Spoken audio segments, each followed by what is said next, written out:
Good afternoon, ladies and gentlemen. Tormore Reserve is the venue. It's the big Division 1 elimination final clash this afternoon between Beaconsfield and North Ringwood. And who would have thought at the start of the season that these two sides would actually be playing off in a final? And it's great for the competition to actually see that. But what a magnificent start that we've had to the EFNL final series yesterday, and we've got some great highlights to talk about this morning. We've got a reigning premier not playing finals in 2023. We had an extra time game yesterday, and what a magnificent game that was. I reckon we had an upset yesterday down at Mitcham with Templestowe turning the tables on Waverley. We had Donvale, and Donvale made a statement yesterday as they booked their place in the grand final for 2023. And in a titanic struggle down at East Ringwood yesterday, Kilsyth have prevailed and they move into the grand final against a very, very gallant Surrey Park who lived to fight another day. Good afternoon, ladies and gentlemen. My name is Wayne Brasher. I'm the host of EFNL Game Day this afternoon, and joining me in pre-match this afternoon, Media Manager Ryan Long. Good afternoon, Ryan. Afternoon, Brash. Fantastic to be out here at Tormore Reserve for a massive elimination final.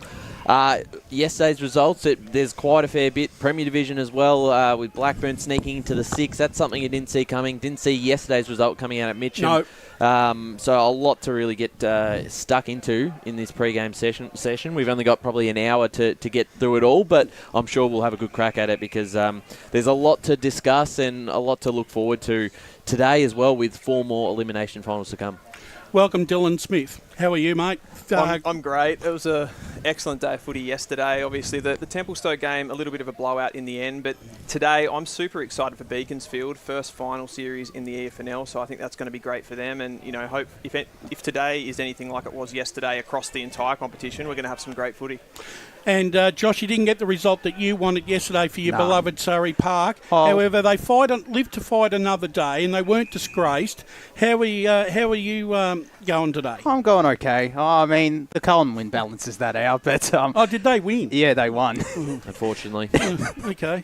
Well, I'm pretty excited. Finals is finally here as well, and I'm really looking forward to seeing Beaconsfield again, North Ringwood for the first time as well, and plenty of interesting games around the grounds. And hopefully throughout the broadcast, we'll also touch base with the respective coaches, Mick Fogarty and Robin Nahas, and get them to share their thoughts on the clash this afternoon.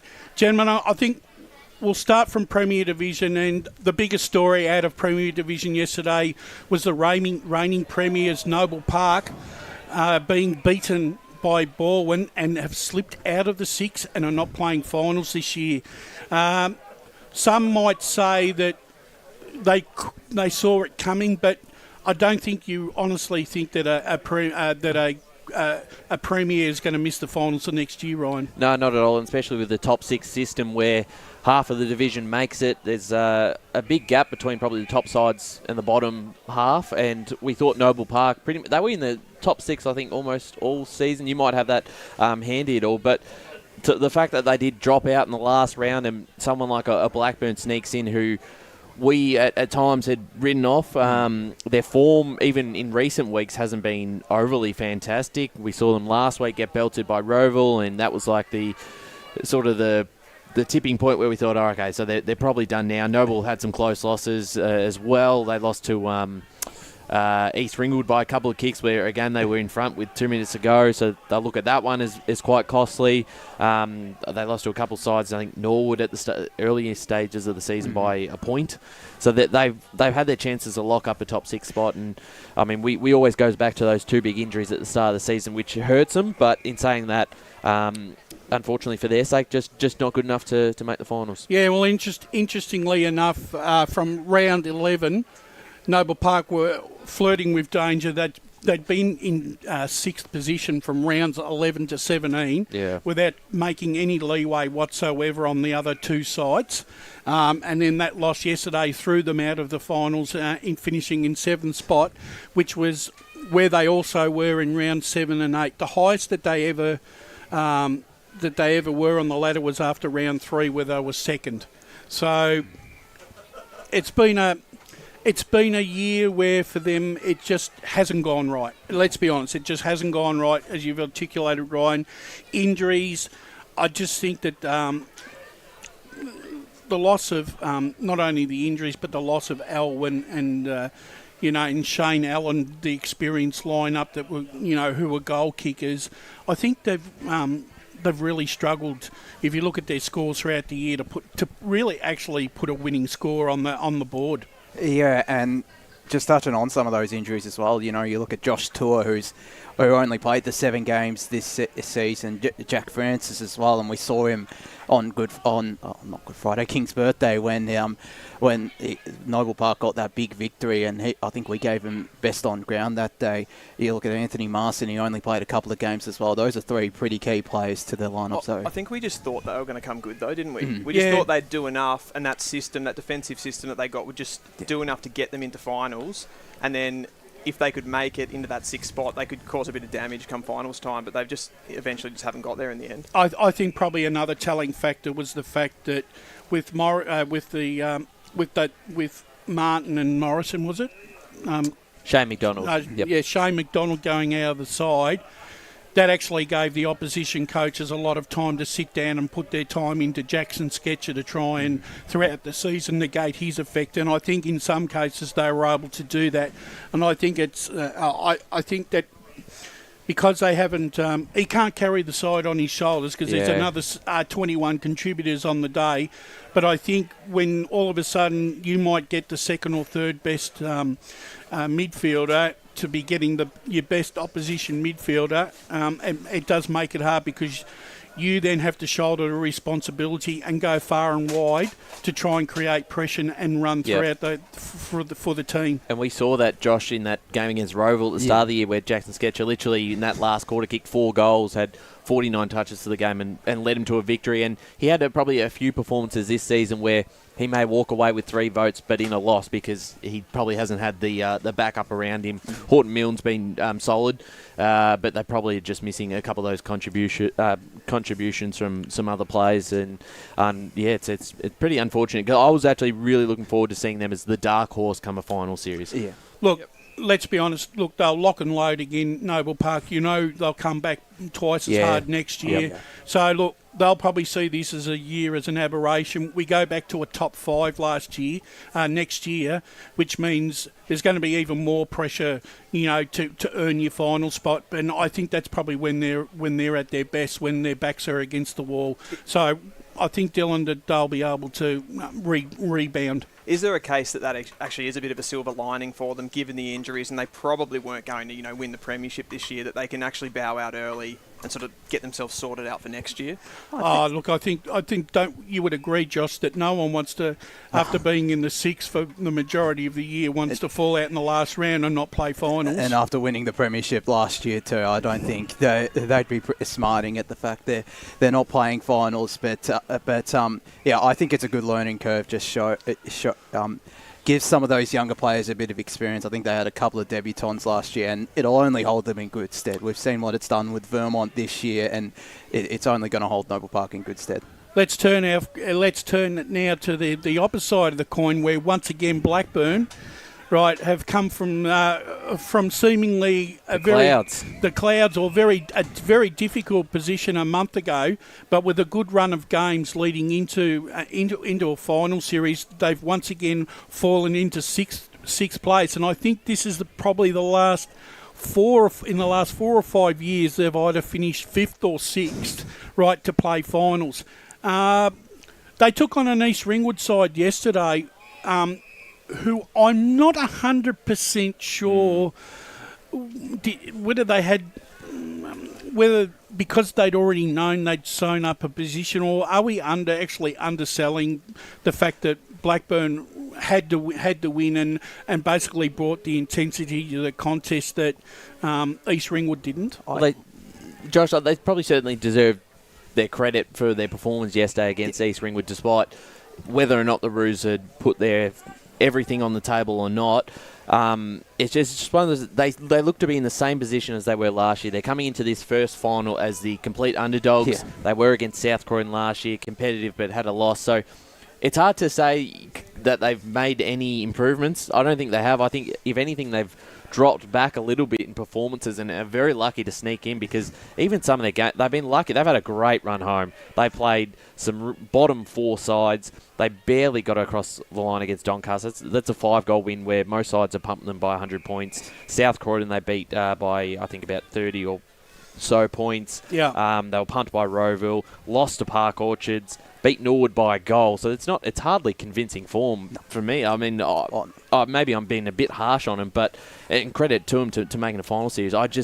I'm going into that final series with a lot of doubts on how they're going to be able to stop Baldwin. Yeah, I have my doubts too, and we've seen their 2 meetings against Baldwin this year, including on Good Friday, where they couldn't contain the likes of Jordan Lyle, Charlie Haley, and it's going to be hard to see them doing so again. That's just because there's no real defender that can take it up to the likes of those forwards. But no, you got to give them credit. I think it was probably a mixture of both desperation for Blackburn, but East Ringwood probably came into the game knowing that either way they'd be playing an elimination final, whether that be at Bayswater Oval or whether that be at Jubilee Park. And they deserve it. I mean, they took their opportunity. Noble Park didn't. So at the end of the day, as much as I'm probably a bit harsh on them, but they have deserved their final spot. And look, if they pull off a big upset, it'd be a pretty exciting couple of weeks for the Burners. I feel like that matchup against Baldwin, though, for Blackburn, they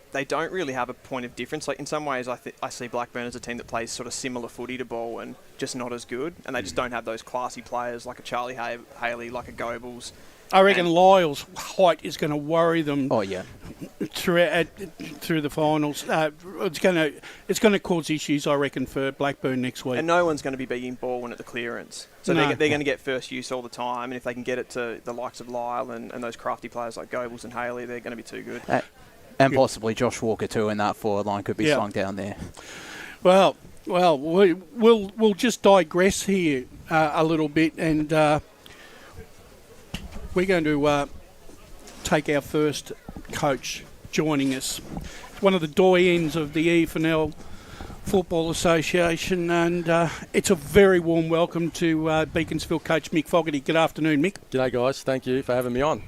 Mick, in a tight season where quite a few sides have had a chance to cement finals positions in the run home, you'd be extremely happy that your team has been rewarded with a finals appearance. How significant is this achievement for the Beaconsfield Football Club in only their second year of the competition? Yeah, look, it's massive. I think to make finals in our second year, and just we're new kids on the block. We're not rated to a certain extent. We're in a new competition that we love and we're rapt to be in, and yeah, to run out on for our first finals appearance, it just gives the area as well, and we went to Eastland simply, like Berwick, simply for profile and give our kids an opportunity, what I believe is the best standard of footy, metropolitan football in the state. So for us to make finals, it's not just about our footy club, it's about the area as well. So that's a moot point, because having a watch on the broadcast against Moorabah, lovely facilities, it's a welcoming place, and it looks like it's and like you said, it's a club in its infancy building into something very special. Johnson and Ocker have been your main scoring options throughout the season. How have you had to tweak the game plan, and how have the players adapted to it in their absence? Yeah, look, we lost Boud as well, our co-captain, which was unfortunate a couple of weeks ago, actually against North Ringwood with a hairline fracture of his femur. So, yeah, we've had to adjust a bit. We've had Minchington down there, and look, Minchington one-on-one's as good a player in the competition, I believe, if we can get it to him quickly. You know, we've got options with White, we've got options with Big Harry Coe, so we haven't really had to significantly change the game plan. It was just about personnel and what we think could help us and score, because we're not a high-scoring team. One of the things I've noticed with North Ringwood, Mick, is Robin Naha seems to be the general in marshalling the troops down in North Ringwood's defensive unit to set up for play further downfield. His football smarts awards him a lot of uncontested possession. Do you have a potential matchup to make him more accountable to curb his influence this afternoon? Yeah, look, he's a smart player, and so it should be. He's come from the highest level. He's been around a long time, so he will. He dictates on the ground, and obviously being coach, he sets them up from that back half. But yeah, look, we've got a player in mind, and who just got to be accountable for him, and maybe just make sure that as well as he's dictating of his own team, he's got to focus on a player as well. So we hope to exploit that. Mick, you mentioned yourself that you're not probably a high-scoring team, and neither are North Ringwood. I think they're about the 8th-ranked attacking side. So do you expect this to sort of be a bit of a defensive battle between the two outfits? It could be. Having said that, we had 52 inside 50s against them 2 weeks ago, and we kicked like 19-16. So I think they play a high-risk, high-reward game. They press up really high, and you can get them out the back. And so defensively, they like to play that centre-forward game and lock it in, like all teams do, even at this level. So, it could be a battle of defences on both sides. But, we just hope to hit the scoreboard more if we get plenty of inside 50 looks. And did you take much from that game a couple of weeks ago? I think at the time, before the game, it was still open that either side could miss out, and then by half-time, the fact that Wantirna South were being belted, you probably knew that this would be your matchup 2 weeks' time. Did you learn much about the side and coming into this game? No, we'll full steam ahead. We need to be. We need to be able to focus on what we need to do on ground as well, not worry about other things. Yeah, look, we're certainly told that at half-time, that you're pretty much guaranteed, but it didn't affect the outcome or the way we went about it. Yeah, Mick, you talked about your inability there to kick big scores. Do you have sort of a plan B if you were to, say, fall behind earlier in the game, that you can sort of tweak something to open that up a little bit? Yeah, we have. Look, we'd like to think we're a really good running side. We've got some really good speed on the outside. The ground hopefully will suit us. It's pretty similar to our ground at Beaconsfield. So we'd like to think that, like I said, with personnel changes, I mean, we're so lucky and blessed that our whole side is adaptable and adjustable. I can play Harry back, Big Harry Coe, I can play him in the ruck, I can play him forward. Wide, I can play forward, I can play back, I can play in the midfield. Mounters, back. I mean, there's a really, really good opportunity for these guys to play their roles, but understand that if I have to get something from somewhere, it might affect another area, but that's coaching, that's footy, that's the risk. Do you think we'll see any of those little tweaks today? You will. And just on some of those experienced players as well, White and Mitchington, but of course playing at the higher up level, Damien Johnston, other co-captain. Yep. How crucial will they be today, and how crucial have they been for the season for the development of some of those younger players? Yeah, absolutely they have. They've been terrific leaders for us right the way through. And look, regardless of what happens today, it's one of those things that we've got a really young group, and they're going to benefit enormously from today. Finals, obviously, good crowd, good. It's wonderful to be here, and they're embracing that. They're really, really excited and happy. They're not nervous and sitting in a corner and shaking or anything like that. They just want to get out there and have a crack. So White, Harry, the Stokoe boys, and Damo, our co-captain, they're enormous in that. And I want to focus on one young player who I think made his debut in the last time we saw you guys, Connor Mount. Yes. How impressed have you been with the impact he's made at the senior level? Because it seems like he's slotted right into the lineup. Oh, look, it's wonderful. It really is, because you get a kid like that who's our captain in the under 19 side, who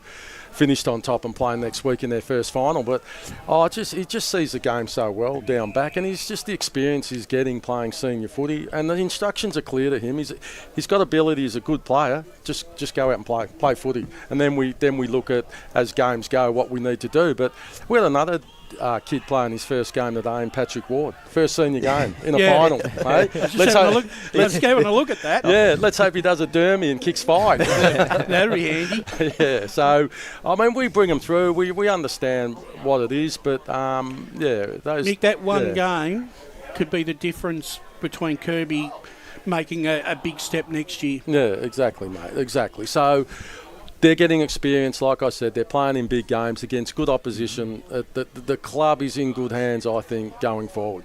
Well, Mick, look, you know what it takes to coach winning finals games, and today's not going to be any different, but Beaconsfield are in really good hands this afternoon, and thank you very much for giving up your time, and we look forward to hopefully seeing you again throughout the final series. Good on you, boys. Thank you. There you have it, ladies and gentlemen. Mick Fogarty, master coach in the EFNL, and a true legend in this competition.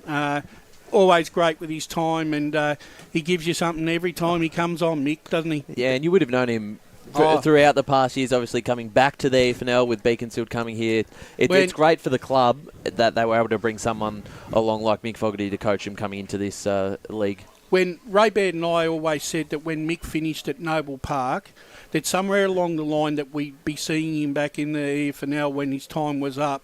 And when we heard that he was announced at Beaconsfield, we thought that was the perfect match at the perfect time, and he hasn't let anyone down. So, look, I'm sure, like I said, he's a wily coach, and if he can he's known to pull off moves like bringing in young Kirby into the side, or Ward, I should say.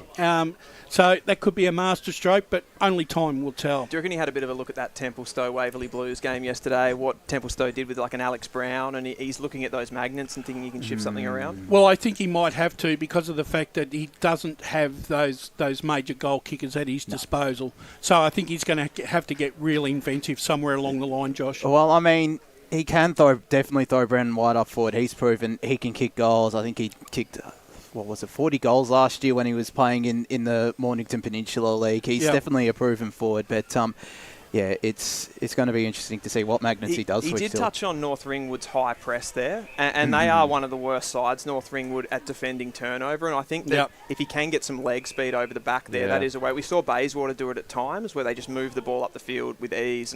And they scored quick off it too. They came back from 3 or 4 goal deficit a couple of times using that absolutely and exposing them there. All right, let's quickly move through.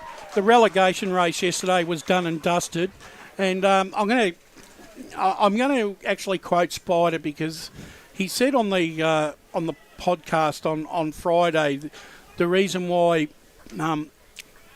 Park Orchards were the side in the end that end up being relegated, because the ladder didn't lie throughout the season.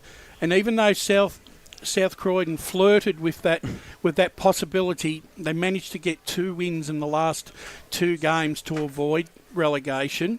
Where do you look? The results weren't flattering, like score-wise. Do you think this morning at the cold heart of day, do you reckon South Croydon be feeling like we've dodged a bullet here? Oh yeah.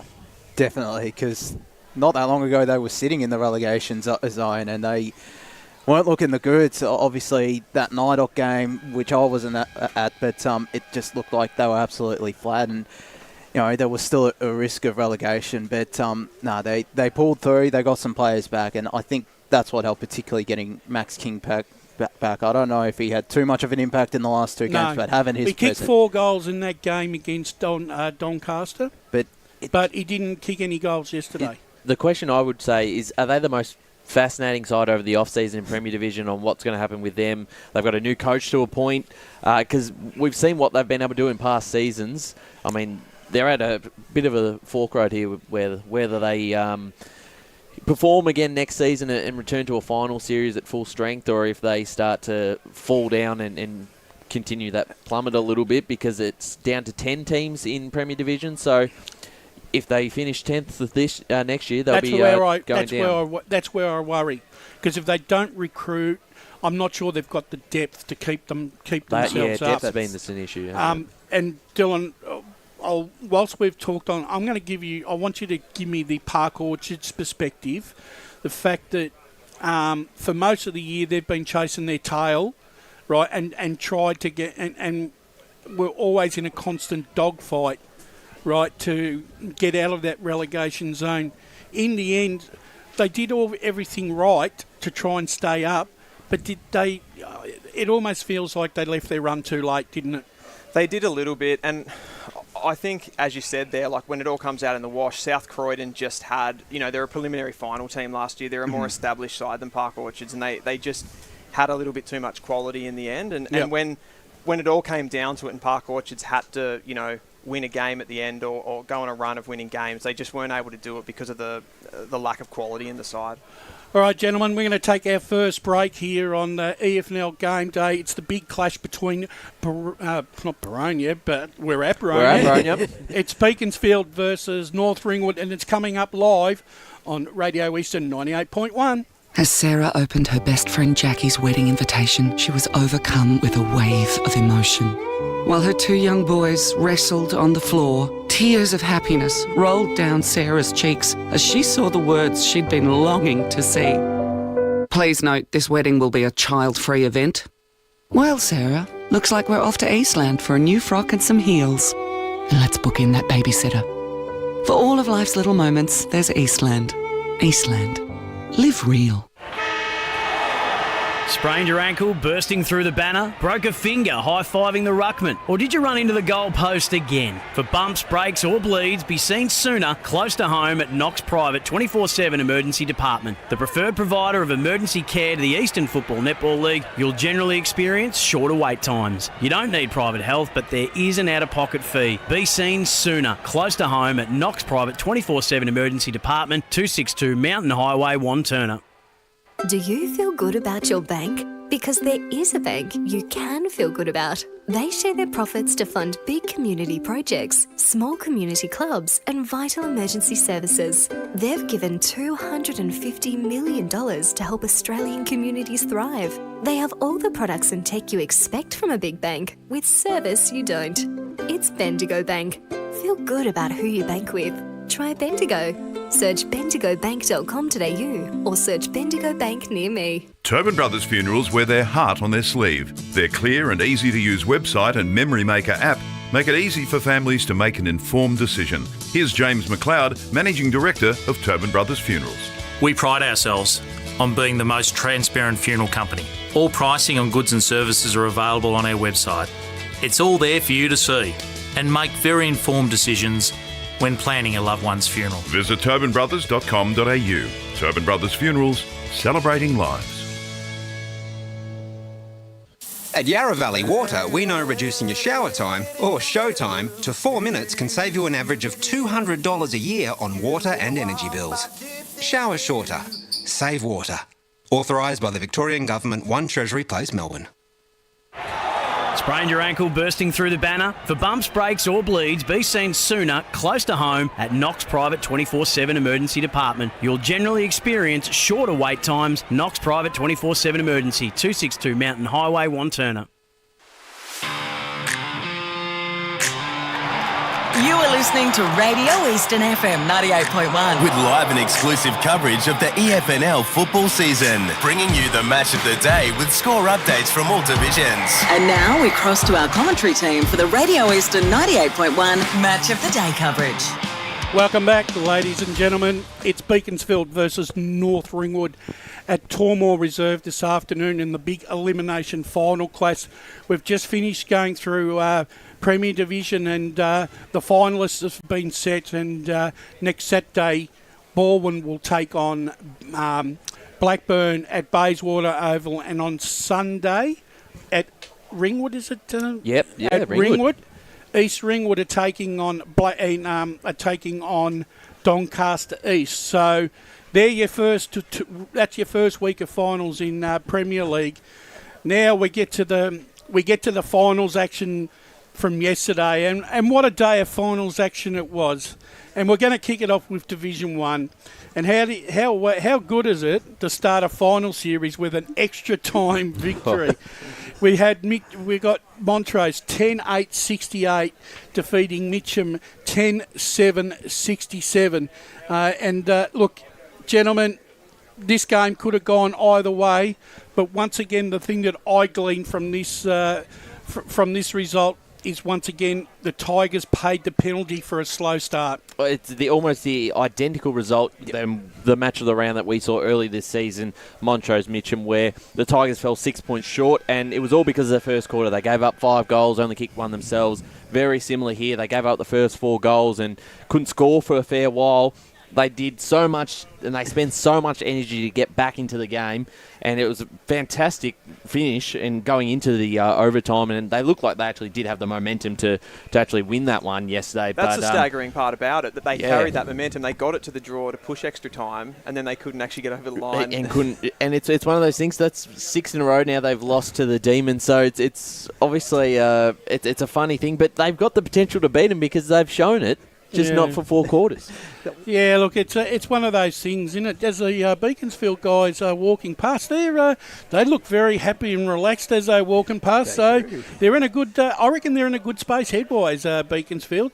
I think once again, the goal kickers for Montrose and best players, we had Ryan Garthwaite got 4, Galbraith 2, Schwab 2 goals, but importantly he got the winning point, with Lord Chamberlain also kicking a single. Then you got, in the best, you had the 2 Garthwaites, Hams, White, Walker and Laurie. So, look, kudos to Montrose. They now move into a second semi-final against South Belgrave next week, and we'll touch on that very shortly. As we are now joined by the North Ringwood coach this afternoon. And it's a very warm welcome to you, Robin Nahas. How are you, Robin? Yeah, I'm well. Thanks for having me, guys. Yeah, look, congratulations. 12 months is a long time in football. Can you share your thoughts after being relegated from Premier Division to now playing a finals game, which for a lot of the season didn't look possible? And have you been surprised, or was there a point of time in the season where you thought finals were on the horizon? Yeah, getting relegated is obviously a bit of a dent to the ego, but no one wants to get relegated. But then you look at our sort of age demographic of our list, and probably the best thing for our club, because as talented as these kids are, when you've got to play against men, it's challenging. So going down a level and obviously being able to play against similar sized bodies has been really helpful for this group. But at the start of the year, our goal was to play finals, regardless of what the outside noise was. No one sees us play, no one sees us train every week. So we knew as a coaching group what we had on our list, and when you see it at training week in, week out, you know that they're capable. What I am surprised about is probably the speed in which they've sort of got to the level so far. That sort of leads into the next question. You stated that your side's a very young side. However, you've still got the experience of Wheeler, Shepherd, Fenton, Van Noonan and yourself. How integral have yourself and these players been in advancing this playing group this year? Yeah, we're either 30 and above or 20 and below. So we sort of don't have that middle tier of players. Aaron Fenton's probably the only one at the right age. But those guys have been super for the footy club for such a long time. I don't need to speak about Whelan. Everyone knows about Jack Whelan. Fenton's a super player as well as an assistant coach this year, and Shep and the rest of them. So it's important to have that leadership out in the ground. But it's amazing how the young guys have taken control of this team, and they've taken ownership of the way we're going. There's one guy in particular I think has got a very, very big future, and he almost reminds me of Charlie Haley in some ways as young Jackson Braunthal. I think he's a jet in the making, I reckon. Don't want to jump the gunny, but he's future captain material. Yeah, he's a super player. He's a super young person as well. So Both yourselves and Beaconsfield haven't been as prolific on the scoreboard as the top three. So where do you think that you can gain the advantage over the opposition, and where do you think the game will be won? Listen, they're a very good uncontested side. So what they'll do is they'll try and defend with the footy, control the ball that way. So if we can stop them getting their uncontested chain, we'll go a long way to winning the game. And a bit of luck for us. Obviously, they've lost. You know, they've got Johnson's playing the VFL. Ocko obviously broke his ankle, and number 2, I forget his name. Jake Bowd, you know, with his knee. So they've got the 3 best forwards not playing. So we'll take that. But we don't have Loco, which is a massive part of our side. You know, he's a super talent. So I think if we can control their uncontested game and keep the speed on the footy when we move it, that will go a long way. Is there much you take from that game against them a couple of weeks ago? They had Johnson there who kicked 4, and there's probably a bit of a difference. He's not there, as you mentioned, a couple of those outs. Was there much really to take? Because at half-time you would have probably been aware that Wanturna South were getting smacked and that you were safe either way. So is it a bit of a new game? You sort of move on for that one pretty quickly? Well, yeah, to be honest, I knew the score at half-time. So I didn't play the second half. So I was just very quick to get off that ground. So and I think that's sort of... the boys see me on the ground. I don't come off the ground at all. So when the boys see me on the bench, they're thinking, what's going on here? Why is he off the ground? So I think they were the better team that day. There's no doubt. You know, that they missed a fair few opportunities. But I think that game was sort of a dead rubber for both of us. I think we both knew what was going on, and we sort of just said to each other, we'll see you in a couple of weeks. So, yeah. As you would. And have you come into this, I think, I mean, a lot of sides have looked at this as a bit of a double year block with no promotion this year, and you come into a final series where I don't think many people from the outside of North Ringwood thought you would make it. So do you come in with a bit of confidence, it's almost like you're playing a bit with house money, and there's no pressure on you, almost a little bit, and sort of similar with Beaconsfield. Yeah. It's a really good contest for both sides. Well, you look at the top 5. You know, Division 1's been extremely competitive this year. You know, we've made the finals with less wins than losses. So, you know, we've won 8 games, and you know, we drew with Montrose, lost to Mitcham twice this year by 7 and 13 points. We beat Beaconsfield by a point, they beat us by 9 points. Belgrave are probably the only side that sort of beat us by 5 goals and smacked us round 1. So, yeah, we go in there with absolute freedom, but at the same time, there's pressure to win because you know, it's a long pre-season, it's a long season. You've put in a lot of work. So, do we want to finish today? Absolutely not. Do we have the pressure of the top sides? Probably not. But at the same time, I think these guys understand that they're capable. And if we don't get the result today, I think they will be extremely disappointed.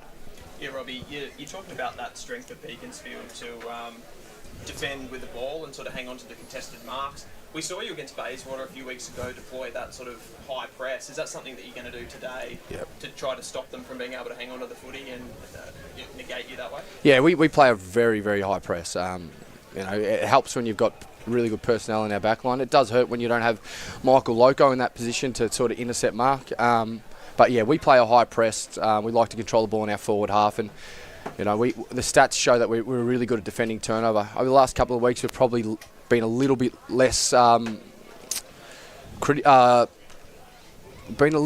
sort of strong in sort of being able to defend the turnover as well as we'd like. We sort of we've leaked a few goals out the back, which is unlike us. But so today, hopefully, we can stop the first chain and then really press and keep the ball in our forward half.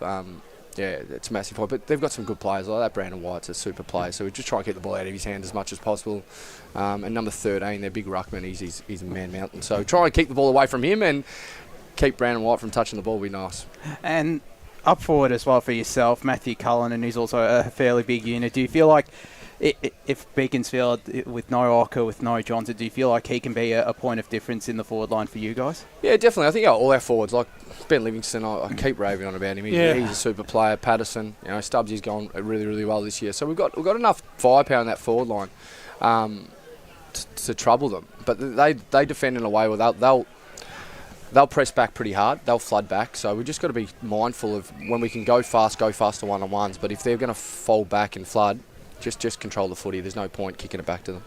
Well, Robin, you've got a really busy afternoon. Not only once you leave here, and you've got to go and rev the boys up, and then you've got to go out there and perform yourself. So I think we might let you go now. Cheers. But look, once again, good, well done on North Ringwood actually making the finals, and congratulations to yourself and your team, and good luck for this afternoon. Appreciate it. Thanks for having me, guys. There you have it, ladies and gentlemen. Coach of North Ringwood, Robin Nahas, always very generous with his time throughout the season. As well, ex-AFL player, so he knows his stuff, and he's a really good. And the fact is, when you've got players like that at our coaching at our level, that's where the reason why our competition is strong, Brett. Yeah, absolutely. And we can't sort of underestimate just how important of a player he is as well as the coach, because that game we saw live a couple of weeks ago against Bayswater, he had a massive role in their win, and he was really important down back. He said, I think he said something in the pre-game that he wasn't going to go near too many contests, but he was in the wars, and he will put his body on the line today to get him across. Well, he's going to have to, because Mick's got to make him accountable. Because that's the thing, isn't it? The thing is, he can't afford to be allowed to waltz around that half a back line getting uncontested possession, because he'll just set them up. And the thing is also too, if you watch him, he's always quite prepared, because he'll take the kick in, but he's always prepared to take the player on, right, to gain those extra meterage. So that's one thing that I think Beaconsfield are going to have to watch this afternoon. And there's that's that AFL and VFL experience. Yes. He knows just when to take them on and when not to. But it's great just to have that calibre of player, because he was, in his day, he was a great player with both Richmond and North Melbourne, and of course was part of the Port Melbourne 2017 premiership in the VFL. So it's just one of many ex-AFL talents that have come across, and he's going to be so key for them, especially if they are to go deep in finals. All right, gents, let's keep this. Let's keep the vibe moving here. And yesterday, I've termed this one as probably the upset of the final series so far, because the highly credentialed Waverley Blues went in as, I feel, favourites yesterday against Templestowe. Unfortunately, they found out that Templestowe wasn't going to be an easy win. Well, I won't say they took it that way, but I think they were surprised by Templestowe's intensity. I think that's what hurt them earlier. Final score there was Templestowe 15-15, 105, defeating Waverley Blues 11-6, 72. Look, 8 goals to 4 in the last quarter. Just improved the scoreline for Waverley Blues to give them something to hold their hat on for next week. You had JP Malitsis and Ioannidis with 4 apiece, Jessup with 3, Hardwick, Giovannini, Limback and Brown with all singles, whilst for Waverley Blues, Mohammed with 3 and 2 each to Facey and Williamson. Best players for Waverley Blues, Langford, Mitchell, Mohammed, Duck, Kramer and Hale. Whilst for Templestowe, they gave their best to JP Malitsis, McSwain, Mitchener, Giovannini of the C variety, Matty Jessup and Doug Wooden. Do you think Tom Langford got caught out yesterday, Ryan? Yeah, well, I think they did. They just didn't get their game going at all, and it was all... I mean, we criticised Waverley a lot in that first half, but I think majority of that is because of how well Templestowe did play, and they just didn't allow them to get their running game going, their handball game. They sort of encouraged them to take the game on through the middle of the ground, and when they did, you had Toby Ryan or someone cutting it off, and it was coming straight back the other way, and when they turned it over, Templestowe were actually making them pay for it. And we knew as a high-scoring side that we sort of kept saying, oh, well, they can score quick and they can get back into this game. But, I mean, by half-time, they'd scored 1 goal. Yeah. It's 1 goal to 9. And I'm happy to put up my hand up and say I didn't see that coming, and I had no idea. And I've spoken to even a couple of people here today who have watched both sides play and were just as surprised on the results. So, credit to Templestowe. They've maybe created the blueprint on how to knock off the Waverley Blues, and then also set themselves up for a big game next week, Josh. They have. They have.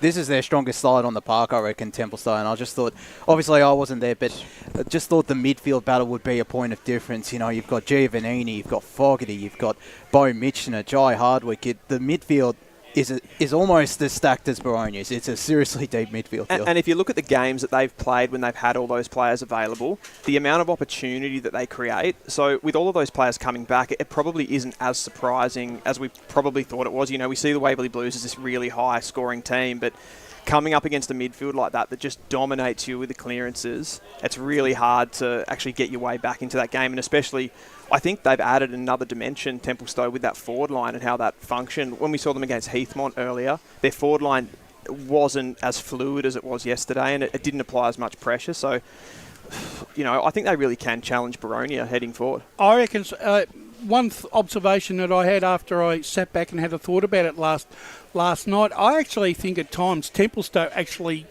beat Waverley Blues at their own game, in essence. And I don't think Waverley Blues were able to cope with that in the first half, because every time that they wanted to hit the ball forward, they just kept turning the ball over at half forward. And kudos to the Templestowe defence, they were on the move. That back six of theirs yesterday wasn't stagnant. They were always in motion. It was really aggressive. And it was aggressive. And can I just point out one play on the back of that, Doug Wooten, where I just remember it's early on, in maybe in the first quarter, where he ran off a player to turn it over, to get the turnover and the intercept, and how quickly they moved the ball back up the other ground and then scored from it was a 12-point play. We thought Waverley were about to go inside 50 score, and just the courage from him to be able to make that move and score like the other Brash way. said, they almost did the Waverley Blues on them. Yeah. And they didn't have a plan B in the end. Like I said, the last quarter actually was a bit of a feel-good factor for Waverley Blues to give them something to hold their head on in the next week. Next game, gentlemen, look, I call this one the statement game of the finals so far. It was 5 points to difference at half-time. Donvale were 5-2-32 to Ferntree Gully 3-9-27. We're all thinking, well, this could be a little bit closer than we thought, but we were sadly mistaken, because in the end, Donvale have completely blown Ferntree Gully off the park, 18-7, 115 to Ferntree Gully 4-12-36. Goal kickers for Donvale, Nick Murphy and Caleb Jordovic, Ethan Duncan, all with 3. Grocott Giles with 2 apiece, whilst for Ferntree Gully, Flannery was their only multiple goal kicker with 2. Best players for Donvale, Rouser, Brewer, Nick Murphy, Caleb Jordovic, Ablett and Goldsmith, whilst for Ferntree Gully, Seawitt, Flannery, George, Gray, McComb and Deiso. Look, I suppose if you were on a betting parlance, this would have been your banker for the weekend, because really Donvale once again I would add them in my multi. Well, what they've actually once again, they've not only have they physically worked over Ferntree Gully, but they've mentally torched them now, I reckon, for the rest of the season, because I can't see now how Ferntree Gully are going to have to now come through the preliminary final, and is it going to be insurmountable for either the two sides that play off in that preliminary final? Do they realistically think that they mentally can come in and beat Donvale on grand final day? I don't think so. Just they've been so dominant pretty much since when we saw Donvale Ferntree Gully. I think in the middle of the season, they've just. That day, I think it was 11 behinds in that final quarter, and if they kicked a lot straighter, it could have been a lot worse. But it's impossible to see anyone defeating Donvale. I think they've won pretty much every one of their games in the second half of the season by 50-plus points. Or that one win against Ferntree Gully before finals was just by 15 points. But you're conceding 13 goals in a half to the best side. You're kicking.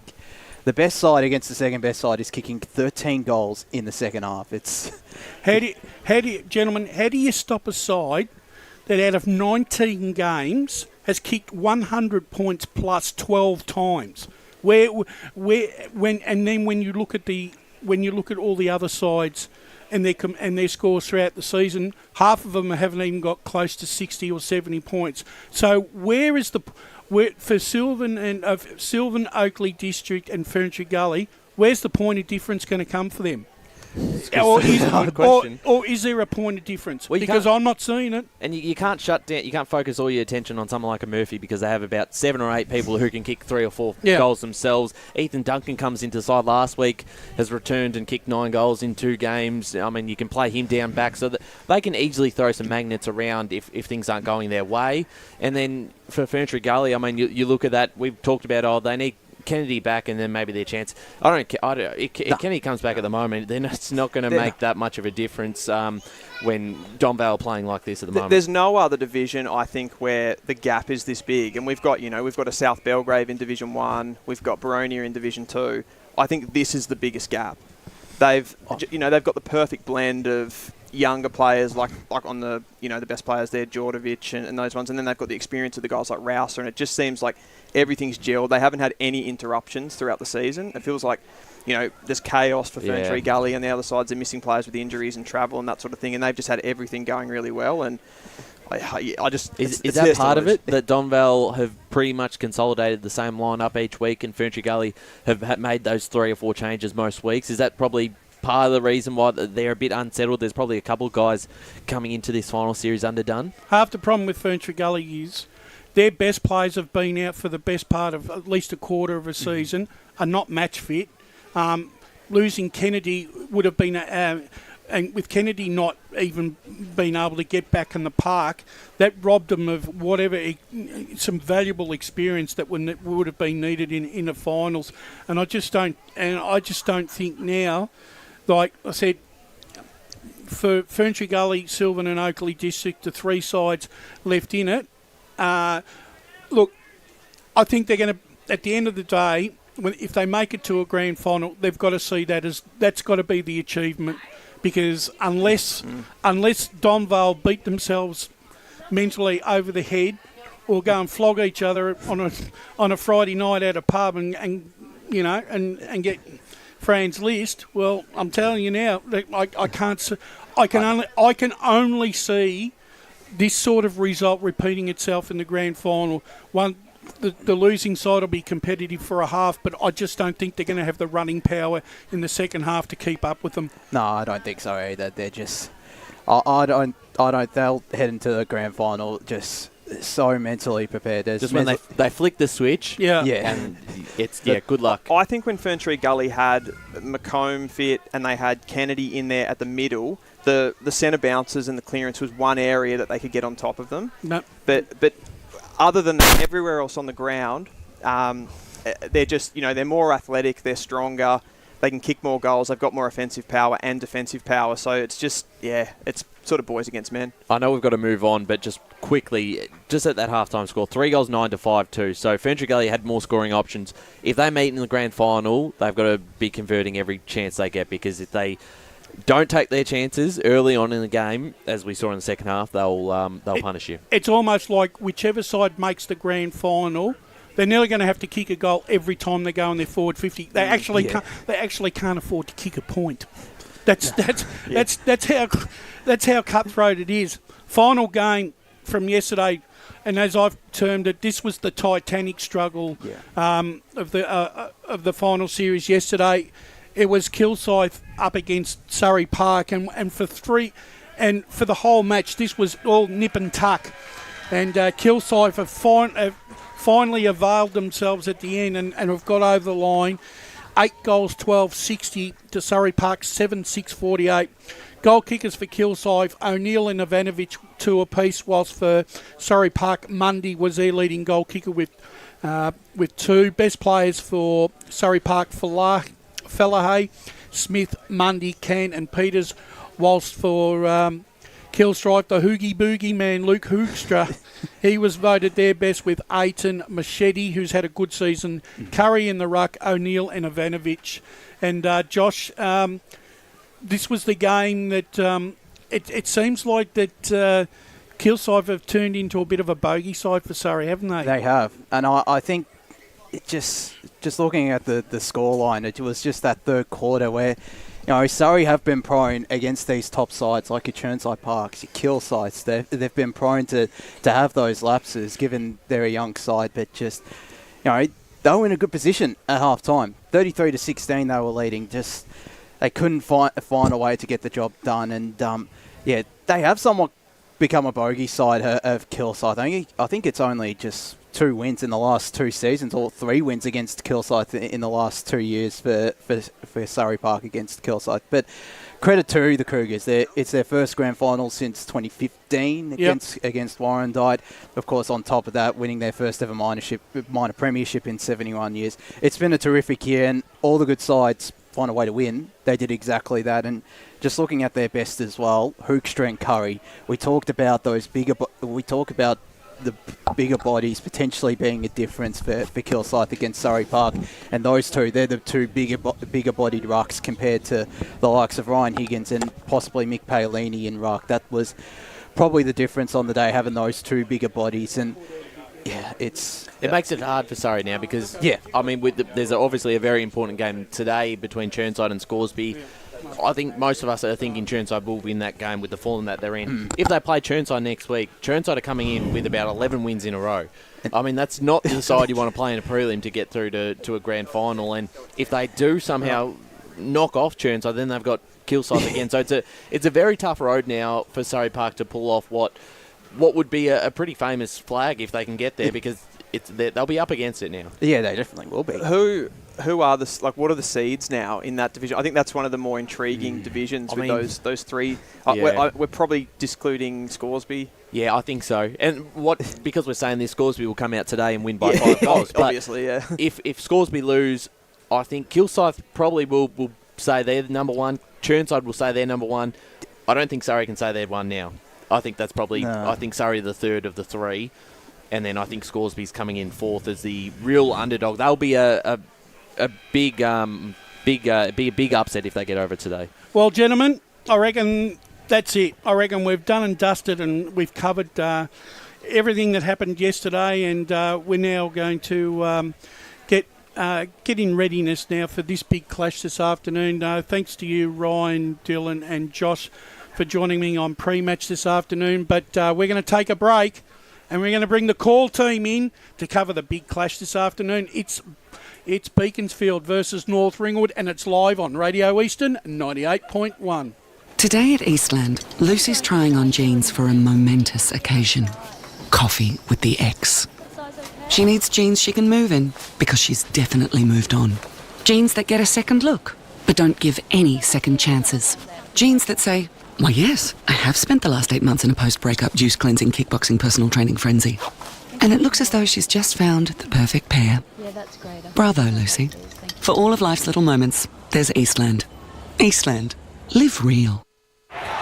Sprained your ankle bursting through the banner? For bumps, breaks or bleeds, be seen sooner, close to home, at Knox Private 24/7 Emergency Department. You'll generally experience shorter wait times. Knox Private 24/7 Emergency, 262 Mountain Highway, Wanturna. Do you feel good about your bank? Because there is a bank you can feel good about. They share their profits to fund big community projects, small community clubs, and vital emergency services. They've given $250 million to help Australian communities thrive. They have all the products and tech you expect from a big bank, with service you don't. It's Bendigo Bank. Feel good about who you bank with. Try Bendigo. Search bendigobank.com.au or search Bendigo Bank near me. Tobin Brothers Funerals wear their heart on their sleeve. Their clear and easy-to-use website and Memory Maker app make it easy for families to make an informed decision. Here's James McLeod, Managing Director of Tobin Brothers Funerals. There's no mystery about our pricing. It is clearly displayed on our website and our app. We have staff standing by 24 hours a day, every day of the year to assist you in your absolute time of need.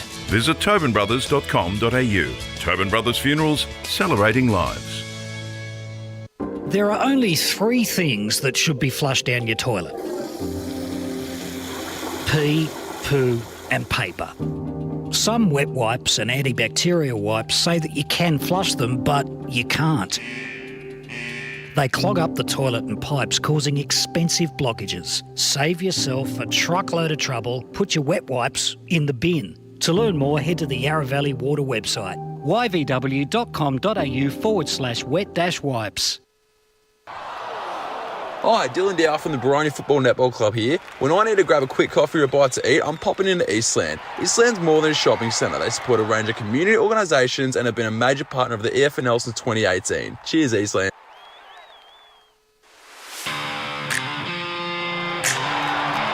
You are listening to Radio Eastern FM 98.1. With live and exclusive coverage of the EFNL football season, bringing you the match of the day with score updates from all divisions. And now we cross to our commentary team for the Radio Eastern 98.1 Match of the Day coverage. Welcome back, ladies and gentlemen. The call team has assembled for the big clash this afternoon between Beaconsfield and North Ringwood. And whilst we've got a few more moments before kick-off, I'll introduce the panel this afternoon. Our commentators this afternoon, Gavin Casey and Jared Beanland. Good afternoon, gentlemen. G'day, Brash. It's very good to be here on a very sunny day at Tormore Reserve. Looking forward to seeing what that brings to us, and an elimination final clash. It's do or die for North Ringwood and Beaconsfield. Gav, you've had a look at it. Have you had a look at Div 1 from afar this year, and any observations quickly from you? Yeah, this is set up for a beautiful encounter. It's a pity that Beaconsfield are not at full strength because last clash meant that they were probably the form side coming into this. North Ringwood with a slow start probably represent a little bit better than an elimination final.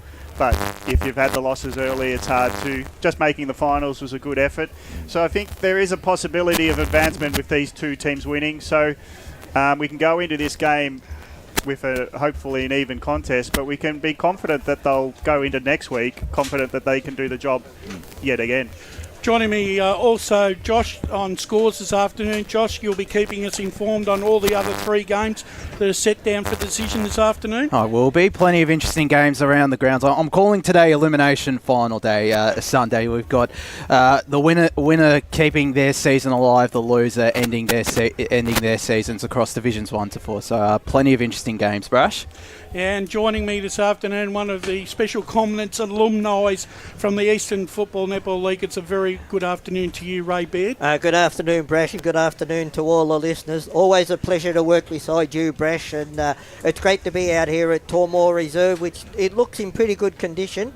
And look, first of all, congratulations must go to Beaconsfield. Their first final task in the Eastern Football Netball League since coming across, and there is a huge contingent of Beaconsfield people here, as well as North Ringwood as well, so we're looking forward to a great game.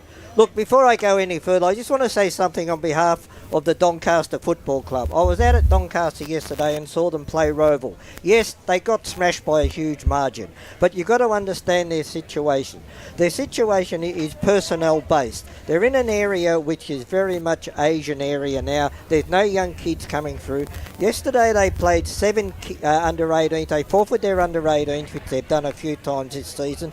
They played 7 of those kids in the seniors yesterday, and consequently they could have played 2 more, but they would have broke the point system. That's how ridiculous it is. Anyway, Brace, we better get on with the game. All right, so this is the start of the elimination final, Division 1 clash, Beaconsfield and North Ringwood, of course. And we've got our first clearance here. It goes to Whelan. Now North Ringwood pushing forward straight away. Good little touch there by Mowat, in fact. Stubbs wrapped up. And Whelan brought to ground. That was well done by Tyler Stocko. I think for... And Brush is just sorting out his headset there. I await that comment soon. Yep. As the ball goes back up. Flynn got the clearance, but it's Beaconsfield to take it away. Wasilko gets it to a running man on the outer side. Good kick forward there by Beaconsfield. Bit of a scrap. It comes now to McPherson. Kicks it forward. Brough is there and takes a good mark. Strong hands by Brough. Top of the goal square. And this could be the first on the board for Beaconsfield. It was always going to be a matter of the first side to settle down here in this final, and Beaconsfield, they run the ball out of defence there, and now they got the first shot at goal.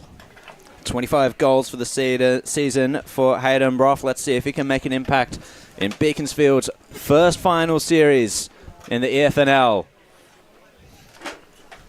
He was dead in front. He wasn't far out. He kicks it straight through and gives some to his opponent as well. Beaconsfield on the board. Boys, while we've got a quick break, we need the tips. I'm going for North Ringwood. Brash, who are you going for, mate? I'm going for Beaconsfield, Ray. I've got to go North Ringwood on this one. Gav? North Ringwood, but couldn't quickly change my mind if they get one more Beaconsfield. Okay, Josh? Probably Beaconsfield for me. I was North Ringwood on Friday. I'll change to Beaconsfield today. However, that's a really good start for Beaconsfield, a good confident start. Yeah, especially as Whelan got the first clearance, but they didn't break through centre forward, did North Ringwood. See how they go this time with Jackson winning the tap. Ground level ball, Fenton couldn't get it, so Beaconsfield nearly pushed it out. Whelan might be end of a hand pass. He got bundled over as he tried to break through in the centre. The ball's bobbling around, tackle off the ball, free kick will go the way of Beaconsfield. They're quick to want to play on, but having to give it back is White. So it goes back to half-back. It's in the hands of Harris. Harris goes off to the runner in Stoko. It's Tyler who kicks it out wide, and he finds an opponent, unfortunately, with a turnover kick. Taylor marks it on half-back, close to the outer side boundary. And I know we've got a narrow shot, but this is why we come and play at Tormore for the beautiful scenery out of Mount Dandenong's in the background. It's fantastic. I'm just glad it's a picturesque day. I've been here on some terrible days in the past. Don't we know it? Don't we know it, Gav? The ball's on the outer side, so it is gone. North Ringwood not taking a next mark, and Whelan handing it over at half forward. Ball up, outer wing. Beaconsfield the only score on the board, with Bruff getting Beaconsfield a 6-point lead early stages. Again, it's going to be a secondary ball up on the outer side, as wrapped up with Stoko. He's playing off half-back is Tyler. Bucks go at it again. It's in and there and tight. Quick kick out by Whelan. He kicks it long inside 50. No mark taken for the Saints. So ground level ball. It's a contest with 2 against 2 close to the boundary line. Flies out. Beaconsfield might have the numbers. Hand pass quick to White. He's trying to help break it free, but nice tackle there. Keeps the ball in the Saints area. So they're just forward of centre wing, and we another ball up.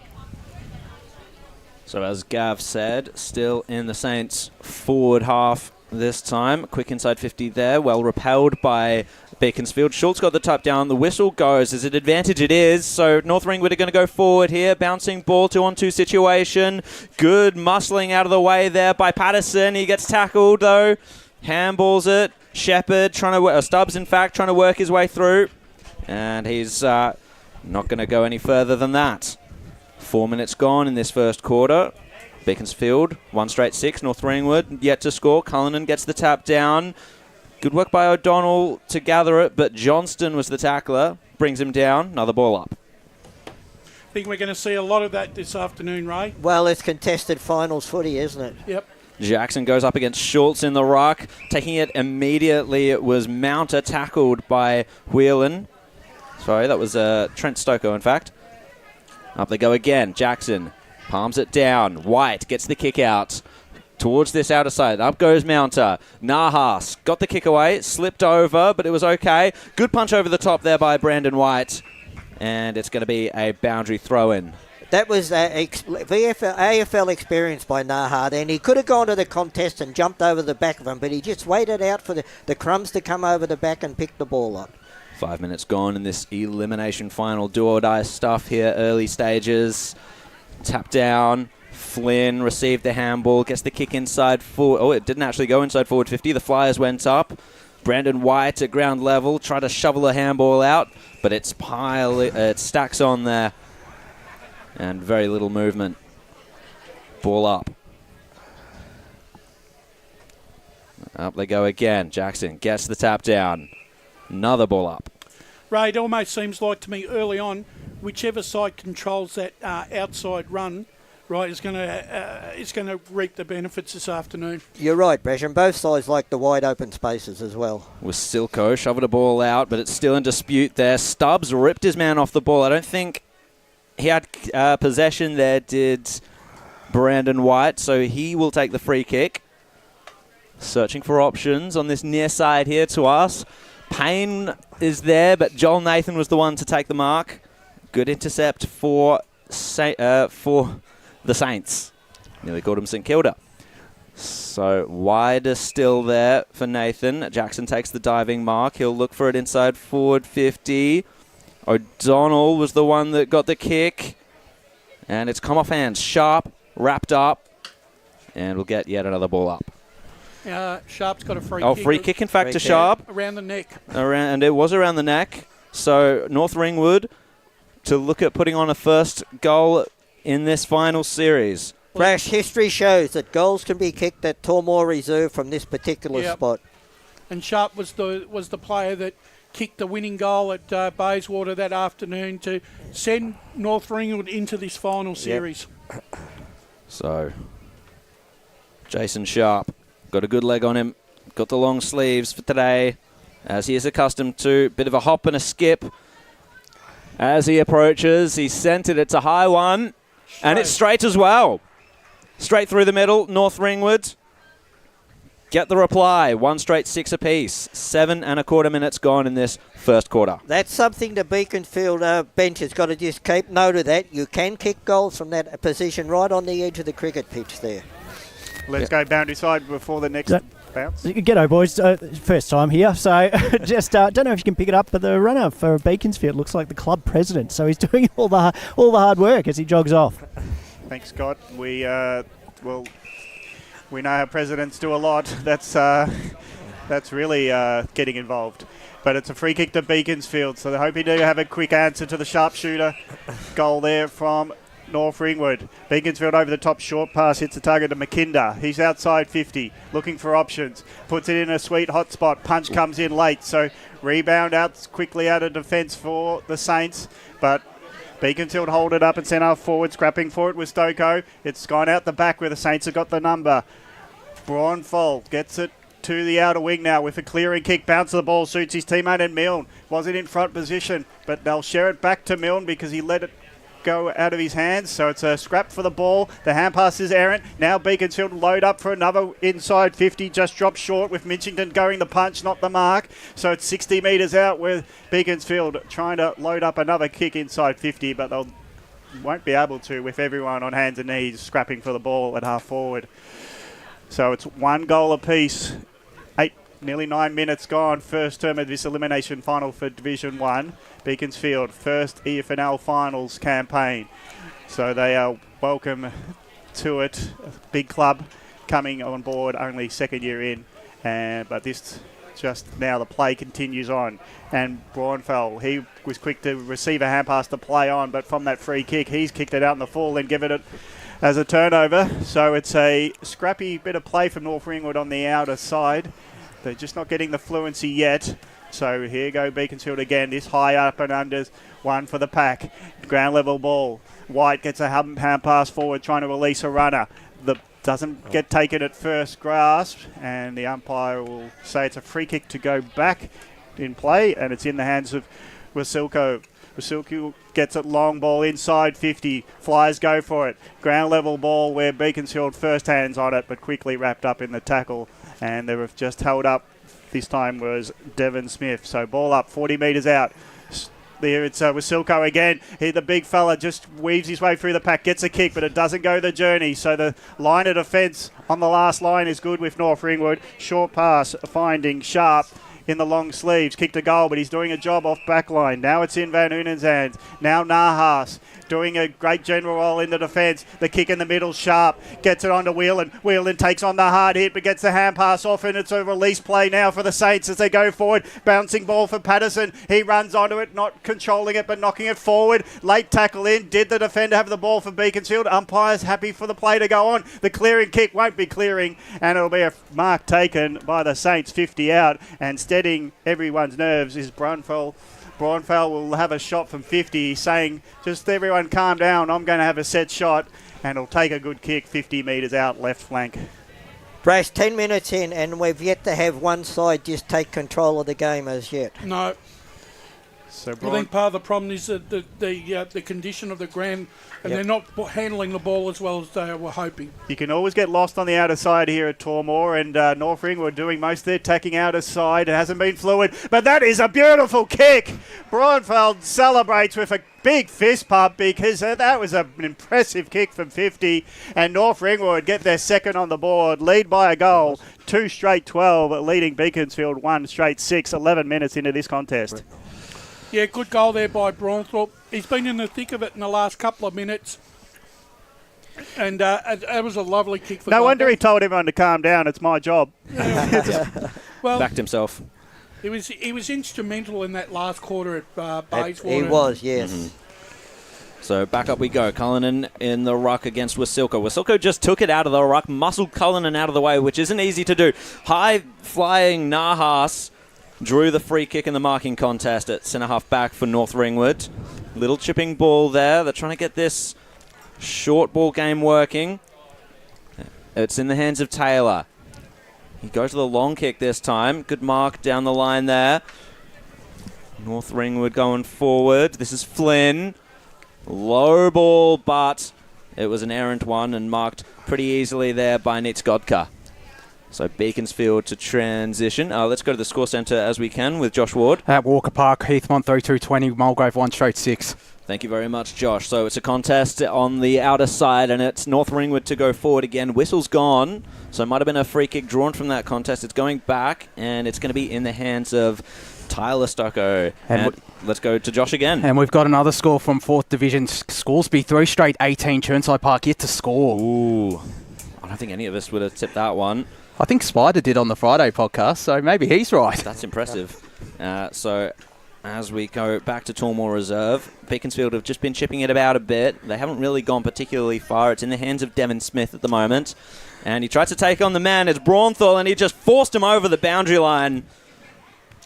Bit unlucky there. And Braunthal actually won the holding the ball free kick. So he's going to go forward for North Ringwood, the goal kicker from before. Nearly a mark taken. Inside forward 50, but it's chopping of the arms. So he drew the free kick there. I'm going to say Patterson. 18. Yep. That's Luke the Patterson. one. And so it looks like he's going to go back and try and slot the Saints third with 13 and a half minutes gone in this elimination final.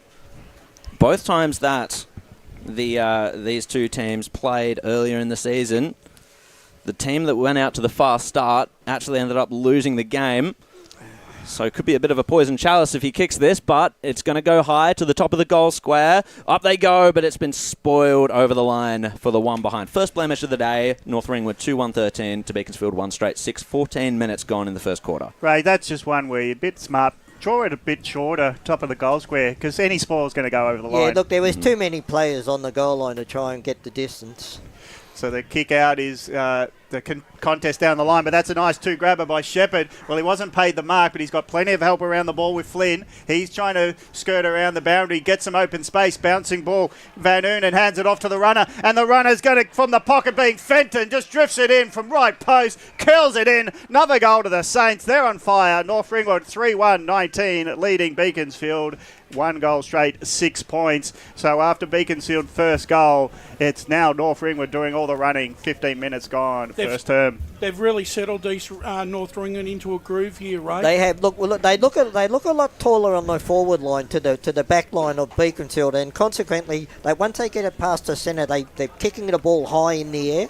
As Gav said, maybe on occasions you just got to lower your eyes for that shorter kick, but on general, they're a lot taller down their forward line. So back into the centre, North Ringwood with a bit of a buffer. Jackson taps it down. Whistle's gone. And we'll say which way this is going. It's going to go the way of North Ringwood, and it's in the hands of Whelan. Jack Whelan, one of their best players this year. Forward they go. It's going to bounce out the back there. It's just gone straight over the top. Coming to meet it was Law. Tried to get the handball away. Gathered it himself again, but it was tackled. And we'll get another ball up. That 1-2 nearly came off then, Ray. It did. It was a good piece of thinking there, though. Yep. Up they went. Beaconsfield getting the clearance. He's got time and space there to work up the handball to McKinder. Oh, McPherson wrapped up immediately, though, by Whelan. And it's an absolute fight here for the ball. Is Beaconsfield going to one out? It was Johnston trying to bull his way through, but the ball's going to end up under a stack of players. I think Beaconsfield are second-guessing themselves here at the moment. I just don't know. I think they're struggling to find their players in that right position. Well, there's so many players around every contest, Brash. I think that's their problem. We've got yet another stoppage. Jackson taps it down this time. Trying to get the clearance was Wasilko. Flynn cut it off. Sharp just got a really quick handball away there to Povey. Good kick there forward. Stubbs didn't quite take the mark. It's now in the hands of Whelan. Gets it to Fenton. He's familiar with this spot. He kicked a goal from it earlier. Can he kick a second? No. Good build-up, though. And you're right, he does know that pocket well, but this was a bit further out and a bit wider, and it's a miss this time by Fenton. But you don't want to be giving him open shots at goal because he's a good finisher. The kick out is going to be a good one. On the end of it is Bruff, the goal kicker from earlier on, and now he's been marched up the field. 25 metre, pushed him over after he marked it. Yeah, because he was an uncontested marking effort, and being pushed over means he gets further down the field. Punch down, hits the ball running is McPherson. McPherson from 50. Well, will it bounce? No, it gets the next contest. On the run is Mitchelton. He's in the pocket. He's been tackled just as he hoped to break free and have a shot at goal after he rove the ball off the marking contest top of square. He got wrapped up and taken down, so the Saints hold up nicely in defence. Van Oonen kicks it wide. This is dangerous, but it will go out the back nicely. Pushing was Flynn just to open up play for his runner. And now on the outer side, Braunfeld go. Long kick inside 50s. Downfield, I think. Well, the whistle went, downfield. yes, so we were wondering why, but it will be a free kick downfield. And it won't be the kicker being marched up. It will be the potential receiver getting it. And I'll just, is that Livingstone? I'll just get confirmation. Yes, it is. Looks Livingstone has got the ball in hand, so he was pretty lucky because he wasn't going to take the possession, but the free kick gets in his hand. Long bomb from 50. Well, that is a big grenade because he's just launched it and it's gone all the way and straight, and it's another goal to North Ringwood. 4-2-26, leading by 20. 18 minutes gone in this contest. Beaconsfield stranded on one straight goal. Well, North Ringwood have thrown it up to Beaconsfield so far, but Beaconsfield now, they've just got to just get the ball, slow the game down, control the ball, control the game for the next 10 minutes. Yeah, and the fact is that North Ringwood have actually, they've come to play here. I think they realise that they're right in this game this afternoon, and they've started exactly how you want to start. Back into the centre we go. North Ringwood definitely in ascendancy now. No clear clearance this time. Milne was wrapped up. What North Ringwood are doing, though, they're getting that ball out on that outer wing and just running and running. They do have the pace there to beat to beat Beaconsfield. In fact, there was a free kick. It was advantage paid to Flynn. He's picked out a man there. I thought he would have. It was I think was caught in two minds whether he goes to the goal or tries to find someone to mark it. But just the one behind there. Gee, they can't afford Beaconsfield to let North Ringwood run that ball out of the midfield. It will. Yeah, the umpire gave a really good advantage there because I think Milne had the free kick, but Flynn was allowed to run away with it. So it's one of those ones where the Beaconsfield are on the back foot, but they do have the ball in hand after the kick out. They go long downfield, hoping for a marker in Harris. Underneath it, he's besieged, and it'll be bundled out the line. So the Saints just keeping the territory wins going. And even if they're not getting deep inside 50s, they're bombing it from 50 with their long kicks. So really efficient play by North Ringwood this quarter. Harris is on the ball. He just swings himself off the kick in reality, so it barely goes a metre, but he puts some pressure on the kicker of North Ringwood, and it's an out on the full. So thankfully for Beaconsfield, it's Trent Stoko could be taking the free kick. I say Stoko first, then Trent, because there's two Stokos out there, and the kick short finds Devon Smith. He'll go out, transition play. It's in the hands of Merrick. Merrick's looking for his partner in crime. And it's just long and short across ground as Mounter takes the mark with the mountains in the background. So they'll go wide. So they've gone from one side to the other and now trying to go to through the outer wing are Beaconsfield. No clear possession taken from a mark, so it will be a ball up outer side of Tormore Reserve. So Beaconsfield, what do you think of that sort of slow tempo transition football they tried there? Well, that's what they've got to do. They just got to control the game for 5 or 10 minutes.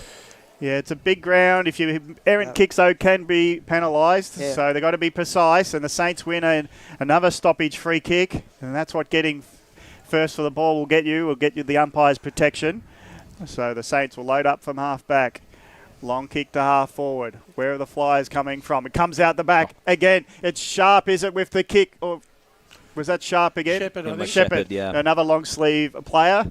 So I just wasn't aware. So sorry about that. Shepherd missing to the left side when he had an open goal, but it was a quick over the top shot. Lachlan Valentine to take it away for Beaconsfield, but his kick was intercepted there by Livingston. Forward they go, North Ringwood once again. It's just bounced out the back, and a free kick I think has been picked out. It's going to be directly in front of goal. There's a man down for North Ringwood, and it is Shepherd this time. Yeah, it was a head-eye combat there right in front of the main marking group and took the North Ringwood player out of the contest. The replay, yeah. He was not even wasn't even within 5 metres of the ball there. Yeah, well, he wasn't going to mark it, so... You've got to be very careful what you do today because none of you guys have picked it up. Finals EFNL, you've got 3 umpires out there, whereas normally we only have 2, so you can't get away with anything. So Shepherd to kick the 5th for the North Ringwood in this quarter. He's missed it from directly in front. The let off for Beaconsfield. That's the only knock I've got on Matty Shepherd's game. He misses a lot of goals, within that 15, 20 metre mark. He didn't kick through the ball, Bresh. Yeah, he's had 2 misses in a minute there as Shepherd. So he advances the score, though, to 4-5-29 to 1 straight 6. We'll go boundary side as it's out of bounds, mid-wing, out of side. Let's go boundary side for comment. No, boys, just a quick one as well. Just where that North Ringwood miss behind was, there's a little bit of wind for the bushes over there, so pretty hard to kick down there. So back to you. Well, Blake, you are very kind. All the more reason, as I said, he didn't kick through the football. You got to kick it hard. Yeah, it must be a zither then. Well, it must be a wind tunnel because that was 20 metres straight in front. So let's next time he'll get the goal, that's for sure. And Beaky aren't used to playing up here. They play down the coast, don't they? Yeah, something like that.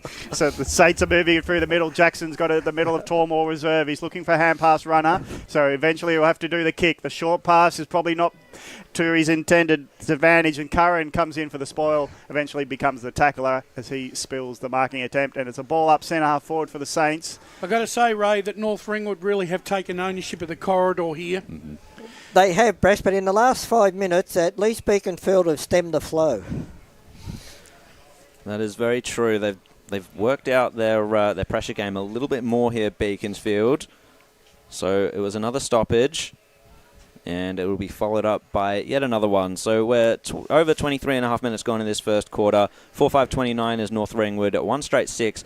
Beaconsfield slapped down there by Coe. Tackled out of it was Meikle.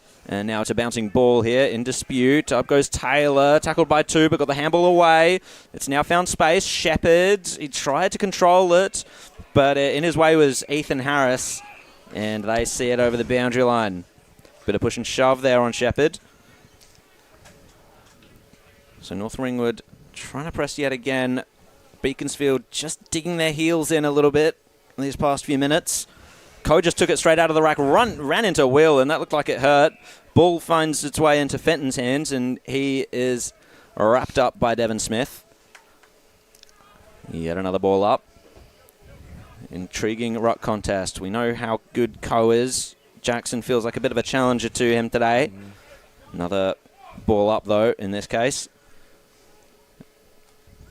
So here we go. Jackson and Coe, once again, Jaden Van Unen couldn't find it there. It's been taken away there by Johnson nearly. He was tackled. No free kick paid. O'Donnell, in fact, tried to find a handball target. Nothing doing as it goes over the boundary line. So a little bit stagnant here. 25 minutes gone in the first quarter. Yet another ball in. Coach trying to wrench it out of the ruck that time. But Jaden Van Unen ended up with it. Another wrap-up. Elimination final. High-pressure stuff here as Beaconsfield try and stem the bleeding. Tap down again. Whistle's gone this time. And it's a high free kick, and it's going to be going the way of North Ringwood. We'll see which player it is. It's Jackson. So he turns around to look for an option, but no options present themselves as the siren goes for quarter time. It's Beaconsfield 1 straight 6. They got the first of the game, but none since then. North Ringwood 4-5-29. And let's go to Gav Casey for some of the scores. So the goal kickers for North Ringwood are leading the way. It's Sharp, Fenton, Livingstone and Braunful. And Bruff is the only goal kicker for Beaconsfield. So we go to the quarter time break. It's Beaconsfield 1 straight 6, trailing North Ringwood in this elimination final. North Ringwood are 4-5-29. You're listening on Radio Eastern 98.1 and watching through YouTube. As Sarah opened her best friend Jackie's wedding invitation, she was overcome with a wave of emotion. While her two young boys wrestled on the floor, tears of happiness rolled down Sarah's cheeks as she saw the words she'd been longing to see. Please note, this wedding will be a child-free event. Well, Sarah, looks like we're off to Eastland for a new frock and some heels. And let's book in that babysitter. For all of life's little moments, there's Eastland. Eastland. Live real. At Yarra Valley Water, we know reducing your shower time, or show time, to 4 minutes can save you an average of $200 a year on water and energy bills. Shower shorter. Save water. Authorised by the Victorian Government, 1 Treasury Place, Melbourne. Sprained your ankle, bursting through the banner? Broke a finger, high-fiving the ruckman? Or did you run into the goalpost again? For bumps, breaks or bleeds, be seen sooner, close to home at Knox Private 24/7 Emergency Department. The preferred provider of emergency care to the Eastern Football Netball League, you'll generally experience shorter wait times. You don't need private health, but there is an out-of-pocket fee. Be seen sooner, close to home at Knox Private 24/7 Emergency Department, 262 Mountain Highway, Wanturna. Do you feel good about your bank? Because there is a bank you can feel good about. They share their profits to fund big community projects, small community clubs, and vital emergency services. They've given $250 million to help Australian communities thrive. They have all the products and tech you expect from a big bank, with service you don't. It's Bendigo Bank. Feel good about who you bank with. Try Bendigo. Search bendigobank.com.au or search Bendigo Bank near me. The first time I met the team at Tobin Brothers Funerals, I felt like I'd known them for years. They're so caring, honest and passionate. James McLeod, Managing Director of Tobin Brothers Funerals, sums it up best when he says, Every day our people get out of bed to assist client families in their absolute time of need. Our people love what they do, and you will not find a more highly trained group of people than those at Tobin Brothers. Visit tobinbrothers.com.au. Tobin Brothers Funerals, celebrating lives. Hi, I'm Ben Desson from Montrose Football Netball Club, and when I need a new kit for a night out, I head over to Eastland. But Eastland is more than a shopping centre. They support a range of community organisations and have been major partners of the Eastern Football Netball League since 2018. Thanks, Eastland. You are listening to Radio Eastern FM 98.1. With live and exclusive coverage of the EFNL football season, bringing you the match of the day with score updates from all divisions. And now we cross to our commentary team for the Radio Eastern 98.1 Match of the Day coverage. Welcome back, ladies and gentlemen. Quarter time here at Tormore Reserve in the Division 1 elimination final. North Ringwood leading 4-5-29 to Beaconsfield, 1 straight 6 points. Let's head over to the scoreboard. And Josh, any scores coming through? Of course, we've got the 3 other elimination finals today. In Division 2, Heathmont have gone off to a really fast start against Mulgrave, 6-7-43 to Mulgrave 2-1-13, as Jared Beanland's a pretty happy man. No update from Sylvan and Oakley District, and last check from Churnside Park Scoresby 3 straight 18 to Churnside Park, yet to score. So plenty of intriguing scores around the grounds. Thank you very much, Josh. And Ray, 4-5-29 to Beaconsfield, 1 goal 6. Did North Ringwood leave 10 points on the ground in that quarter? They did, Brace. Look, what they did though, they realised. What they did, they realised that they're a taller forward line. They were bombing the ball down to the road, down that right-hand side away from the scoreboard, which you can kick goals from centre-half forward at that end. And they used it very well. And what they did also, they used the outer wing, the wide open spaces and rung. And Beaconsfield, look, they're not out of this without a chance. You know, they've got to do the same thing. But I think what they've got to do, though, is lower their eyes as they're going into the forward line. Some good players, Robin Yahas, when he gets the ball, he always does something. But one thing that Beaconsfield's got to realise with Nahas is that he doesn't kick the ball long. And when he gets it, he's only going to kick it 15, 20 metres to a teammate. So they've got to man up on the people around. Well, he actually was involved in that one passage where he took 3 possessions, and he was the one that set up Braunthal for that goal, their second goal in the quarter. So, like I said, he was allowed to run unaccountable They've got to do better than that, Beaconsfield. And let's go boundary side. Yeah, thanks, boys. Joined by Mick Fogarty. And Mick, we spoke pre-game. They knew we were the fast side, but they've come out quick. How do you respond? Oh, look, it's getting hands on the footy. If you can't get your hands on the footy and you're reactive and you're second to it, they're getting their hands, they're getting releases with Whelan and Fenton, and they're just running right around all over the ground, winning their one-on-ones. We're not halving them, we're not actually winning them, so it puts too much pressure on our defence. And how do you plan to get that pressure back on your terms? Get our hands on the footy first, get numbers to stoppages, even it up and win the footy. Good luck. Thanks, man. Back to you, boys. Thanks very much, Scotty. And yeah, a lot of spirit there in Mick's voice there. I don't think he was too happy at quarter time by that sounding it, Ray. No, well, he shouldn't be happy at all because, they were certainly outplayed for the second half of that quarter.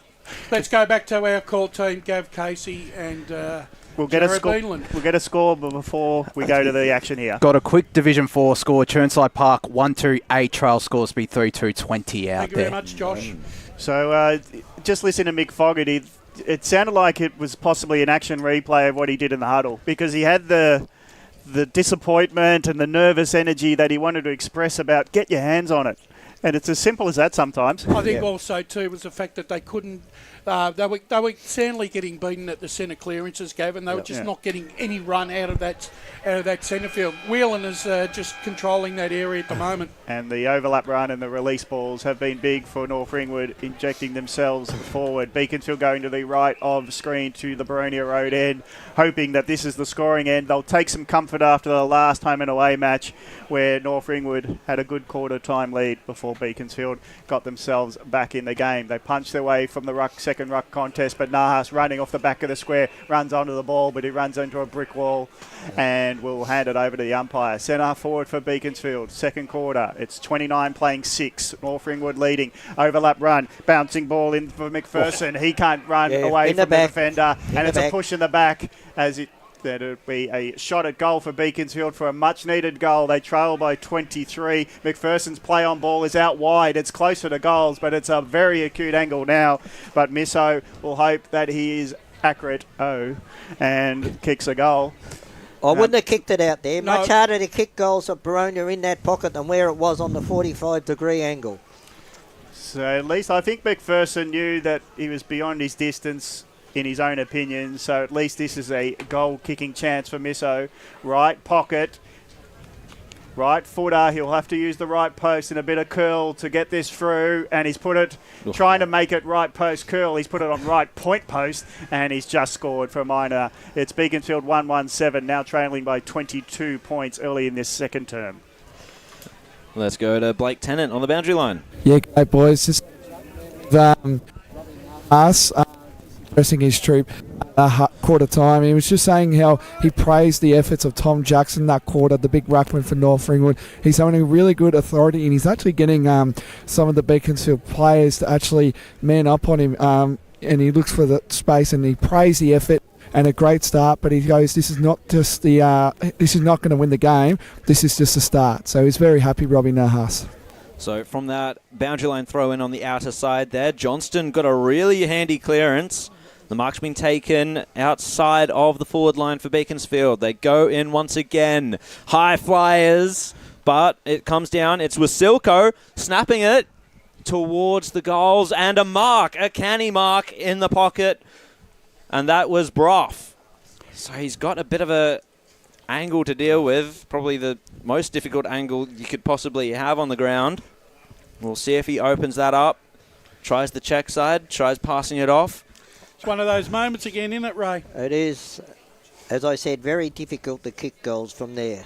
So it looks like he's going to go the check side. Opens the angle. He's done it. It's a goal. Brough gets his second. Beaconsfield get their second with 3 minutes gone in the second quarter. And all the attacking play early in this quarter has been Beaconsfield's way. Done the right thing, though. He swung around on his left foot. I think that it was a far better option than just trying to go back and slot it through. But what I like so far in this quarter is the big man for... Silko? Coe in the ruck. He's knocking the ball clear of that cluster of players in the centre bounce. So Brough is he's getting in the mix, but we'll stop calling him Brough if we can. Oh, true. So it's Brough getting his second goal on the board for Beaconsfield. He's a bit of a live wire, but he got out the back and he took a mark that dropped short from a shot. So it's a bit of an oversight from the North Ringwood defence to let Bruff get out the back there. It's trying to get out of the mid Beaconsfield, trying to push it forward. They couldn't get it too much forward, so it's going to be another ball up. Forward of centre circle of Tormore Reserve. That's a good goal. Closes the gap to 16 points for difference for Beaconsfield. Long punch by Coe. Gets it inside 50. Bouncing ball hits the chest of the lead-up player. And now they're just trying to get out of the congestion. Bruff trying to get it onto Johnston. He's now trying to work some space, but under that pressure, they've coughed it up, have Beaconsfield, but the clearing kick might be McPherson. He knew he was going to get a collision, so he just dropped his hands. He's trying to take the mark, so it's spilled to ground, and trying to clear out is Van Unen. And Van Unen, Dylan in defence, couldn't break free of the tacklers, and we wrapped up and sent up back. Absolutely dodged a bullet there, North Ringwood. They did. Kicked it in such a dangerous spot there.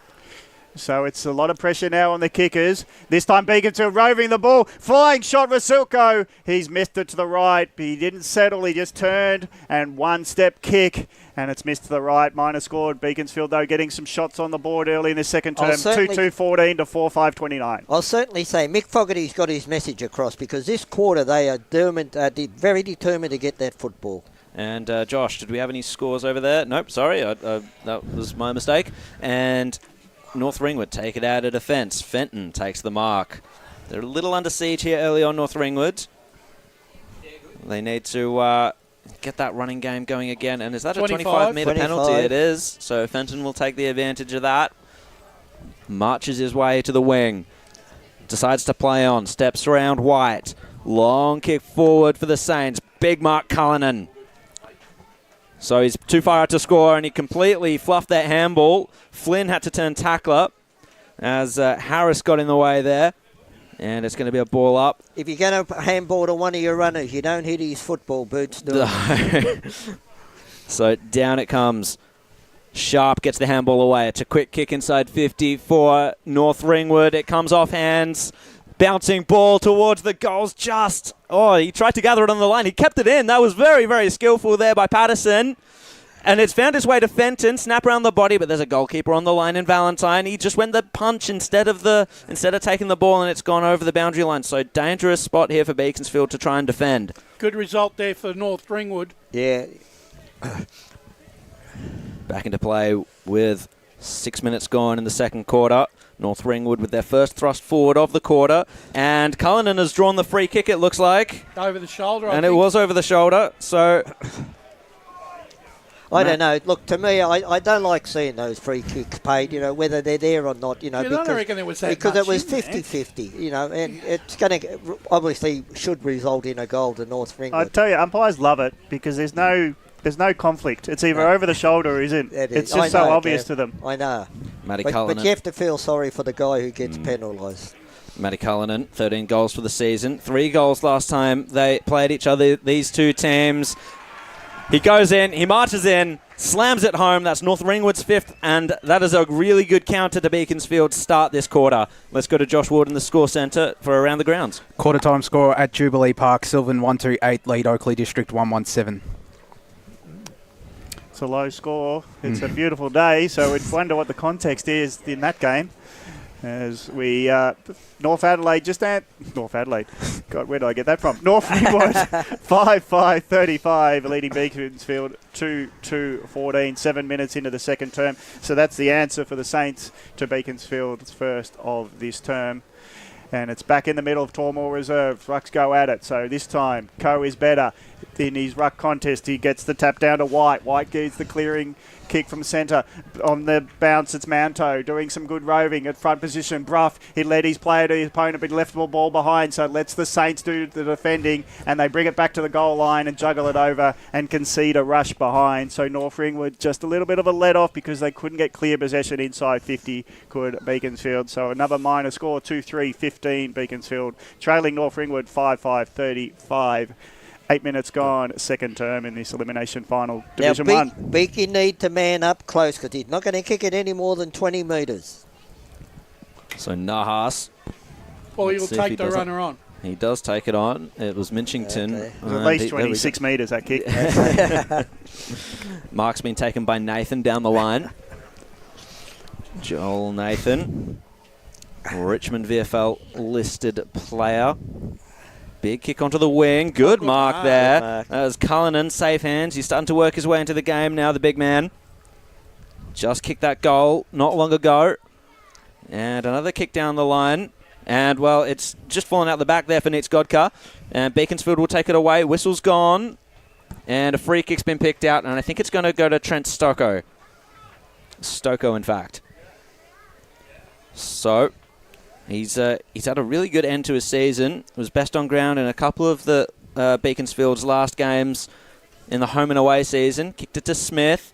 And they were trying to control the ball there, but Braunthal just came across and broke that up. So it's a contest now. Taken down as McKinder. It was a good tackle by Whelan, and it'll force the ball up.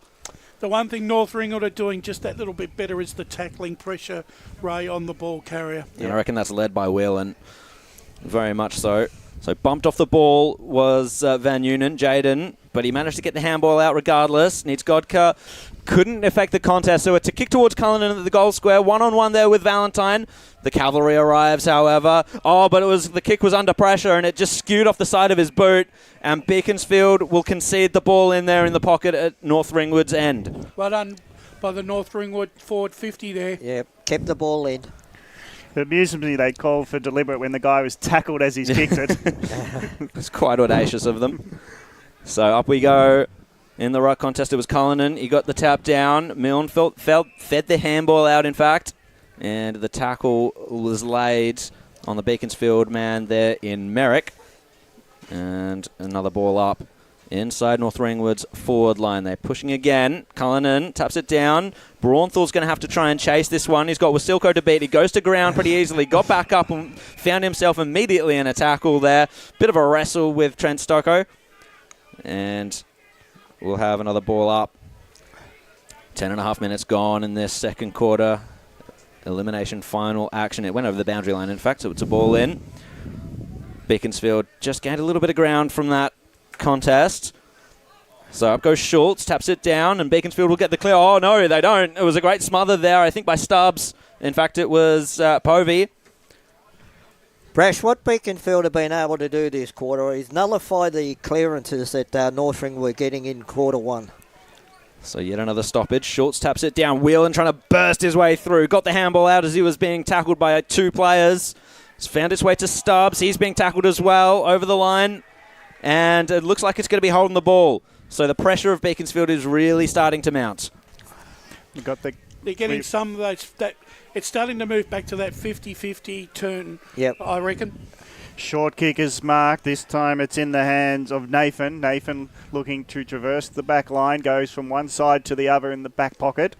They do keep possession, though, Beaconsfield. This is the next important kick. It's a high up and under. The numbers with the Saints, but ground level ball won by the Beaconsfield. They're trying to get some transition play with quick hand pass. Now the lead up ball in the middle. White might take the possession. He hits the ground with the ball in the centre, and it'll be a ball up. So they're just trying to be more deliberate and hit up targets, but there is the danger that any turnover could be quickly sprinted away from.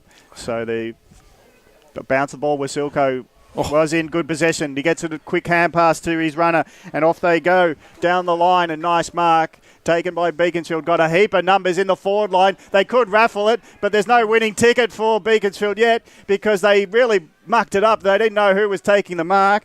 McKinder was good to back up. Gets the ball going again for Beaconsfield. Now the mark. Well, was that a push-off in the marking contest? Still the numbers with Beaconsfield. Maybe a hand pass to Wasilko will finish it. His kick is smothered from 30. And what could have been conceivably a easy shot at goal never happened. And now it's with Nahas at half-back. And I'm just baffled and trying to speak at the same time how they mucked that up. So the kick by Nahas goes to the centre corridor. He's very good with that. He knows he can really pierce a pass in. So this is now Flynn. Long ball. This might just show Beaconsfield how you do it. One end to the other they go. Now the long ball in. North Ringwood, they've got people queuing up, and one late into the contest was it Braunful?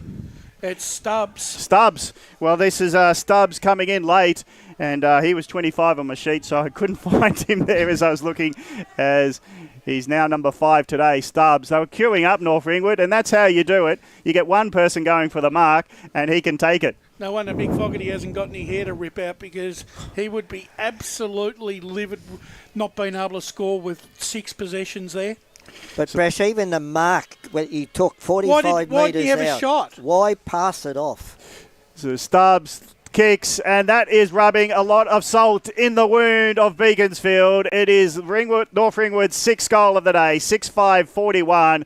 They lead by 26 now. Beaconsfield 2-3-15, 14 minutes gone, and only a minute ago you thought Beaconsfield were going to score. Potentially a 2-goal turnaround. Blake, what have you got for us? Yeah, just a quick one as well. As you touch on as well, just that end-to-end ball movement was great, and great use there by Harry Flynn, the young fella there, Collingwood listed VFL player, so good experience there for North Ringwood to get that goal to Stubbs and kick the goal. So Schultz into the rock, but it was North Ringwood to take advantage there of Coe not being there. Clearance North Ringwood once again, outside of the boot, trying to find a teammate in Fenton, but he was tackled over. Beaconsfield capitalise. Good kick down the line there. It's now been marked by Mounter. Mounter goes to the corridor with that one. He picked the eyes out of McKinder. He's going to turn around. He's got a bit of an open forward line down there to try and figure it out, but his kick was absolutely miscued, and it misso, and over the line it goes. I couldn't help but react there that they are doing everything wrong when they Look, the build-up from the back line was very, very good, but it's always that last kick. Yeah, they just can't hit a target like yesterday in their forward 50. 15 minutes gone in the second quarter. There's the throw in. Scooped up there by McPherson. Tackled again. Ball up. Boundary. Let's go to the boundary line with Scott Hardy. It wasn't even about sort of a missed kick. It was just miscommunication between the both players. He would have nailed it. Just they both ran the opposite way to where the kick was going to go. Well, did he call for it, Scott, in your opinion? Did Misso actually know it was coming to him? Yeah, no. Well, Mounter sort of ran away. He thought Misso was it, and it was just, no one really spoke about it. So that's where the miscommunication. Okay. So as Scott was speaking, we've had another 2 stoppages, and it's gone absolutely nowhere. Jackson versus Schultz. No, the nil draw there in that contest. Silas took out to turn tackler and wrapped up. I believe that's Nathan at the back. No, it's Meikle at the bottom of the pack there. Another stoppage. Up we go once more. Another scrap. Johnston throwing himself in. And another stoppage. So 6-5-41 to 2-3-15. North Ringwood lead in this elimination final. 16 minutes gone, and that's a free kick. Clear free kick to Schultz out of the ruck there. Jackson infringed. And Beaconsfield will be happy that that wasn't advantage, because they completely stuffed out that inside 50 once again. They did. But they still seem to be wanting to lead to that pocket run. I know. No one led that time. Getting to know the ground you're playing on. Obviously, they haven't played here before. You've got to give. But look what the opposition did in the first quarter. Schultz passes it off to Merrick. He's just going to run straight to the arc, kick it towards the goal square. Who's there? Wasilko couldn't quite take the mark. It comes off hands. North Ringwood to try and mop up. Wasilko kind of gathers it again. Gets it to Johnston. He was tackled. Dylan Van Unen, good pressure. That was a lot better. The hardest part to defend on the ground is right on the point of the goal square in defence, and that's where you just got to keep putting the ball. Stoppage at the top of the goal square here. Yep. Beaconsfield pushing, but they really have lacked efficiency in their forward line, as we've said. So it comes here to Minchington. He received the handball, gets tackled immediately though by Joel Nathan, and ball up in the pocket. North Ringwood a little bit under siege, but Beaconsfield letting them off. Up we go again. Coe versus Jackson. Coe just took it out of the ruck, and it's a high free kick there to Coe as he was tackled.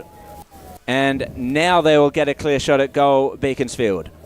Surely he's not going to pass this one. It's a must. Surely. This is a must goal here for Beaconsfield. He's got a, and Coe's been very good in this quarter. Yep. Harrison Coe. He played very well in the last time we saw Beaconsfield at home park taking on Murrelbark a couple of months ago. He's impressed this season thus far. Can he get a goal on the board? He's kicked 5 for the year. Marches in. And is that going to be it? Yeah, it is. Beaconsfield get their 3rd on the board. And finally, their inside 50s pay off. Great reward for effort for Co. As I said, he's made a big difference in this quarter. And Josh Ward in the score centre. Mulgrave making a comeback, 7-7-49. Heathmont, Mulgrave 5-3-33 out there at Walker Park. Thank you very much, Josh. So the winner of that game will go on to play the Waverley Blues, who lost to Templestowe yesterday. Thanks for joining us on Eastern FM 98.1 and the YouTube and Facebook streams as we're just waiting for the ball to come back to the centre. My co-commentator Gav Casey will take us underway for the later stages of this second quarter. Thanks, Jared. And a shorter ruckman for Beaconsfield in Schultz going at it, trying to jump over his opponent, but it's been won by the North Ringwood ruckman. It doesn't mean they get the clearance because trying to get forward was White. He's been wrapped up in the tackle, but the umpire's allowing play on. So North Ringwood have sort of just bundling it to the wing, close to our broadcast side. And that was a good contest both ways. No clear possession won. The tackles were intense, and the pressure to get a kick out of the contest was immense and never happened. So it's a ball in, boundary side, just in front of our cameras here. So we've got a perfect view of this next possession.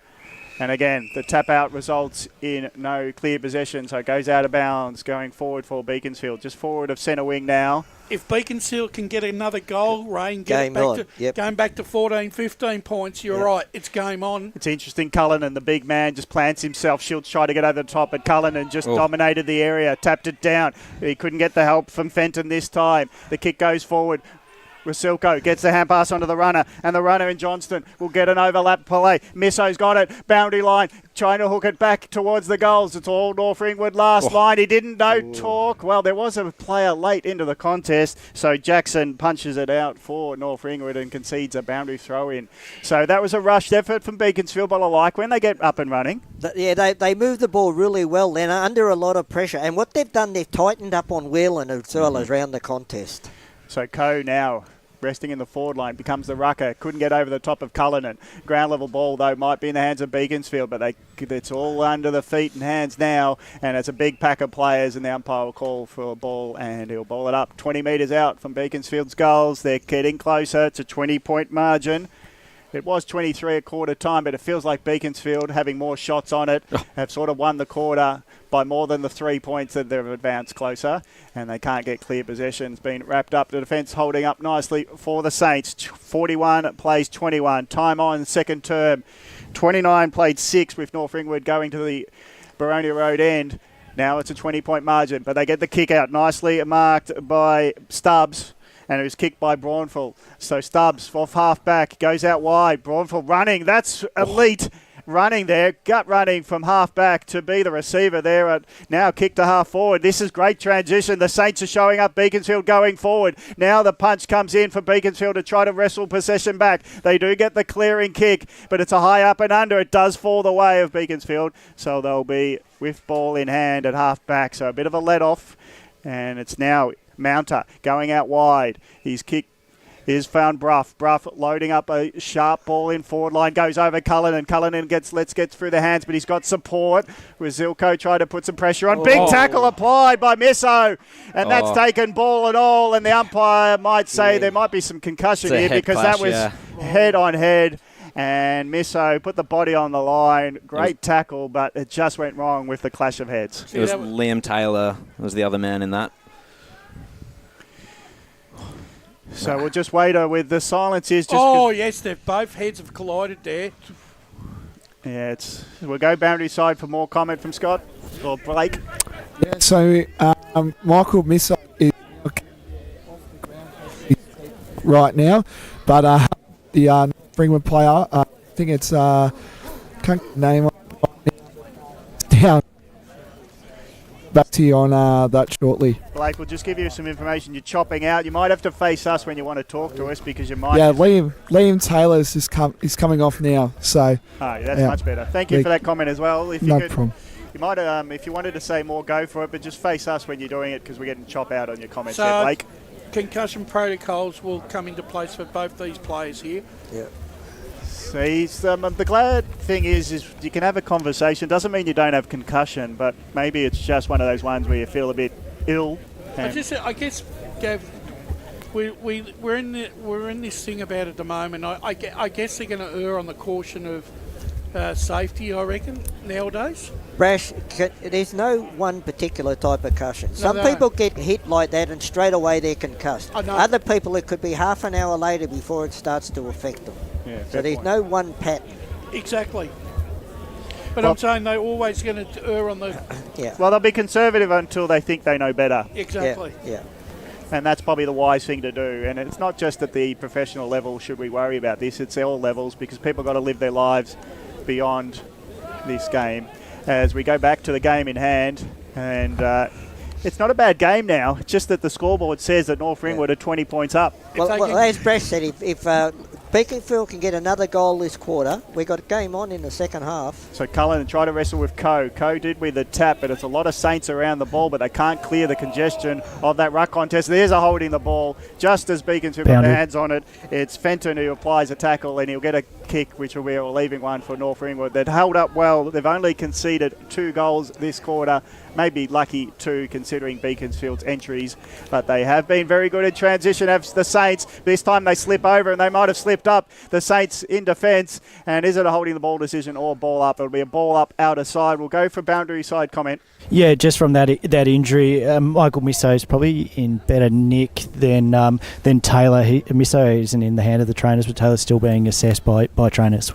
Bruff picks it up close to the boundary line, hooks it back into play, punching and trying to keep it going forward as Beaconsfield. They go on the bounce, though. It's been sharked by the runner in Nathan, and Nathan just electrifies the play by running out of congestion. A couple of hand passes over. Fenton's there. He gets tackled, but he swings a hand pass out. The runner there, and Stubbs can't break through. So at least Beaconsfield are stopping the run on with some tackles. White's now got it from the turnover ball. He goes over wide to Mounter. He misses him in the kick. Mounter has to apply a tackle scrimmage effort, but the numbers are with the Saints out of wing. Now they'll load a long ball into centre forward. Beaconsfield do well, and just taking the relieving mark. So good play for Beaconsfield. Holding up now was Silko. Well, sorry, that was Mitchington in the middle. Dropped the ball, but it's fallen to his teammate. Long running ball now, and it's a mark at full forward. Is that Coe dropping back into full forward position? I think so. And he's been a great ruckman, but the height there paid to his advantage because that's what you got to do when you know you've got height advantage. Just use it. Put it high, let him jump over his defender, and Coe has now got it in hand 30 metres out with not much of an angle. He's got to kick it to finish it off. He did very well to outmanoeuvre Payne there. So Harris ran through the middle beautifully, and his kick was a smart one. It was to the advantage of Coe. He's not going to be spoiled when the 6 foot Lots is got his arm straight up. He's not going to be. He's got to kick it as hard as he can too. No good just trying to guide it. Well, through. as we know, the wind gets through the trees here at that end.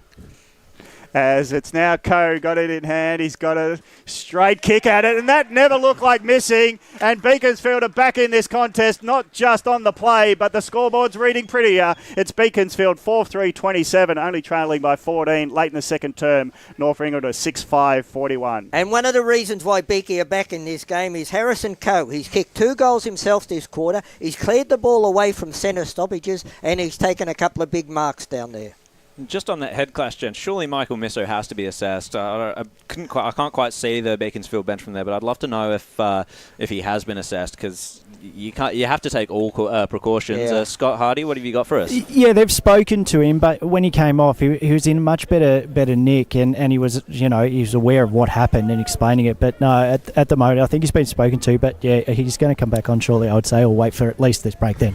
So that'll be interesting to see what Nicky's in. Fenton gets the clearance as we're back at the ranch here. Good spoil there by Meikle. Had to defend his own player's kick. Let's go down to Blake Tennant on the boundary line. Yeah, that's a quick one as well. Liam Taylor, he just looks very drowsy at the moment. His head's just shaking everywhere at this stage, so I wouldn't be surprised if his afternoon is done for the day.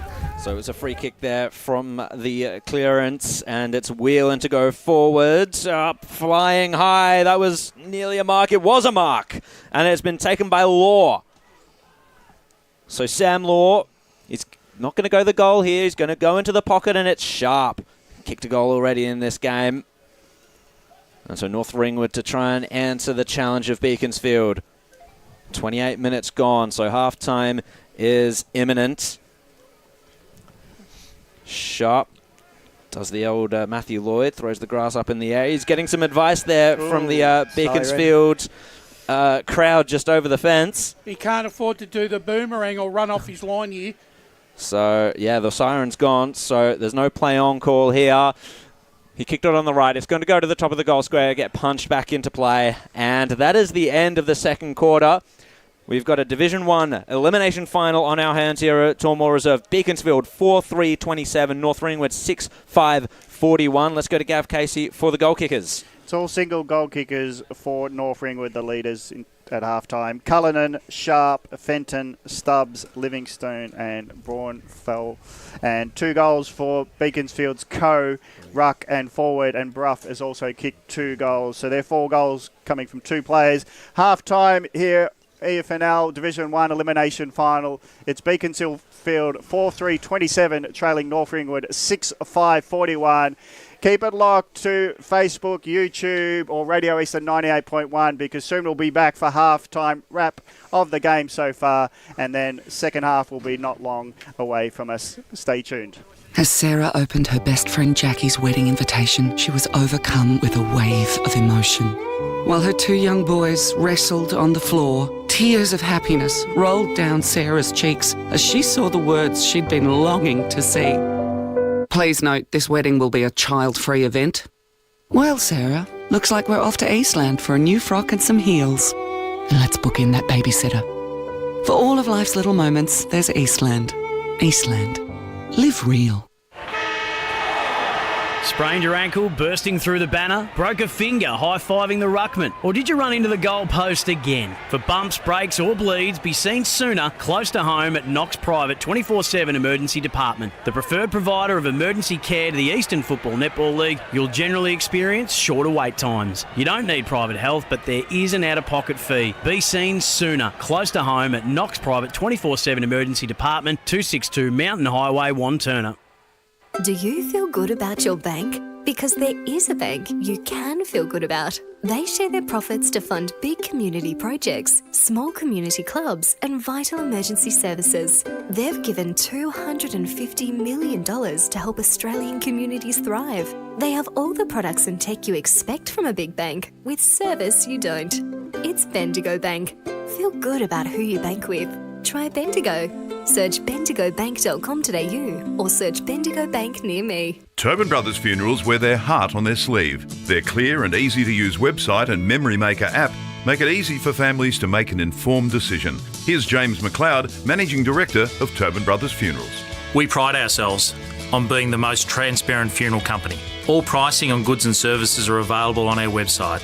It's all there for you to see and make very informed decisions when planning a loved one's funeral. Visit tobinbrothers.com.au. Tobin Brothers Funerals, celebrating lives. Do you want to study at the #1 sports science school worldwide? Study sport at Deakin and benefit from the most advanced sports facilities available, from running tracks to biomechanics labs, and decked out gyms to a climate chamber.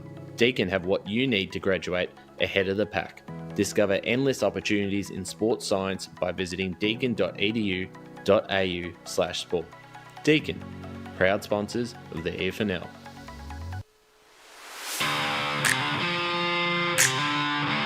You are listening to Radio Eastern FM 98.1. With live and exclusive coverage of the EFNL football season. Bringing you the match of the day with score updates from all divisions. And now we cross to our commentary team for the Radio Eastern 98.1 Match of the Day coverage. Welcome to the halftime show for the Eastland Match of the Round, live here from Tormore Reserve Division 1 elimination final, and it's North Ringwood 6-5-41 that lead Beaconsfield 4-3-27. Josh Ward here alongside Ryan Long, Blake Tennant and Scott Hardy. Blake, Scott, down on ground level for this contest. What have you made of it from down there? It's warm. I'm just sipping some water, and I'm liking the space, the crowd environment, the heat of it, and the heat of battle. But no, look, it's an interesting game. I'm pleased to see Beaconsfield compose themselves. Obviously, at that quarter break, I was with Mick Fogarty. He spoke really, really well. Like you listen to him talk, and you're like, yeah, I'm here to play, and I want to win for you, because he was very animated but passionate, obviously, about what was transpiring, and obviously it was that North Ringwood running faster over the ground.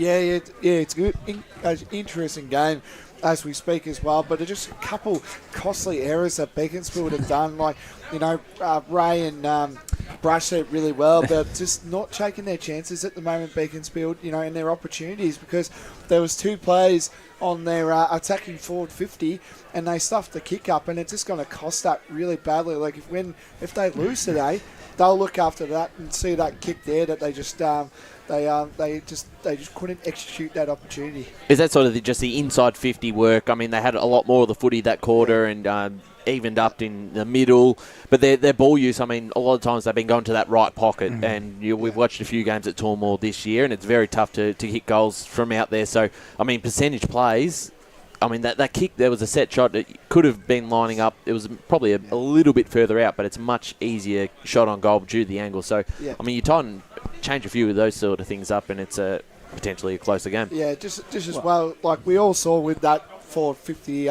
end-to-end stuff there, but how good was North Ringwood's execution to get it out of there? And they got a goal through Stubbs there, which was magnificent, because Beaconsfield had 2 numbers to North Ringwood. I don't think anyone was in the goal square but the full back in the outside there. But Harry Flynn, just the way he had the determination to get that ball moving forward and to hit up Stars was just incredible.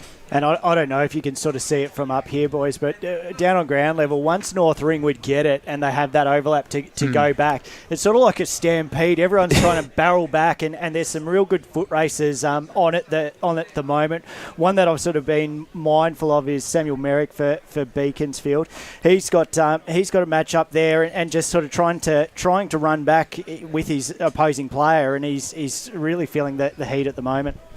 And one thing I've noticed about North Ringwood as well, unlike Beaconsfield, they've been using that far side, which is, I feel like that's somewhat helped their transition. But yeah, it's been on full display as that transition, whereas Beaconsfield, they haven't really been able to transition the ball well. But some good performances from Beaconsfield, particularly in that second quarter. Harrison Coe, he's going to play a key role in that second half, whether that be up forward. He can be much like Cullinan in that North Ringwood forward line and be a point of difference, be that bigger body, Ryan. Yeah, absolutely, and something we talked about in the pre-game of what they're going to do up forward without Johnson there, without Jafar Ocker there. Boud's out of the side at the moment as well, so obviously they've got to find goals from elsewhere, and Coe's just such a big body. He can go in the ruck, but I mean, as you saw, that was a really strong mark up forward to put them back into this game before half-time. So obviously a player like that is going to be very vital in the second half. And just a good one as well. We've got to send a message out to the 2 players that had that nasty collision as well just before, as we do with number Liam Taylor and, of course, Michael Misso.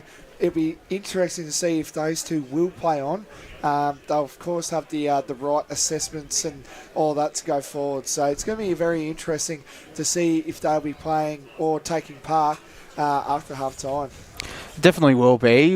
What do you want to see more from Beaconsfield in the second half? I think they need to start taking advantage of more of those opportunities and not dish it and not make the mistakes they did earlier on. Just that I wanted to see that controlling footy and slow the tempo, because if they keep running on their way back the way they are, they're going to burn out by the time it gets to the fourth quarter. They need to close the gap, obviously, as well. So they need to find those scoring options and probably not just solely rely on Coe. And just a quick one as well. Just they've got to take their opportunities a bit more. Beaconsfield, North Ringwood's ball movement has just been through the charts at the moment. They're using the ball really well. Josh, you touched on it really well. They're using that far wing down there really nicely. And to me, I said at the start of the day, I think North Ringwood can win this. It's just, again, the story that's been going on for Beaconsfield now for probably about 2, maybe 3 weeks before Ocker came out of the side due to an ankle injury, and no Johnson. It's just killing them at the moment. And no, of course, Jesse Boyd, is it? I'm pretty sure that's his name. He's out too. So a couple of big outs there for Beaconsfield, and they're just not scoring enough. I mean, they've got options. Hayden Bro and Anko have kicked the 2 goals each, but maybe do you throw Brandon White up in that forward line? We might have to, because they need to get more scores. And more chat as well. It's quiet on the ground. Is that from both sides or just both sides? But obviously North Ringwood can afford that because they're up. But I think we obviously spoke about that a little bit in length in between that sort of confusion between Mounter and Misso. That's not just one option, but it's going throughout the whole game. It seems fairly quiet from from a ground perspective, and I'd Yeah. like a bit more chat from them, a little bit more leadership, and I think they would maintain sort of or get back a little bit momentum on their side. And can North Ringwood keep what they're doing up in this second half? I think so. But looking at that second quarter, Beaconsfield certainly got back into the contest. And you look even for a North Ringwood perspective, we talked about Beaconsfield missing opportunities. North Ringwood probably could have been an extra 1 or 2 goals up at quarter time. They miss a couple set shots. So them themselves, I mean, who takes their chances in this third quarter will decide, where this game goes. And that's what it will be for North Ringwood. If they can just say, we're going to just take a risk, see how it goes. Their footy, they're so quick, and, they're leaving Beaconsfield in the dust. So if they can back themselves, they'll probably get the win. We're going to go to a break shortly. Just quickly, some scores around the grounds. Heathmont 68 to Mulgrave 36. Oakley District 25 to Sylvan 16 at half time, and Churnside Park 27 to Scoresby 26. We're going to go to a break here. When we return, we'll bring you the second half of action out here in the Eastland match of the round between Beaconsfield and North Ringwood. As Sarah opened her best friend Jackie's wedding invitation, she was overcome with a wave of emotion. While her 2 young boys wrestled on the floor, tears of happiness rolled down Sarah's cheeks as she saw the words she'd been longing to see. Please note, this wedding will be a child-free event. Well, Sarah, looks like we're off to Eastland for a new frock and some heels. And let's book in that babysitter. For all of life's little moments, there's Eastland. Eastland. Live real. Sprained your ankle, bursting through the banner? Broke a finger, high-fiving the ruckman? Or did you run into the goal post again? For bumps, breaks or bleeds, be seen sooner, close to home at Knox Private 24/7 Emergency Department. The preferred provider of emergency care to the Eastern Football Netball League, you'll generally experience shorter wait times. You don't need private health, but there is an out-of-pocket fee. Be seen sooner, close to home at Knox Private 24/7 Emergency Department, 262 Mountain Highway, Wanturna.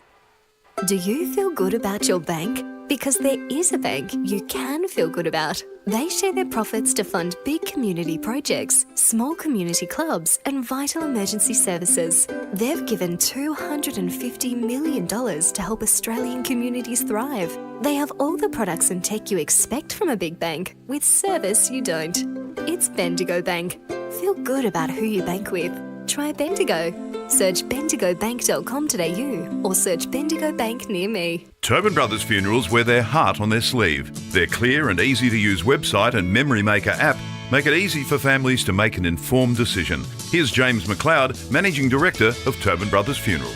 We pride ourselves on being the most transparent funeral company. All pricing on goods and services are available on our website.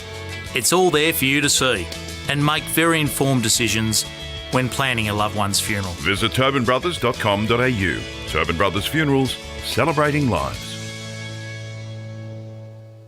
At Yarra Valley Water, we know reducing your shower time, or show time, to 4 minutes can save you an average of $200 a year on water and energy bills. Shower shorter. Save water. Authorised by the Victorian Government, 1 Treasury Place, Melbourne. Sprained your ankle, bursting through the banner? For bumps, breaks or bleeds, be seen sooner, close to home at Knox Private 24/7 Emergency Department. You'll generally experience shorter wait times. Knox Private 24/7 Emergency, 262 Mountain Highway, Wanturna. You are listening to Radio Eastern FM 98.1. With live and exclusive coverage of the EFNL football season. Bringing you the match of the day with score updates from all divisions. And now we cross to our commentary team for the Radio Eastern 98.1 Match of the Day coverage. Welcome back, ladies and gentlemen. Half-time sees North Ringwood 6-5-41 leading Beaconsfield, who came back into it a little bit in the second quarter, 4-3-27. And Ray Baird, what was your surmisation on the first half? Well, on the first quarter, both sides took a while to settle down, but North Ringwood then finished it off with some goals down at the right-hand end of the ground. But then in that second quarter, Mick Fogarty gave them a rev up, and they were a lot better. They started getting big co in the rucks, knocking the ball, and they were winning clearances. And they if they'd have been accurate, they missed a few goals in there, they would have been a lot closer. But they're in this game, without a doubt. All right, thank you, Ray, and let's get back to the call team, Gav Casey and Jared Beanland for the big second half here. And so the ball held aloft by the umpire. Siren sounds. Second half action in this elimination final. Beaconsfield and North Ringwood. Up goes Jackson, up goes Coe. Bounces to Whelan, gets the handball away. Flynn was the target. Tackled by Stoko, and White will end up with it. Gets it out to a teammate, I think in McPherson. He was tackled instantly by Meikle, and down they go. Let's go to the boundary line with Blake Tennant. Yeah, just a quick one about Taylor from North Ringwood. He's getting assessed by doctors right now. The doctors said he'll be assessed in about 10 minutes' time. So I'll give you a bit... Sorry, Blake. Quick inside forward 50 for North Ringwood. Pays off. They get the first of the second half, in fact. We'll just quickly look at the replay to figure out exactly who that was, and it was Fenton. Thank you, Brash. Number 14. Number 14. No, that's Livingston. Yep. All over the shop with that one, but that is all good. He kicks his second goal. 10th for the season, Ben Livingston. Big raps from Rory Nahas. Last time we saw North Ringwood. And let's go back down to the boundary line with Blake Tennant. So he'll be assessed by the club doctors in 10 minutes' time, and then they'll assess if he's going to come back onto the ground. Any word on Michael Misso, the other man in that clash? Yeah, Misso's all clear. Just spoke to a Beaconsfield trainer then, so he's all clear to run on. Not the start that Beaconsfield wanted, but what they'll learn, you can kick goals from that centre-half forward position down that right-hand side. Jackson versus Coe, and it's now Whelan getting the ball out for North Ringwood. Another attack, bounces off the chest of Cullinan. Ground level ball. North Ringwood trying to get another score on the board in the third term, but Beaconsfield hold them up 20 metres out from goal. Can't afford to concede another one early here, Ray. No, if they do, all their good work's been for nothing. Coe joins Cullinan. Coe wins the tap down, but again, another tackle applied, so there's not much room to move when on the ball, and handing it over is McPherson to the umpire. Beaconsfield in defence. No one goes to ruck contest, so Coe on the bounce like a tennis forehand, just whacks it out of his defence, and now the pack just follows the ball, and 10 metres in advance, they create another pack with McPherson again, handing it over to the umpire. So maybe the ruckman will think about getting involved in this ball up, and Coe again slaps it forward. This time it's a volleyball spike, and it goes 20 metres forward, and it's out of bounds. So this is an exciting development of the game where we're just punching it forward. It's better to punch it forward than to punch each other. Yep, yes, potentially. That's not what we're here for. Coe versus Jackson again. Coe just goes for a small punch, down goes under his feet. Ground level ball not clearly won by either side. And again, it's another ball up as Flynn's wrapped up in a tackle. So this time the North Ringwood player hands it over to the umpire. Ball up outer side of Tormore Reserve. First goal of the quarter goes to North Ringwood. They expand on their half-time lead and lead 47-27. Another ball up. We haven't broken clear of this congestion around the ball ups. Coe again dominating with his height. Just brings it to ground level. Again, no possession won for either side, and it's out of bounds. So just to see where the scoreboard lies, it's 7-5-47. North Ringwood leading Beaconsfield 4-3-27. 3.5 minutes gone, third term. Apart from that great goal, it's been contest after contest, ruck contest. And now the ball finally gets cleared of the congestion, but the umpire's sick of this, and it was a free kick, and North Ringwood will get it, and Nahas will get himself on the board, hand it over his teammate in Whelan. Whelan just floats the ball into the forward line. Has he got a leading option? Doesn't appear to be so, and the defence just knock it out and out of bounds. So that's been an uneventful minute of football, but it's been out of side, close to the boundary line. 4 minutes in, North Ringwood leading by 20. I'll tell you what, boys, we've been blessed by the weather gods today. You know, there's not a lot of wind, beautiful sunshine day to play finals. So tap down from that contest finds Brandon White wrapped up. Another stoppage. Of course, if you missed it, Liam Taylor off the ground, probably out of the game by the looks of it. Unfortunate stuff for North Ringwood after a head clash with Michael Misso, who should be good to go. It was Silko from that contest. Gets the handball out in front of McPherson. McKinder's going to challenge here. Knocked over by O'Donnell. Handball back into the centre there. And we've got a ball up. Brash, I think that's one of the differences we just saw then. They're not hitting their targets. They had players on the run then, and the ball carrier couldn't hit the target. Just a wide swing by Schultz in the ruck contest, infringed upon Jackson. So he's a big boy, isn't he, Jackson? He's definitely been holding his own pretty well against Coe. As good as Coe has been, Jackson has been going with him. So Sharp kicks it inside forward 50. Good punch over the top there for Beaconsfield. I believe that was Curran. And Beaconsfield, well, the kick was smothered from McPherson, and it'll be a throw-in there. 5 minutes 20 gone in this second quarter. Beaconsfield 4-3-27. This is sort of the way I'm thinking the game started to pan out. It's starting to be a real dour struggle here. Yeah. Despite the really lovely conditions here at Tormore Reserve, it is a bit of a tight contest. Meikle was the one with the ball there as it goes over the boundary line on that outer side. The beautiful Dandenong Rangers in the background. Can't see it on the screen at the moment because we do have that narrow shot, but Jackson taps it down.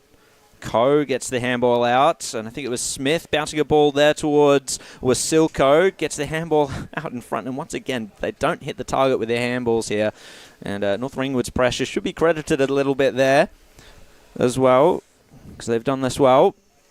Bit of territory gain for Beaconsfield as the ball's going to come back in once more. Wasilko this time, well, he doesn't actually make it to the contest, so Jackson just takes it out of the ruck. Coe was the one standing in the hole back there. Wears a bit of a hit there, and he's down for the count a little bit. He's looking sore. Meanwhile, the ball has gone over the boundary line once more. And Coe looks like he's going to be all right to get up and contest this ruck duel, this time against Cullinan.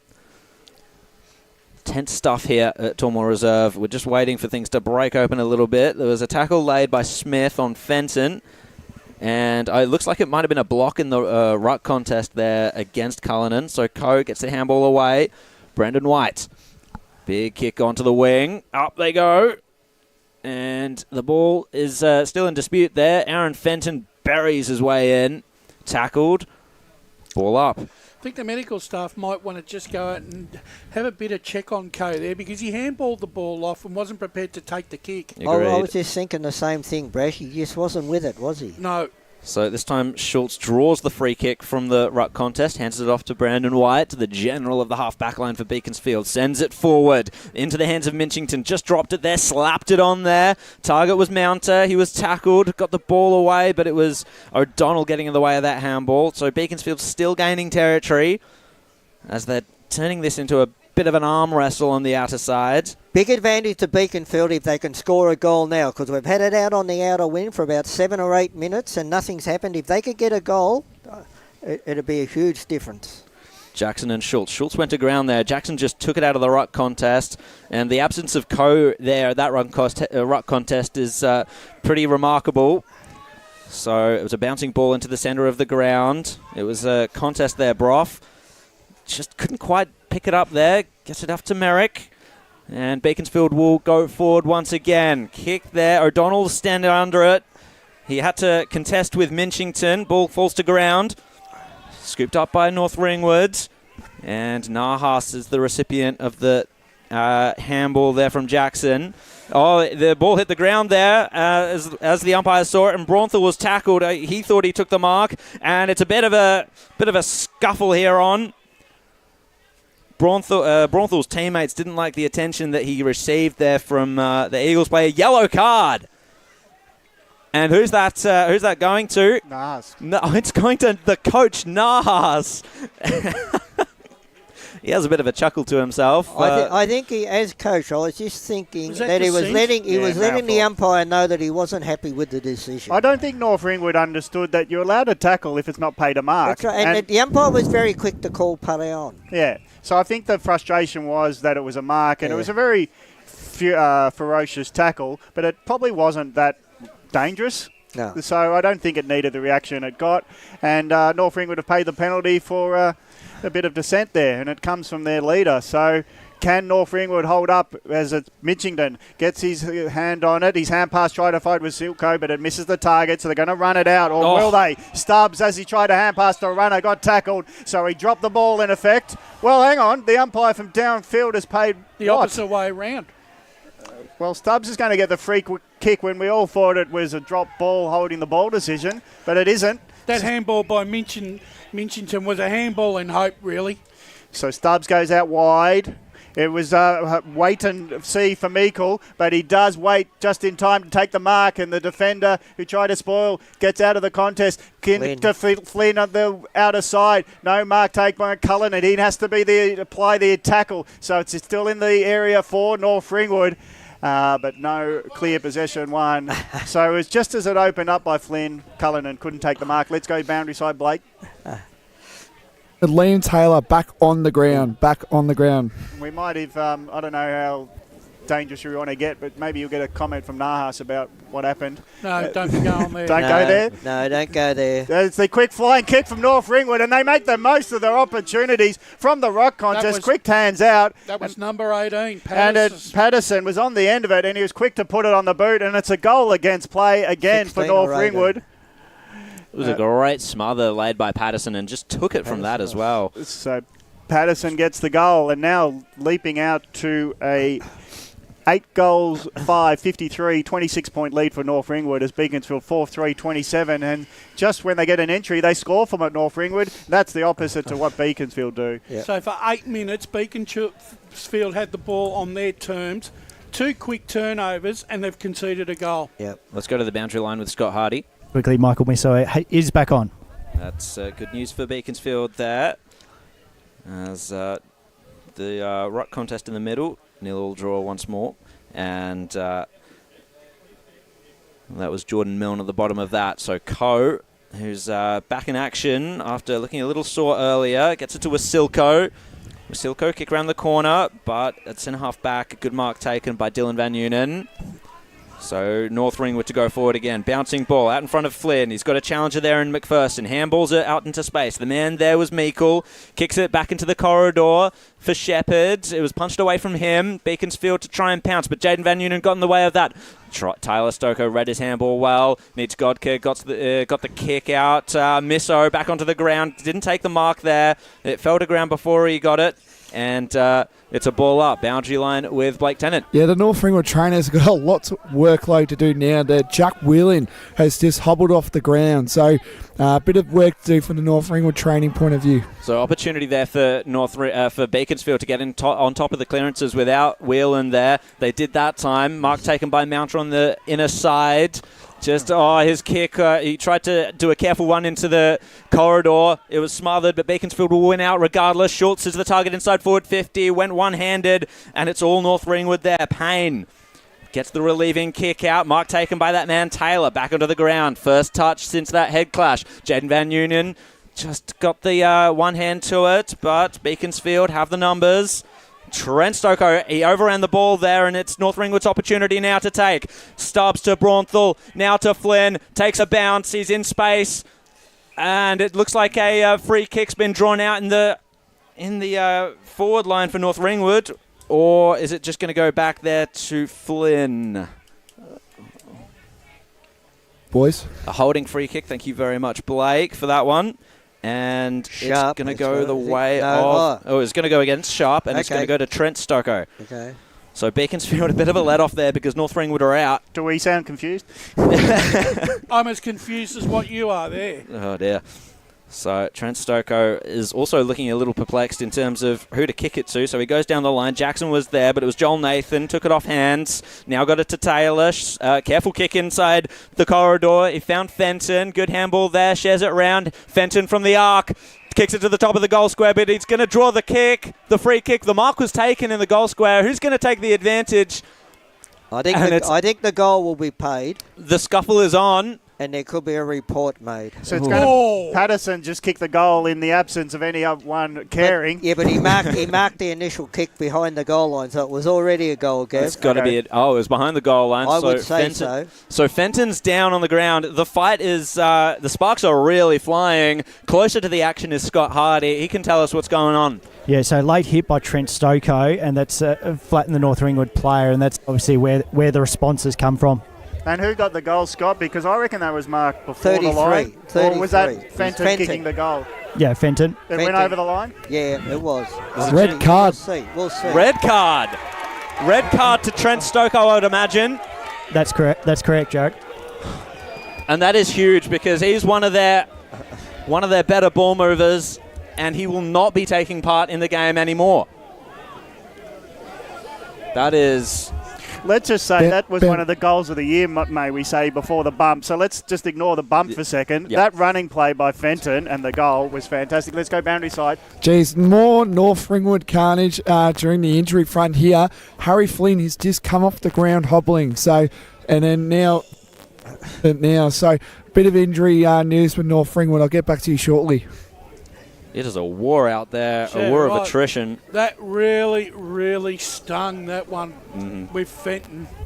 Jeez. He's looking... Oh, he's looking like... Oh, he doesn't know where he is at this point, which is really unfortunate. He's probably going to forget that incredible goal. I don't want to harp on it, but the goal umpires are checking. What happened? No, the field umpire's gone down. I'll guarantee it's a goal from the kick after before he got flattened. The goal umpire is saying it was either marked in front of the line or a clear goal. No, I think you find it's a clear goal. Let's see what they're conversing down They're there talking now. about the line because, Ray, I'm not sure you're correct here. They might have to It's a goal. Yeah, it's a goal either way. But who's getting the credit? I think it was the one who got flattened, Fenton. Let's see. I would say it was Fenton. Okay, so...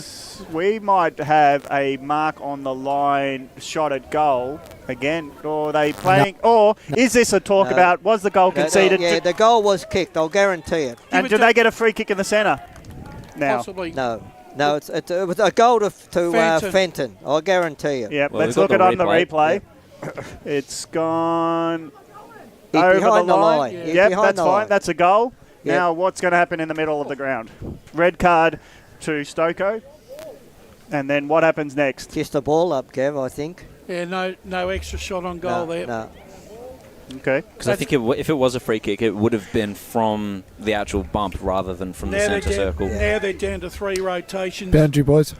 Let's go boundary side. They were right behind it. Blake, what did you see? Yeah, so of course there was just the end blow, of course, there, but just more injury news. Harry Flynn has just come onto the ground, so he's back on at the moment. He's probably been North Ringwood's one of their best players today, so big in there for North Ringwood. So Fenton, big action there with his second goal, and they'll get it out of the middle again, but the umpire's blowing a whistle, and the player's a bit gun-shy to react because it's a hot-tempered one. So it's White getting the free kick, back of the square, goes out wide, leading option will be nicely hit up. So it's in the hands of Misso. Misso goes short, but he pinpoints his opposition in Van Oonen. So I'm not sure who he was hoping for, but Van Oonen was standing on the spot, takes the mark, defensive arc, 50 metres, and he'll survey his options. Goes, hooks it with a nice around the corner kick, and like Suckling, and nice mark taken by Patterson. So Patterson, long, high and up and under. He's just hoping a player gets there with that kick. And now it's the hand pass, quickly gets on. And now Stubbs has got it forward flank and misses to the right. And they're getting the overlap and the extra runner on the gun side.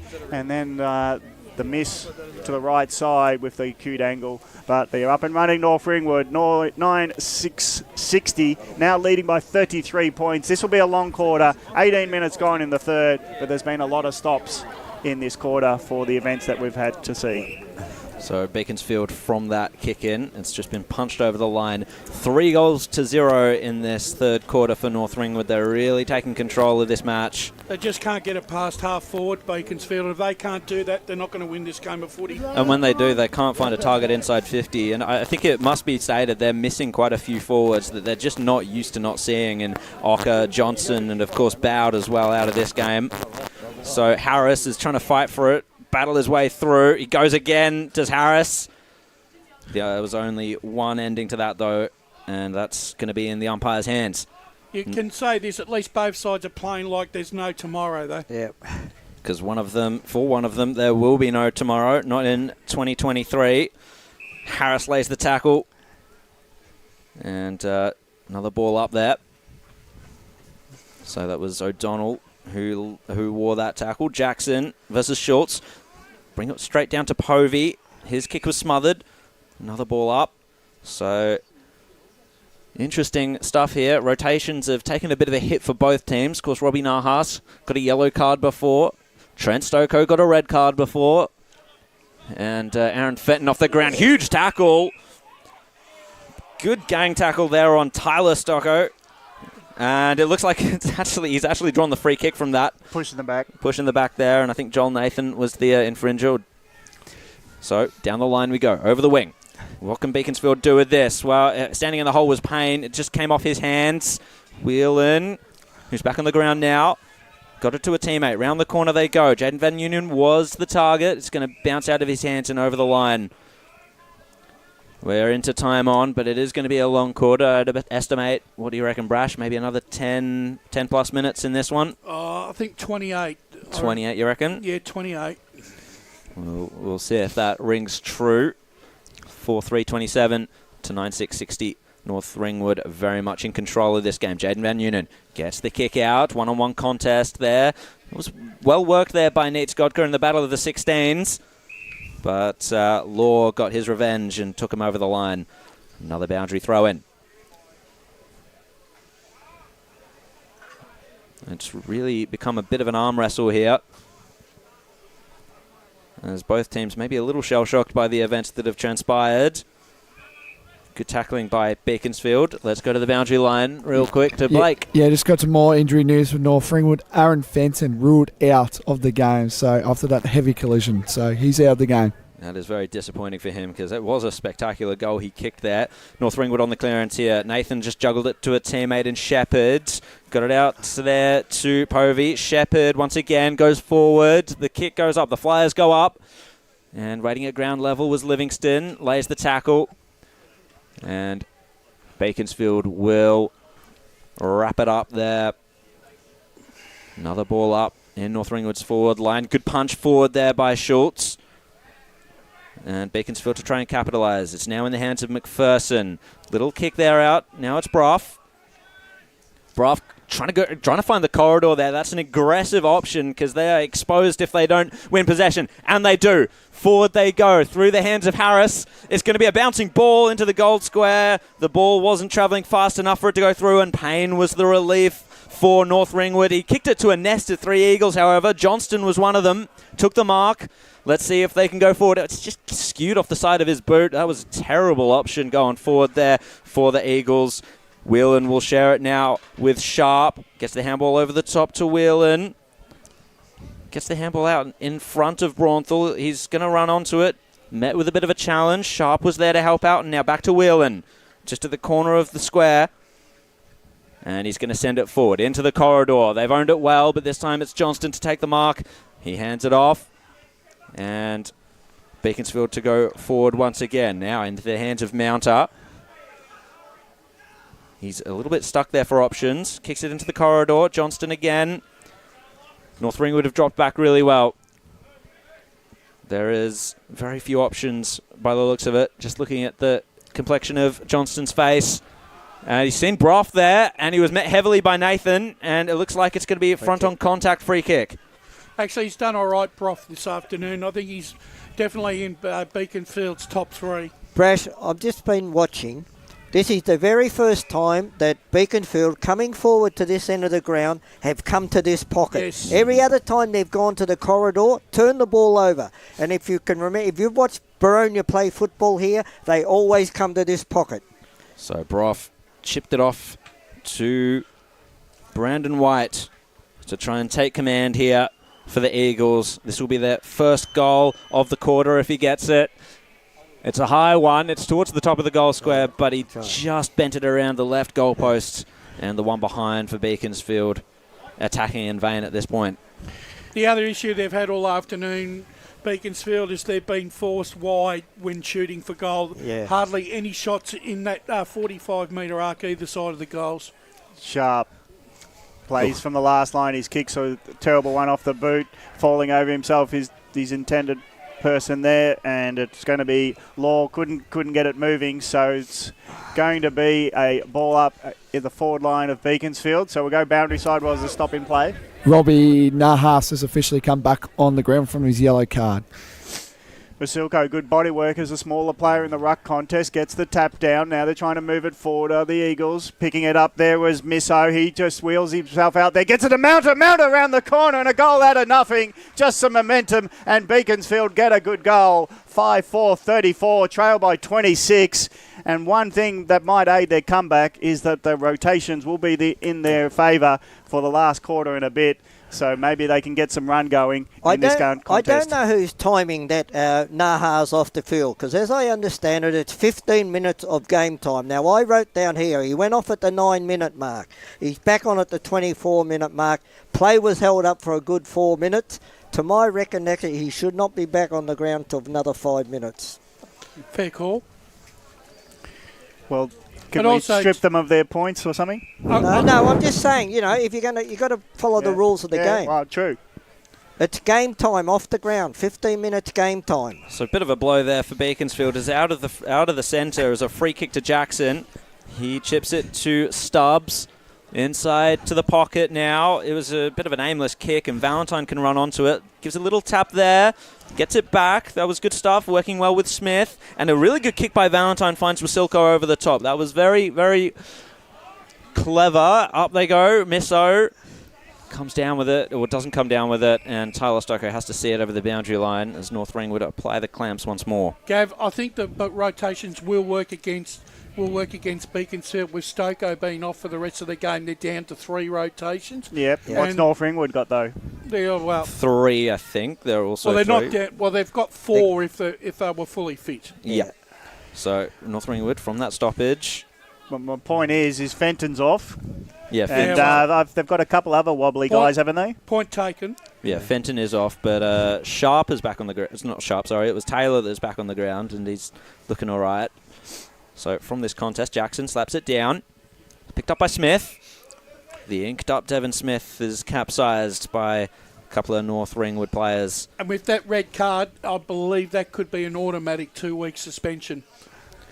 So it was Trent Stoko who was red carded. Meanwhile, his brother Tyler seized it over the boundary line. Nearly 27 minutes gone in this third quarter. The elimination final, do-or-die stuff here. The Eagles are going to have to start to turn on the afterburners if they're to come back into this one and play Mitcham next week. Another stoppage.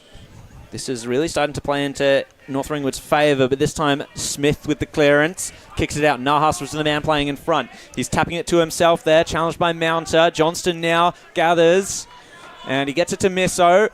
Smothered handball, and Nahas wears a high tackle. Nahas didn't like that. No, he didn't.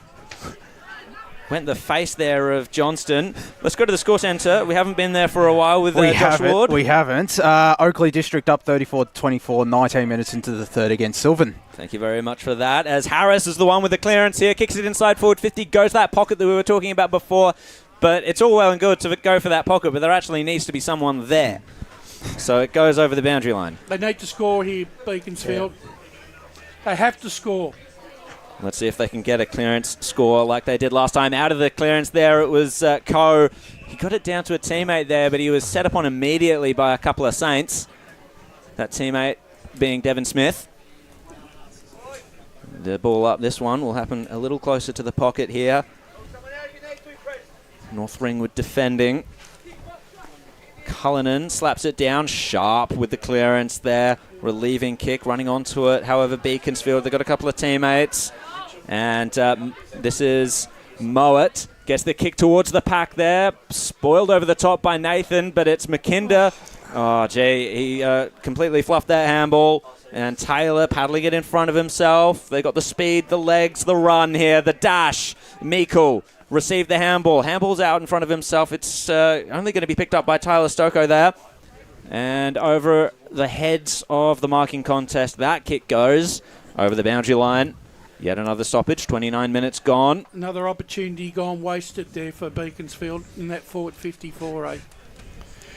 So Beaconsfield would like a score before they go to what is appearing to be the scoring end. There's no wind advantage, but going to the Baronia Road end is the scoring end today at least.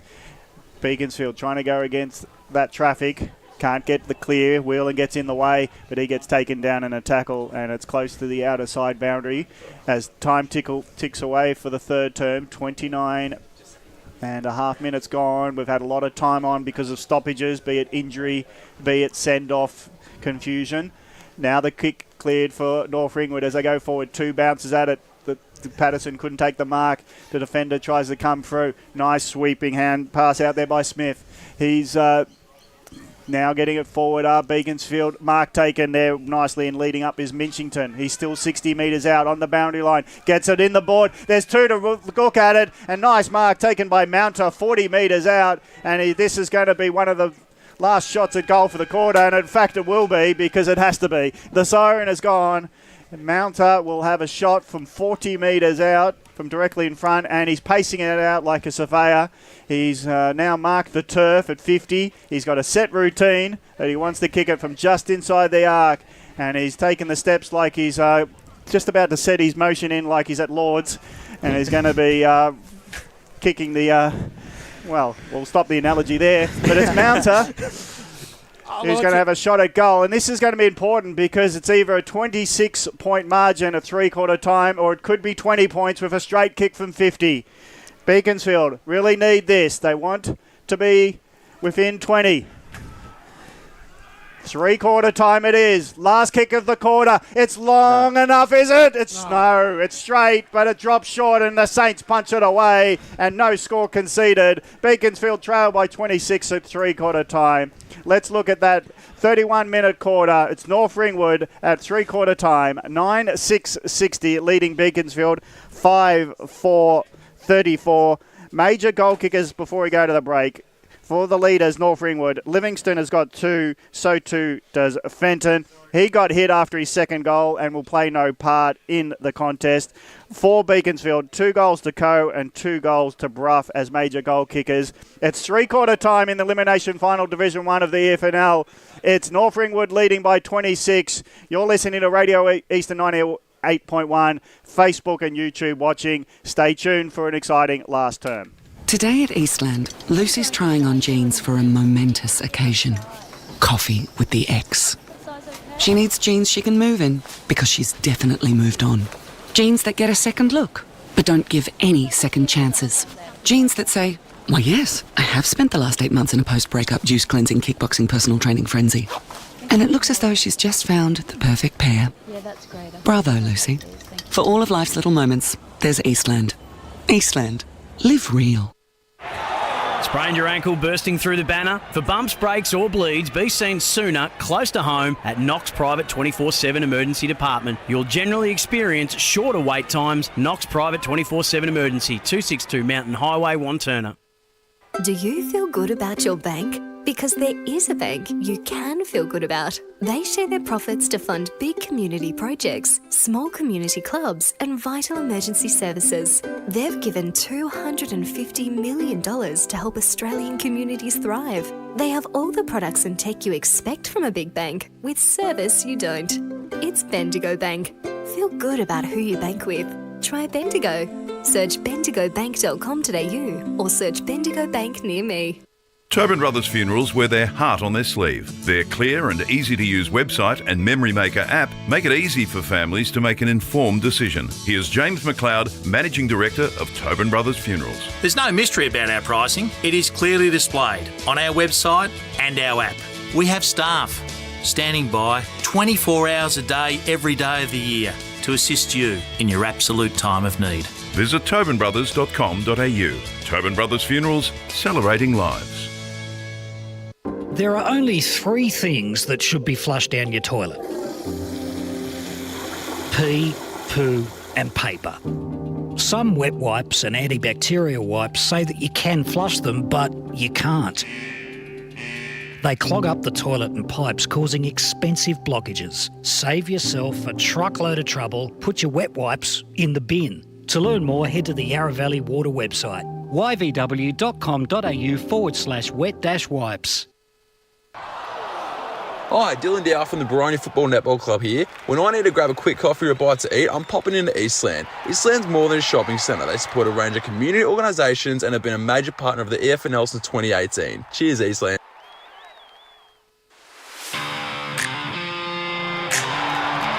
You are listening to Radio Eastern FM 98.1. With live and exclusive coverage of the EFNL football season, bringing you the match of the day with score updates from all divisions. And now we cross to our commentary team for the Radio Eastern 98.1 Match of the Day coverage. Welcome back, ladies and gentlemen. North Ringwood 9-6-60. Hold a handy 26-point lead over Beaconsfield here at three-quarter time. 5-4-34 at Tormore Reserve. Let's go to Josh Ward and the scores update. What have we got there, Josh? In second division at Walker Park, Heathmont holding their handy advantage, 13-8-86 to Mulgrave, 7-8-50. That's into the third quarter out there. Last check from Sylvan and Oakley District. Oakley District up 34-24, 19 minutes into the third. And East Ringwood Reserve, Churnside Park, have started to move away from Scoresby. They're 7-8-50, Scoresby 5-7-37. So could be on track for victories. We cross down to Blake Tennant on the boundary. Yeah, g'day. Just got a Robbie Nahas here. Robbie, you touched on it well. You don't want this journey to end. We'll keep walking, mate. You don't want this journey to end. How are the boys? You pumped them up really well. Talk about that, mate. Yeah, we just understand what sort of got us in this position to be, 24, 25 points up. So we just got to continue playing the way we have been playing, being brave with the footy, and obviously our defensive setup has been extremely good today. But our contest work's been great, so if we continue that, we'll be all right. Yeah, just a couple injury niggles as well. Harry Flynn as well, he had a niggle as well, and also you've lost Aaron Fenton. So a couple soldiers down. This will be a big performance in the last quarter for you guys. Yeah, I'm not too happy about the hit. I think it was a bit late, and hopefully that gets looked at and taken care of. So we know that we're a couple down and a couple of good plays down as well. So we got to really, really lift for those boys. No worries, Robbie. All the best for the game. Thanks, Blake. Thank you very much. Crash finishes his mouth full. That's beautiful. Oh dear. Let's have a look at. I've just committed the Cardinals. Gents, is there any way for Beaconsfield to get back into this? Because they're leaving their run very late. Well, look. Let's actually go to Scott Hardy real quick on the boundary line. Yeah, thanks, boys. Just I was over at the huddle at Beaconsfield with Mick Fogarty. He was just saying that he wants the side just to play on at all opportunities. Feels like they haven't really fired a shot, and he wants them to stand up and give themselves a chance in this last quarter. Thanks very much, Scotty and Josh Ward in the score centre. What have you got for us for the elimination finals around the ground? Three-quarter time at Jubilee Park. Oakley District 6-4-40 leads Sylvan 3-7-25. Well, that could be a big. That's massive for Sylvan. Definitely could be a big upset there. Same scoring shots, they just haven't been accurate of Sylvan. That might come back to haunt them. That is quite disappointing, as we're waiting a little bit for play to start. Any hope for Beaconsfield, guys? Look, well, they've got to kick the first goal. And look, they are kicking to the scoring end, but look, there's always a chance. So Gav Casey to get us underway for this final quarter. They're playing from behind Beaconsfield, but they're going to the scoring end of Baronia Road. Nearly the clearance there for Stubbs, but North Ringwood have been repelled by White. White going out of side on the bounce, finds his teammate. Hand pass inboard, couldn't find Smith on the run. They're still getting their hands on the ball. Beaconsfield now the long ball in. Underneath it's Bruff, but he's beaten in the marking contest by his opponent. And he just got underneath it, did Bruff. He's not a high flyer, so it's in the hands of Payne. Payne goes long out of defence, but it's now been marked by Beaconsfield's big player in White. White getting himself involved more often. Now the long ball, hoping for a high mark. Outnumbered severely was the intended in Co. But no push out, says the umpire, close to the marker. But the one downfield said it was. Yeah. So really, the one that was underneath the contest said nothing to see here. But down the field from a different perspective, the second umpire comes in and says it's a push on Co. And when you consider there was 5 Saints around one player, it seems unnecessary. Yeah. But this could be the goal that gets some life into this game. Co, who kicked the goal in the second term. He kicked two in the second term. Yep. But he's knowing how to spear the ball into this, straight in front. It's a very deliberate walk in towards goal. This will close the gap to 20. He gets underneath it. He gets it straight, though, and it's a goal to Beaconsfield. Are they back into this contest? It's only 20 points the difference. They're at the scoring end, Beaconsfield.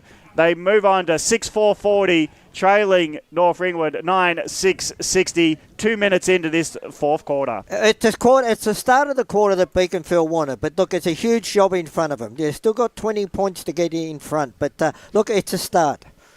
I do like Co pushing forward for their lack of forward options.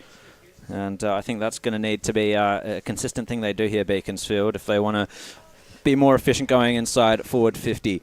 Up they go. Co, who just kicked that goal, contesting the ruck contest. Johnston took the ball, tackled. 20-point lead here for North Ringwood. Is it going to be a case of them holding on? Co just slaps it forward. The contest there involves Nahas. Wasilko was tackled out of it. Mounter's in there, and Whelan trying to bust his way through as he does so often, but this time tackled by Smith. He's trying hard, Mounted. He's really launched himself in this second half. He's really trying to become a point of difference. Interesting to see Schultz taking that ruck contest. I think that might mean Co's pushed forward.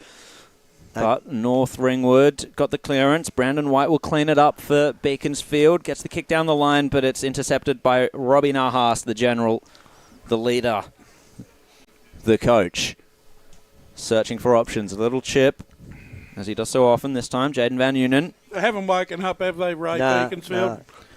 So they've kicked it towards the wing, did Van Unen.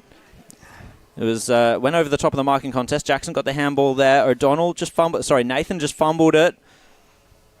And it's going to be a ball up there. Eagles had numbers all around Joel Nathan there. Couldn't make the most of it, however. Just the stoppage. Schultz went up, got the tap down, but running onto it was O'Donnell. And now scooped up here by Livingston. Gets the kick inside forward 50. One-on-one contest. Cullinan's going to have to be agile here because he's against three, and Valentine was one of them. Gets the handball out to the other side. Curran finds Nitsgodka. Nitsgodka just stepping back a little bit to see if he's got any options. He found Johnston. Handball forward onto the wing to McKinder. Now to Smith. Smith gets the handball back out here to Johnston. Steps around Sharp. He's a little indecisive there. Had Brandon White as an option. He went forward with a handball to McKinder. But once again, they fluffed that line, and Nahas challenged, and it wasn't particularly difficult because the handball was way off target. Yep. But Jared, they could have kicked it forward, but they decided against it because there's no one tall enough for them to be confident in that they'll mark it. So they want to run it, but the North Ringwood are corralling them on the outer side. So smart play by North Ringwood, whereas Beaconsfield, they've got possession, but they're really gun-shy about going forward. Yeah. And they've missed so many targets even when they've had open play. So that's probably why as well. The psyche's been dented by their missed opportunities. They trail by 22 Beaconsfield, but they've got another opportunity to go forward as they get a free kick in the contest. So looking at options. It'll be a spearing ball into Co. He looks like the most lively option. It goes over his head. The tackle flies in, and Beaconsfield, at least they're going to trap it inside 50 with a tackle. So Co looks like the option, but that one was too high for him to go at as the hit-up option. Well done again by Bruff. He's really worked hard in that forward 50 this afternoon. Silko gets onto it. Hand passes it White. White hooks it on the left. High and up and under. Hasn't got the journey. But on the bounce, does it go through? It misses to the left. Just as a forward option goes to Shepherd. Bounce of the ball eludes the goals for Beaconsfield. Minor score. It's now 19 the difference. 5 minutes into this fourth quarter. Nahas finds Dylan Van Unen on the kick in there. Yet another short pass by Nahas, of course. Again, Beaconsfield just not reading those, as our special commentsmen have noted. Long ball there, but was Silko good in the contest there? The big man took the mark. And Beaconsfield press once again. Wasilko goes to centre half forward with that kick. Co comes over the top, couldn't quite take the mark. Waiting down was Taylor for North Ringwood. Gets the kick forward, and it's going to trickle over the boundary line once again. So a bit of a 0-0 draw from that. 6 minutes gone in this final quarter. Beaconsfield are going to be feeling the pressure now if they want to play the Tigers in the semi-final next week. 6-5-41 of the Eagles to the Saints. 9-6-60. Tap down and straight into the hands of Whelan. He was wrapped up by Smith. I think Smith is doing a pretty good job on Whelan. Whelan hasn't had the influence that he did, especially against Bayswater when we saw North Ringwood a couple of weeks ago. Whelan wrapped up once again. Yeah, they've sort of tied Jack Whelan up a little bit after quarter time. Beaconsfield. So back into the ruck contest. Schultz now shouldering most of the load here against Jackson, and he's done well at just shunting it forward into the hands of Wasilko this time. Schultz is going to have to do well as their secondary option in the ruck, as their primary option. Coe seems to be their best option up forward. So throwing the magnets around. Jackson was able to win that one, but only as far as Devon Smith. Gets a looping handball out there, finds a teammate. Stoko just lost it, and crashing through was Johnston. Good pressure there by North Ringwood. The kick out was smothered by a Beaconsfield player, and North Ringwood was able to retain possession anyway. They're sharing it through hands here. Joel Nathan's found some space here. Kicks it forward for North Ringwood. Bit of a spaced ball there. Livingston is going to try to kick it to the top of the goal square, and the mark's been taken, I believe, by Curran. Beaconsfield will work their way out here. Bruff was the intended. He nicely waited for it, got the hands off it from the spilled mark. So his kick going forward was a touch finder in effect, and he might be happy with that because he only had one option up the ground in Wasilko, and he was surrounded by a few Saints. So nice reading of the play there by Bruff, just allowing his opponent to fly unintended and hoping he'd spill it, and he did. So North Ringwood just...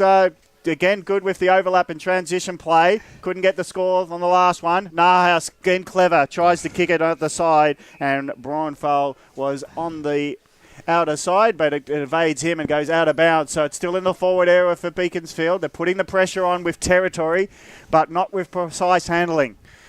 As it's 50 metres out from the Eagles' goals. They trail by 19. 8 minutes gone, final term. Momentum is with the Eagles. But do they have the skill and precision to find a way to goal? They need another goal here, Ray, just so they can get some more belief back into it. So the ruck contest will be with the shortest Schultz gets over the top of Cullinan, who just stands up in the ruck contest. Wasilko again puts himself involved. Working through congestion is Johnston. Now they get it to Stoko. Was he wrapped up with a high tackle? No. He tried to go low, and so did the tackler, and it's holding the ball. Great free kick by Nahas. He was awake to what Stoko was trying to sell, and he holds him up. Nahas goes short. Again, he goes to Braunfeld, who takes the mark. He's got a couple of shorts, but he's just saying, let's settle it down and slow it down. This might be the best way to hold the lead. So Braunfeld goes long. He's got in good position Van Unen, but he's in back position. It does come out the back, so he runs onto it. He kicks it. His kick is smothered, so it's going to be a hotly contested ball. Going forward with it was Milne. He slides in the tackle. No over the shoulder, says the umpire. Johnstone being physically involved, and he wraps up Braunfeld on the wing, and now it's a hot contest for the ball. And the crowds come to life as well. I think they sense that even though Beaconsfield's on top, the lead's with North Ringwood, so it's intriguing in that way. One team trying to hold off the team that's got momentum, but they're not showing on the scoreboard this term apart from one goal, Beaconsfield, and that goal was to Coe as he got a free kick, luckily enough. So it's 19-point advantage for North Ringwood. It's forward and half forward for them. It's pavilion side here at Baronius Tormore Reserve. Elimination final. Beaconsfield trying to get out of defence. They're 19 points, the trailer, and it's going to be another ball up. Handing it over this time is Devon Smith, trying to get himself involved. Schultz again jumps over Cullinan. They all miss it, and I think that's because the umpire said Schultz got over the top of Cullinan. He allows Sharp to play on. He spears the ball in. Drop mark there by Livingstone. Allows the defence to get onto it. Hand pass over to McPherson. McPherson now will take a gallop. He's quick to kick it downfield. He sees Bruff in his peripheral, and he goes long to Bruff. Bruff's got a corridor kick. He finds it late. Spoil doesn't get Wasilko off the ball. The kick into the pocket. Didn't really have a hit-up target there, and it's a turnover ball. So that's a bad kick by Wasilko inside 50 again. And now North Ringwood will take it all the way out of defence into their forward line. But the numbers set up a wall for Beaconsfield. So they'll have one more go at it. Where's this inside 50? Doesn't find a player. Stoko, one of the shorter players on the field, in between two, takes the mark 55. Got a lead-up option. Ignores that option, or he just doesn't doesn't hit it up properly, and Whelan finds himself taking the relieving mark. It's play on play to Sharp. Sharp's got a runner, so we'll keep going with this. Here's Braunfeld. He's going to be run down. He gets the kick on into the half-forward line. Late Livingston. He couldn't take the mark. It's now a big pack of players, and McPherson physically wraps up his opponent, and it is play on at all costs because they just... urgency with the pressure is forcing play on football. Again, Jackson goes against Schultz. Jackson wins the tap. Ground level ball rowed by Povey. He's wrapped up 40 metres from goal. Let's go to the boundary line with Scott Hardy. Just quickly, just for pleasing news, Fenton's come out of the rooms just to join his teammates on the bench. That's good to know. It's good to know he's in good health there. And free kick's been picked out here. It's going to go the way of Beaconsfield. Devon Smith to take it. Nearly slipped over as he tried to play on quickly. They have the urgency, do they? The Beaconsfield players. Mounter was the target. He's going to try and find the ball out the back, but he's challenged by two North Ringwood players. It's all the Saints here. Van Noonan gets it off to Nathan. Nathan inside forward 50. Up goes Patterson. Couldn't quite take it down. In fact, it was Law. It was Patterson. He's taken down in the tackle, and it looks like it's going to be a... Out of bounds. Out of bounds. Okay, so we've got time now to go to Josh Ward in the score centre. All locked up at East Ringwood Reserve, Chirnside Park. Scores be 51 apiece. We could be heading into extra time there. Once again in this final series. Do the umpires get overtime? So back into play as we have a bit of a lull in proceedings. Nearly 13 minutes gone here. Schultz goes high. He's battled well in this final quarter in the ruck. McKinder took the clearance. Good little tap there by Joel Nathan. Nearly winning it for himself. And free kick's been picked out here for a tackle. It's an infringement against North Ringwood. Beaconsfield to take it. Johnston searching for options. They're going to need to go quick here. Beaconsfield. Up they go. McKinder takes the mark out on the outer side. And he's going to look. Oh, he's got indecision on his mind there. Finds a handball target. Forward they go. To Beaconsfield. The kick into the pocket. Once again aimless. Dylan Van Noonan gathers it. Meikle, he's under pressure there. Was happy to let himself get dragged over the boundary line. And didn't like the attention there from Brough. Well, mate, you stood there and let yourself get tackled. I don't know what you expect. So back into play. And Coe goes up. The double fist up. Down to Johnston. And McKinder wrapped up. North Ringwood are playing the clamps here in the back line. Up we go again. Cullinan against the taller Coe. Coe just went up and basically took it out of there. Wasilko, kick towards the pocket. Up they go. Down they go as the ball's been spoiled over the boundary line. Nahas, he's worn one there. Well, Minchington did a nice ride there. Yeah. Nearly a mini specky, but he only got about a foot off the ground. So former AFL player on former AFL player action there. Minchington and Nahas. Up we go. Nearly taking it out of the ruck was Coe, but it looks like it's going to be North Ringwood to take the clearance. High ball. Good contest there. It's been scooped up now by Ward. Haven't called his name too much as he was tackled. And another ball up there at the junction of the arc and the boundary line. 14, nearly 15 minutes gone in this final quarter. Tap down by Law, finds Shepherd. Yet another ball up. Their Achilles heel all afternoon, Beaconsfield. They have just not been able to get a clear ball out of the stoppages. No, you're right, Brash. I like Schultz just running at the ruck contest, and he's trying to push it forward. Stoko there was too close to the line and out of bounds, and he ran out of legs and he ran out of space, and it's out of bounds. So let's just capture the moment here. 15 minutes gone last term.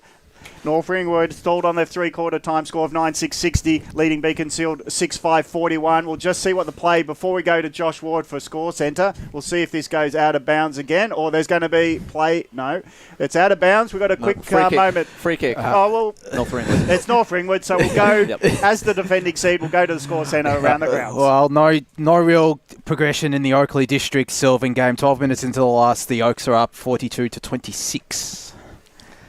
So what was that score again? 42-26, Oakley District leading. Wow, that's a big effort. Considering they didn't win a game last year, and to go to... and to defeat Sylvan, who comfortably defeated them 2 times this year already. Yeah. So it's at half forward still Beaconsfield. They win the territory, but they're not getting shots on goal. So North Ringwood are happy to play out time as it approaches time on fourth quarter. Again, The wall setting up for Beaconsfield. It's probably why they don't have the players in the forward line. Here's the kick to 50. No mark taken for Beaconsfield.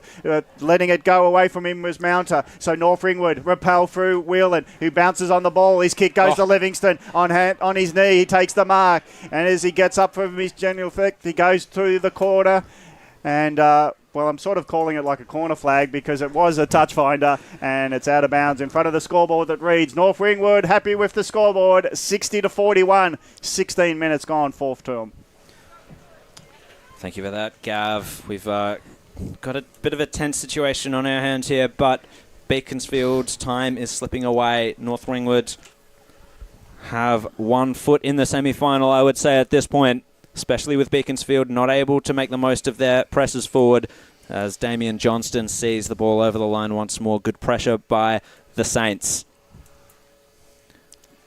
And just to update, of course, it was Aaron Fenton off, most likely concussed from a hit there, just as he kicked a goal. A spectacular goal it was. So they're down a rotation, and of course it was Trent Stoko who was red-carded, so Beaconsfield also down a rotation. It looked like it was going to be a bit of a war of attrition in the third quarter, but things seem to have levelled out a little bit. There's a free kick picked out here for Beaconsfield, so they have another chance to go forward. As we wait for the ball to come back, North Ringwood will be able to set up their defences with Silko. Will look for the corridor and then realise that there weren't options there.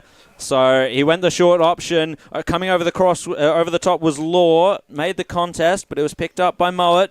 Got the handball away. Mowat had to follow up his own work. Little chip down the ground there. Tight roping the boundary line. Good mark now for Beaconsfield. He turns and goes. Inside forward 50 for the Eagles. And there's Coe. Takes the mark. Go back and kick a goal. Goals are being kicked from there today. And Harrison Coe, he looks like he's going to be the one-man band down forward for the Beaconsfield Eagles. He's kicked 3 already. That was a very good mark, really. Was under a lot of pressure, wasn't he? Yeah, it was. So one hope here, one aim here for Beaconsfield. Keep hope alive. Harrison Coe marches in. Has he done it? No, he hasn't. He's sprayed it across the face, and it'll be out in the full. Gee, one out can't help feel that might have been their last That's shot the at last title. hurrah, yeah. And North Ringwood will bring it back in through Payne. So Payne, not in a hurry to bring the ball back in, but goes long down the line. Big men fly. Bruff at ground level just knocks it forward as he falls over. Hand pass forward to no one in particular. Chopping off with Shepherd, but he gets rapid in the tackle and it's holding the ball. Another opportunity as we approach time on for Beaconsfield. Play on his goal, but no, is he calling advantage or it's touched? I'm confused because the play on ball went through the middle of the goals, but then the goal umpire said it was touched, and it's a minor score after all of that. So Beaconsfield again have mucked up a chance to get a score on the board. They're 6-6-42. They didn't get a major that time. North Ringwood are 9-6-60. It's 18 points of difference time on at last term. So out we go. North Ringwood march it through the corridor. Mowat, however, takes the intercepting mark. We're ticking towards time on here. Mark's been taken by Coe. He's too far out to score this time. Just puts it onto the boot, into the pocket here. North Ringwood have the numbers. The flyer was Minchington, however. Joel Nathan was able to steady the ship there for the Saints. Shares it round, gets the handball forward here. Receives it once again. He's gotten 3 possessions in about 3 seconds here, Nathan. North Ringwood completely under no pressure here, just running it out. The only enemy was themselves as they messed up that handball over the boundary line, and we'll go to Josh Ward in the score centre. Cheronside Park have hit the front now, 8-9-57. Scores to be 7-11-53 out there at East Ringwood Reserve. Could be heartbreak for the Magpies out there as Cheronside working their way back into it. Back to Tormore Reserve. Schultz has done well, but that tap went straight to a North Ringwood player. His kick was smothered, scooped up just about there by Roland, but he wasn't able to make the most of it, and the kick goes forward for North Ringwood, and the mark has been taken by Patterson. Luke Patterson, just to drive a stake through the heart of Beaconsfield if this were to go through. All the opportunities they've had, the Eagles, this quarter, Might have amounted to nothing. Might just be a little bit too far out, I think. We'll see if Ray is correct in that assessment. Patterson moves in. He's going to kick it from about 42, I would estimate. It's a high one. It's a straight one. And North Ringwood have 1 foot into the semi-final against Mitcham. I must admit, it was a beautiful kick. As soon as you said it, I was like, I've marked it down as a goal. Bang. Back pedal. And look. Well, that's the tale of the tape, isn't it? It is. Taking your opportunities is the sport. Inexperience on Beaconsfield part this afternoon. They just have not been able to hit a target in their forward 50, and they really have been exposed for a lack of quality player in that forward 50. Yeah, they've either from midfield, no confidence in what they've got ahead of them, and then there's no confidence from people to take the shot, as now doing Jackson just takes it out of the ruck. That's why and up forward, punching it on with Shepherd on the run. It's Van Oonen from the pocket. It's party time now for the Saints because they know they're advancing. They'll march on in the finals race. Well, the Saints, North Ringwood with another goal in time on. 11-6-72, now lead by 5. Beaconsfield 6-6-42. 30-point margin. The Saints will beat Mitcham next week. You sum the last quarter up. Up until the last couple of minutes, Beaconsfield have had a lot more of the ball, but they haven't hit the scoreboard. And if you have a look at what Beaconsfield have done today, they're hand passing, they're kicking, too much airtime. By the time the receiver gets it, he's smothered by the opposition. They haven't hit anybody on the chest with a short pass or a real hard on the chest hand pass. So back into the centre. Efficiency, 2 touches. Jackson, Shepherd knocks on, Van Oonen finishes. Easy peasy, easy as you like. So Minchington out of the centre. Beaconsfield get the clearance. Bouncing ball towards the forward line. Upended was Nathan. McKinder capitalised. Got the handball to Johnston. Now to Broff. Top of the goal square. And it's cut off by Dylan Van Oonen. He switches up play, gets it up to Sharp. Kick was in front of him a little too far. Challenged there by Beaconsfield, but he was good enough to get the handball to Payne. He was tackled under pressure now at North Ringwood. Wasilko gets the handball into a man in space. He just fumbled his line there. Mounter. Got it out to a teammate there in Rowland, but he was shoved over the line by O'Donnell. And North Ringwood are playing like they are. They are in the finals. They're in the semi-finals now. Boundary line throw in. Schultz versus Cullinan. Up goes Schultz. He's done that well today, especially in this last quarter. Slapped it. Now White to try and get the clearance. Tackled immediately. Whelan. He's got a lot of mud on him on not a particularly muddy day. But Minchington, he's just been upended by Stubbs. Barash wanted holding the ball, but he got it. It was holding the ball. My bad. So Jaden Van Oonen. He's back into the side today. Didn't play the last couple of rounds for the Saints. So running himself into some form there. The kick was a little pedestrian, and it's going to be over the boundary line. We are 24 and a half minutes gone in this elimination, in the final quarter for the elimination final here. 11-6-72. That's North Ringwood. Beaconsfield 6-6-42. And let's go to Josh Ward in the score centre. 22 minutes into the fourth at Jubilee Park. Oakley District 6-6-42. Sylvan 5-9-39. Well, there's a turnover coming out of defence for North Ringwood. Brough had 2 to contend with, however, as the kick went to the top of the goal square, and Nahas is just going to trot out of defence. He's got Roth. Brough with the tackle there. That's got to be... Well, the umpire says that Nahas got the handball away. Capitalising was Misso, but his kick was way wide, way short as well, so Taylor scoops it up. Very, very lucky, Nahas. Yeah. He had 3 bounces. You've got to reward the tackler in that instance, I reckon. It wasn't just because he got 3 bounces means you got no prior. That's right. As soon as you're tackled, holding the ball. That's right. So it's on our side anyway, but it's not really. It's all academic now. It's all about it. It's an argument on umpiring rather than anything that's crucial to this contest. North Ringwood have kicked the goals when they've had the opportunities, especially this quarter, kicking 2 goals. But all the momentum and all the traffic going to Baronia Road hasn't helped Beaconsfield add more than 1 goal in this final quarter. So that is why North Ringwood leading by 35 points and will advance on. Here again, go McKinder, trying to get it forward. Now they've got some open play, has Beaconsfield, and a player finding it on his own has been Harris. He's had some nice gallops, but again, not often does it finish on with a goal. No. And this time he finds at the end of his run that he's standing alone 30 metres out to take a chest mark. He just snuck on from the interchange bench, actually. Right. That's how come he was out there on his own. So Harris, he's quick to play on. I don't know you're going to get 6 goals in 2 minutes, but let's see what this one is. It's a nice kick. It's a good goal. He's got good skills as Harris, and that is a consolation goal in effect.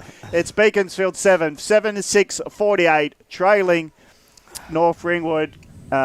Is it? Are they 11-6 or 12-5? Or just wait on. It's a confusion. It's 11-6. 11-6. So it's a 24-point margin. 27 minutes gone, fourth term. We're going to back Lee.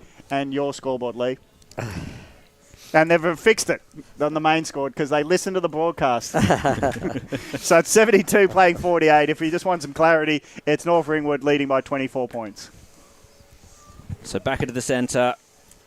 North Ringwood have found their way to win a final. Whelan out of the centre. He's been worn well there by Devon Smith. The kick was out in front of Livingston. He was tackled to ground and holding the ball. Doesn't matter. North Ringwood have won. They go through to the semi-final to meet Mitcham. They've beaten Beaconsfield 11-6-72. Beaconsfield 7-6-48. The long run for the Eagles comes to an end. Their first final series in the EFNL is over with. But North Ringwood, relegated last year, finalists this year in Division 1. And they've won their first final, and Robin Nahas's men will march forward. Yes, and congratulations to North Ringwood. Really, Ray, they set up the game in the first quarter. They sort of jumped Beaconsfield. They were a lot more accurate. And unfortunately for them, they just couldn't find a way to get back into the contest for the rest of the afternoon. And what it boils down to, Brash, is EFNL finals experience. North Ringwood have a lot of those players in that side have played finals before. Yes. And from the opening bounce, as you said, they really hit the opponent. They hit the ground running, and that's the way you got to play finals. Mick Fogarty has been around a long time. He knows this was a learning process for Beaconsfield. I think that, I would almost pencil it in now. Beaconsfield will play finals again next year because they're going to improve with the experience they've had today. Yeah, and I mean, obviously with Ocker to come back into the side, it gives them a focal point. Yep. Looks like Blake Tennant has an interview for us with one of the winning Saints players. Yeah, just got Tom Jackson here. Tom, congratulations, mate. You're through to next week. What a game of football. Yeah, it was a pretty good win. Happy for it. Bit sore, but, we trot on next week, so it'll be good. Talk about that. You definitely, I was listening into Robbie Nahas's speech. You definitely go first use of the ball today. I think you had 2 ruckmen against you, so you could definitely show that they were definitely after you at Beaconsfield. But the way you carried on today and gave first use, you must be pretty proud about that, mate. Yeah, no, he's a big boy, Coach, so we always knew coming into this I was going to have a battle against me, and they had another bloke as well. So, it was a big day, but we ended up getting over, so it's a good win for us. You had a couple of soldiers down today as well. Talk about that, mate. Just the resilience of North Ringwood. They're heavily documented last year, relegated into Division 1. You're now through to a semi-final. You must be really proud of the way the playing group's going and also the club point of view's going, mate. Yeah, well, coming down, we never lost faith. We re-signed Robbie because he's a good coach. We'll look after him. And, coming into this week, we were actually quite confident that we'll get the win. So, we never lost faith. And Robbie has a saying, one soldier in, one soldier out. So, we've got 22 players who are all as good as each other, and that's how we win. Yeah, so well done, mate. You're against Mitcham. Talk about that, mate. Big game. Must be pretty wrapped about playing Mitcham. Yeah, no, it'll be a good challenge. Looking forward to next week. Well done, mate. Congratulations. Tom Jackson there, boys. Thank you very much, Blake. We've got to quickly go to the score centre with Josh Ward because it looks like it's going down to the wire. It is going down to the wire in Division 4 and Division 3. Scoresby now lead against Chirnside Park 62-59. And out at Jubilee Park with under 2 minutes left, Oakley District up 44-39. Excellent. Tasty stuff here in the final series. And once again... There's another update. Sylvan have hit the front 46-44 with pretty much the last kick of the game. That is a heartbreaker for Oakley District. So thought they might have been able to win their first final in the league. And just briefly on Division 2, Heathmont 108 to Mulgrave 62. So not a close game there. Disappointing end for Mulgrave there. I thought the Lions were building into some really good form towards the end of the final series. And... Marching off the ground, Beaconsfield. They look a bit deflated, but no, they should be jubilant here, the Eagles. And we might have the song for you in a couple of seconds as North Ringwood filter into the rooms. We'll just wait around for that. And just to recap here, Beaconsfield 7-6-48, defeated by North Ringwood 11-6-72. Few injuries, few controversies. Some cards were shown as well. A very interesting and potentially controversial game. Yeah, well, there's no beg your pardons in what is always... The elimination final is all... When it's cutthroat like this, you throw caution to the wind and you play for keeps. Mm-hmm. And North Ringwood, like I said, they won the game by 4 goals, but in essence, if they had taken their chances in that first quarter, 6-3 to 1 goal, I think, on the overall balance of the rest of the afternoon, I think they deserved their win. You've got to applaud efficiency, and that's the skill of the game. Yes. But you just wonder with the chances, and that's what some supporters will go. But if you don't have a forward to go to, it's not how many players you got missing, it's who you got missing sometimes. And I don't think Beaconsfield had any confidence going forward, and every forward attack seemed to dissipate into a missed opportunity. And to kick 7-6, they probably could have had, in effect, another 4 or 5 goals just from territorial momentum, but they just didn't have the game. Well, it's not about the game plan. They just didn't have the personnel. And it becomes confident, Gav. There were, as you just said, there were kickable goals there for Beaconsfield right throughout the whole game from the centre half forward.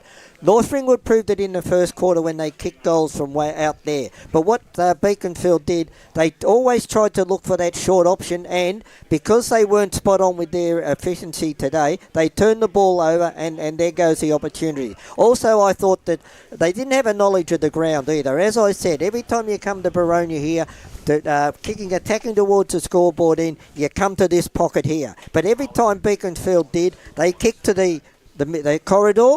You turn the ball over in the corridor there, easy meat for the opposition. Let's go for more scores. It's exciting around the grounds. Full time at Jubilee Park. Oakley District have won. A kick after the siren. 50-46 out there. Who's the hero? Find out. Find out, because there's a guy that's going to get free drinks tonight who's going to be... If he's not being chaired off, he's going to feel like he's over the moon, because that's what footy's about. And if you can be the hero, you live in the dream. What's the bet at Zach Bazanich, the main goalkeeper? I'm not too sure. I'll find out. I'm not too sure, though. It probably would be Bazanich that kicked Well done, the winner. Oakley Districts. They came into the league, probably got in a grade they probably didn't deserve to be in. Didn't, no. And I think that was almost smart. Put yourself in a grade, test yourself, but the next year, you've had a year in, you're in the grade that you can win at, and then they've won a final. So maybe, in retrospect, going in a grade higher just prepared them to know where they're at, and then they've recruited appropriately, and they've won a final. So good on Oakley Districts. And to win a final against a side that's beaten you 3 times in the home and away season, that's a huge comeback as well. That's a big mental edge there as well. That's a sign of character. Yeah. I mean, look, also, let's take nothing away from Sylvan either. They've come up this year, right, and they've gone beyond expectations to even make the finals against other sides that should have been going through. What do you got there, Josh? It was Jack Dobson who kicked the match winner for Oakley. He was one of their recruits. I think he came across from the Basin this season, so he's the match winner for the district. Gone from the Basin to the top drawer. I'll work on that one. I'll come back to you. But to the top. It's magnificent for Oakley Districts to win their first final in the EFNL. But just looking at North Ringwood again, getting back to this game, I applaud that they're tackling pressure. Yes, they were getting their hands on first in the first quarter, but in the second quarter they had to adapt to pressure acts. But from pressure acts, they didn't forget that there's run-on possibilities. And I don't think Beaconsfield will really appreciate that not only did they let the ball slip out of the contest, that they got run. They had so much run against them. And it showed the difference in the two sides was transition from half-back to half-forward. I noticed, too, in the last quarter, too, whether it was done by design or not, but the experienced North Ringwood players, Van Neunen, Sharp, Whelan, Nahas, and Braunthal, they all went down into that back 50, and just to shore up, and sort of calm the storm just in case Beaconsfield were going to throw everything at them. And they want some crucial possessions, I reckon. Yeah. Oh, definitely. And I think they realised that Beaconsfield were uncertain of themselves, and they played off that. Yeah. And then once you've lost possession and you put your numbers into that effort, you're actually vulnerable. And I think North Ringwood were smart that once they were just going to rely on turnovers. And turnovers, as we know in the AFL, is probably one of the most significant scoring reason in Aussie rules. And you look at both sides. Yeah, North Ringwood, far more even good players across the board. I've only got noted down here two best players in my book for Beaconsfield, and that was Coe and Broth.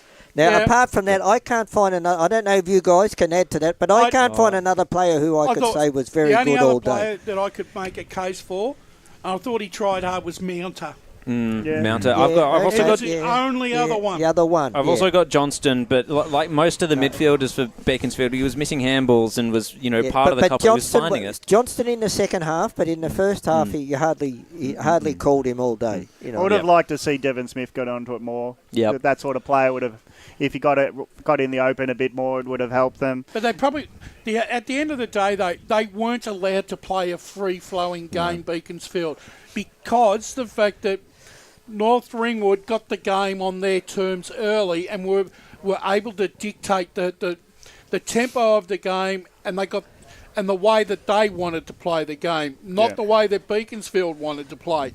And as we saw, Beaconsfield, they've had 13 shots at goal, but let's be honest, they've probably butchered at least 20 to 30 inside 50s where they've denied themselves scoring opportunities. It's unfortunate we don't have Paul here because it would be really interesting to see what the inside 50 stats were. We'll be able to catch up with that on Premier Data at some point during the week. I would hope so. Yep. But the last quarter was like sucker punches when you're getting goals from Patterson, who takes a mark. And I don't think they saw much inside 50s until the 20-minute mark. No, exactly. When he got the gun. And it was just like, well, there's the game in a nutshell. Do you think though, gents, that if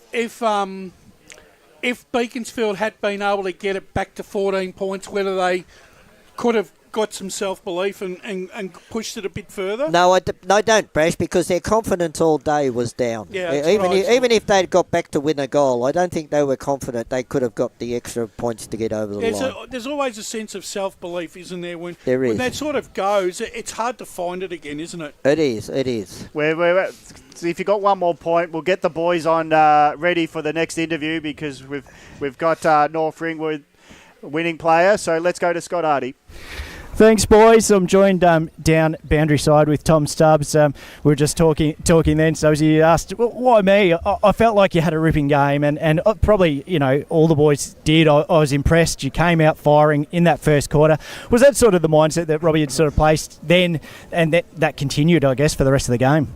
Yeah. So basically, he said just go in, no fear, play the way we play, fast, aggressive, dangerous, press up hard, tackle, pressure. And in that third quarter, that pressure came from Beaconsfield. You obviously knew that they would respond coming into the final, which obviously you felt. There was a number of your boys that went down, and you were probably down on the injury sort of front as well. How did you sort of stand up with that? Yeah, I guess we just got a really well-rounded team and lots of capable blokes, and everyone stood up and, played our way and got it done. And got the win. Yeah. Boys, I'll get you to ask some questions if you've got them handy. Yeah, Tom, look, congratulations. It was a great victory for North Ringwood today. I mean, 8-9-1 heading into a final series, but your last month really did generate some confidence heading into a game of today. Yeah, well, as Robbie's always told us, he's always had full confidence and believed in us and what we're capable of, and I guess it's sort of starting to come into fruition. So, it's good to see us playing some great footy. That first quarter, where it was pretty hot in the kitchen, you led 4-5 to a goal. Did you actually think you deserved, in your own minds, to be a little further in front, considering the time in possession you had of the ball? I can't say I paid that much attention to it, but I definitely felt like we were on top, and we definitely should have I reckon we could have been a bit more ahead, but yeah, Beaconsfield came and we held on. One big moment, Tom, that you may have been in prime position. I'm not sure where you were, but it was a fantastic running goal by Aaron Fenton. Can I just get a welfare check on how he is and how you viewed that event? Because it was a crack of a goal. It's unfortunate that it's ended in injury for him. Yeah, Aaron's actually all right. He's well, as good as he can be. He's walking around. He seems pretty happy with the win. Couldn't remember the goal, but he's seen the footage. He was pretty happy with it. Yeah, it was a goal of the year, you reckon, almost? Yeah, it was a great goal. I don't know. Don't know how he did it. It was just Tom, it's Ray Baird here, mate. Look, congratulations on the wing. Yeah, your club's had a pretty lean year last year, obviously being relegated and all that. But today, you as a player, you must be really excited with the way you had heaps of numbers of supporters and members around the outside of the fence today cheering you on. They've stuck with you through thick and thin. You want to give a shout out to them?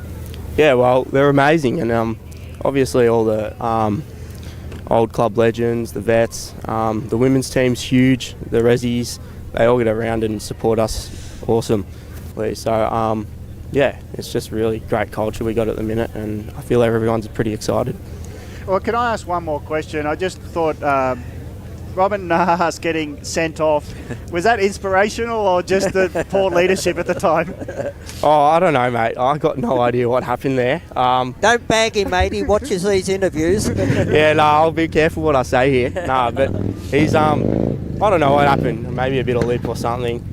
We all get hot-headed during the game, so especially me. I'm a bit of a hothead, so I can't really talk. Yeah. Well, you've done well, and you've seized your opportunities, I reckon, North Ringwood, and I reckon you'd be excited about next week against Mitcham.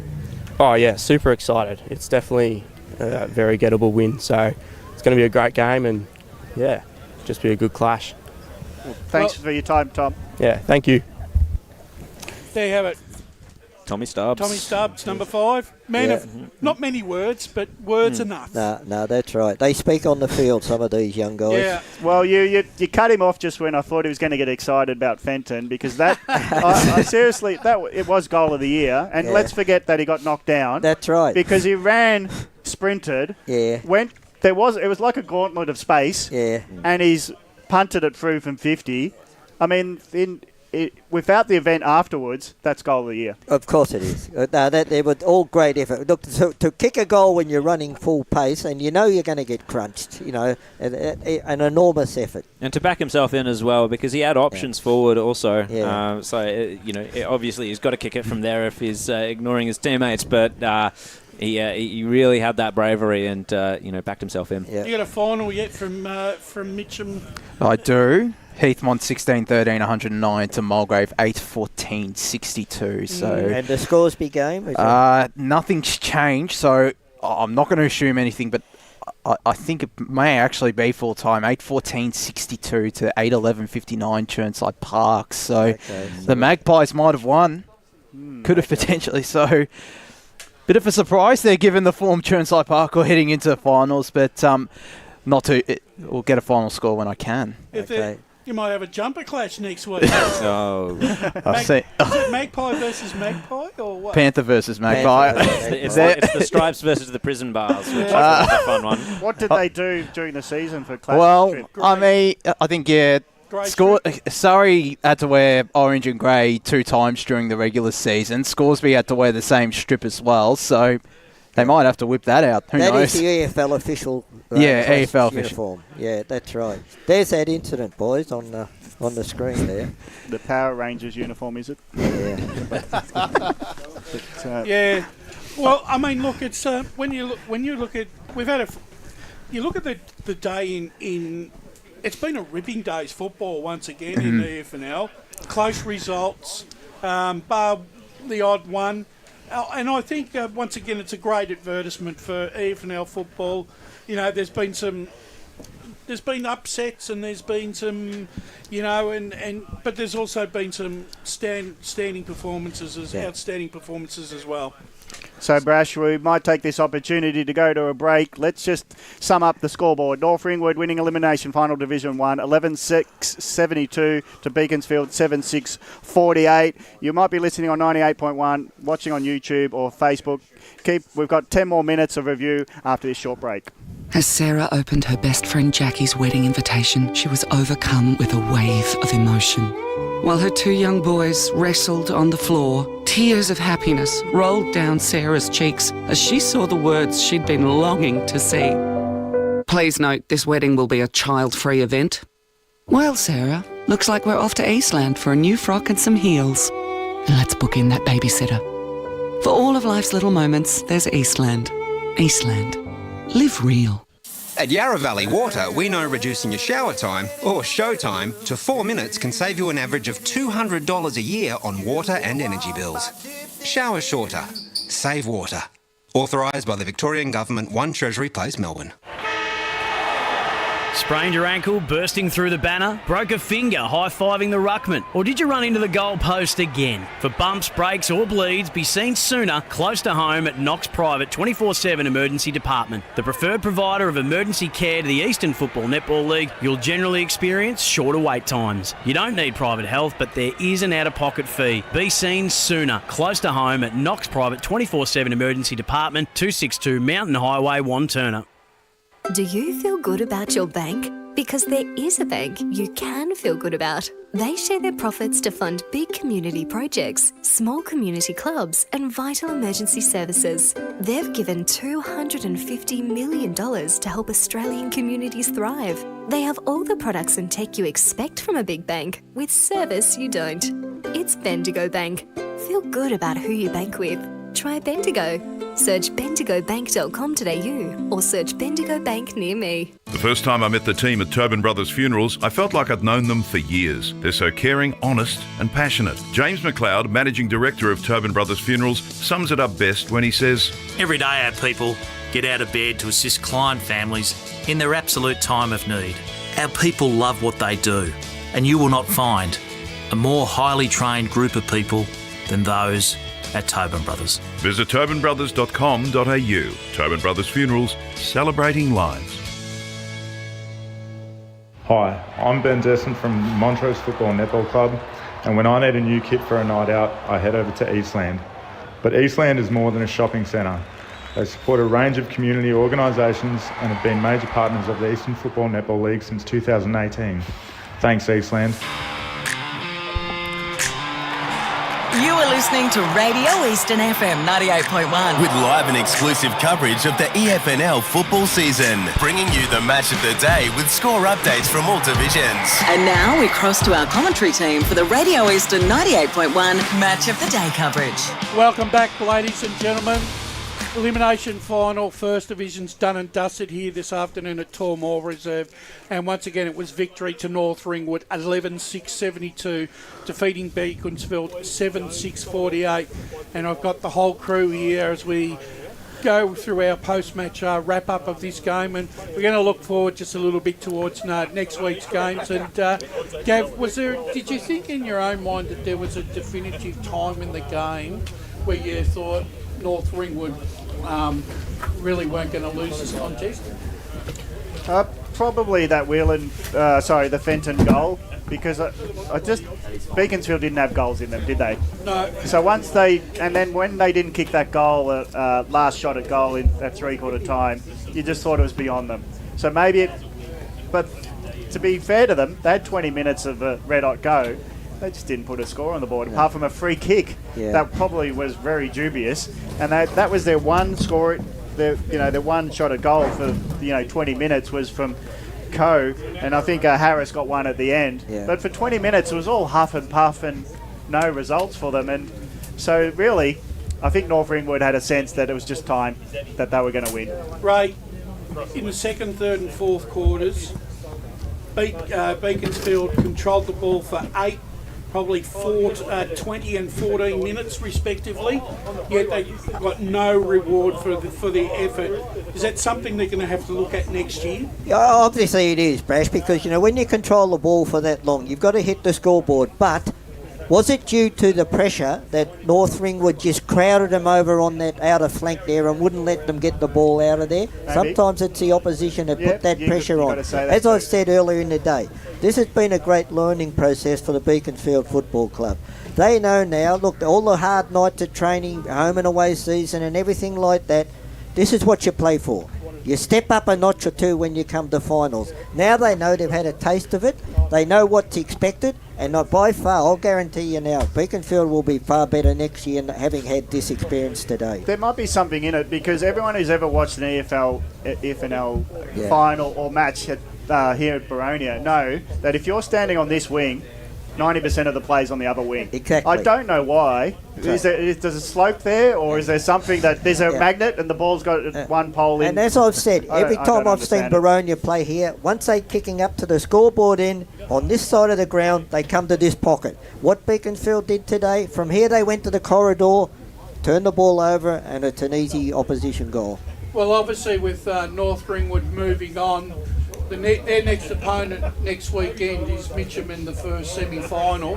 They're a bit stiff, weren't they, Mitcham? Yeah, well, they were, but once again they were their own worst enemy, Gav. They gave up a start like they did at Montrose in the previous game, and they left it all to do in the second, third and fourth quarters. And, look, whether you want to call it a travesty of justice if they had it got over the line in normal time, I also think there'd be an argument to say that Montrose would have been unlucky, but I also think there's two sides to the story about that game, and I'm a little bit worried that neither one of those two sides are going to be able to score enough, like it was out here this afternoon, to sort of challenge the scoring capabilities of South Belgrade moving forward. And also, Mitcham with that final yesterday, did they spend all their petrol tickets to get that, nearly get over the line yesterday? Did it take so much out of them? And as Bresh said,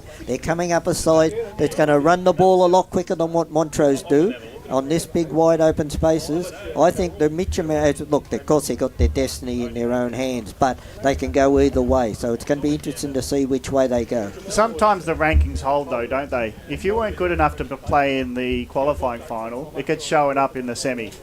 You know what I mean? The elimination final, we all get it romanced by the winner, and the winner's going to go on with confidence. But then the team that just lost by a second, a missed shot, they only just lost. Are they still truly the favourites, Mitcham? The thing is, for me, both South Belgrade, Montrose and Mitcham on average kick probably 3 or 4 more goals over the season against both these two sides.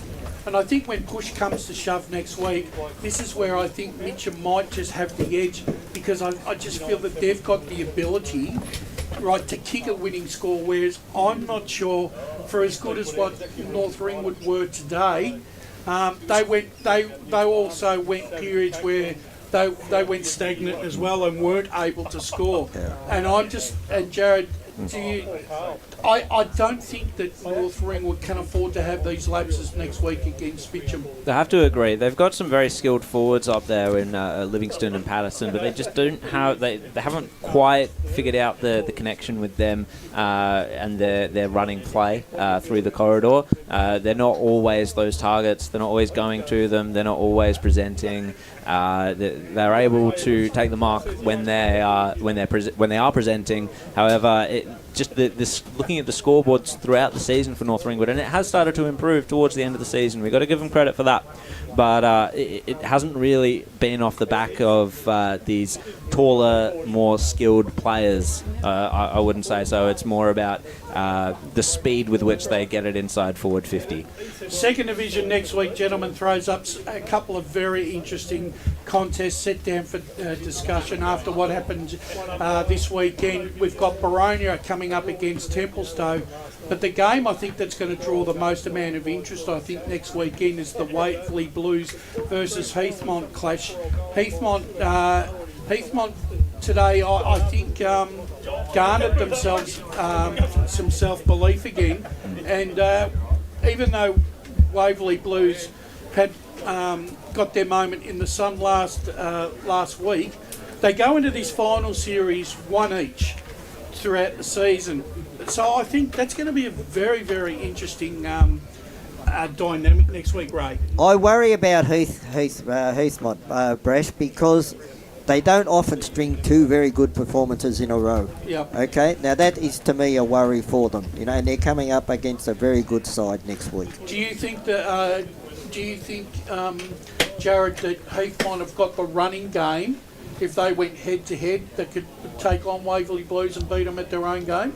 I think they do on their best day, and it really does have to be a good day for Heathmont to be able to match the speed of the Waverley Blues. Waverley Blues are able to do that consistently, even if they are stopped in their tracks by a bigger-bodied team like a Templestowe. They are able to at least find the endeavour. They always look fast, even if the ball movement is held up, even if they're not taking, even if they're having to take on the contest, they're always doing that. Whereas Heathmont, we've seen them go into their shell a few times. We see them lose confidence in themselves, in their ball movement skills. Their kicking ability starts to crumble a little bit when they're being held to the fire. Waverley Blues, just even yesterday, I mean, they scored 8 goals to 4 in the final quarter yesterday, and that just shows that no matter what sort of pressure they're under, they're able to pick themselves up and find that speed consistently throughout a game, even if they're being outmatched in other areas. The only caveat for me is I would like to see Tom Langford be a bit more proactive and get Williamson into the contest earlier. He only had 3 or 4 touches heading into the half-time break yesterday, and for a player of his quality and ilk, you can't afford to have him sitting in a forward pocket and rot away whilst the ball's not coming down. Williamson is a highly skilled player, and he has the ability, Josh, to be able to turn the game a bit like Tim Smith. Oh, yeah. Right, in 5 or 6 minutes. He definitely can, and if they get Matt Perry back as well into the lineup, that's still a big if. But if they do get him back, it's still a massive inclusion, and you've still got other options in that forward line. We mentioned it on Friday that there's so many options, but yeah, you need to. If you get Williamson into the game early, then there's just no stopping him. But for Heathmont, I think they probably go in confident just because the last couple of weeks, they've got back Finn Brown. Chris Colombo has come back in this past weekend. Trey Braioni. There's some real good talent coming back into this Heathmont lineup, so they're starting to get their best side back on the park. Okay, let's move on. Let's just quickly cast our eye over the 2 preliminary finals next weekend in 3rd and 4th Division. We've got Ferntree Gully up against Oakley District. Now, this game on paper now seems like it's going to be a very, very close contest score-wise. I don't think either side's going to have the ability to kick away. I think it's going to go right down to the wire, Jared. Yep. Where does Ferntree Gully get another chance at Donvale and redemption?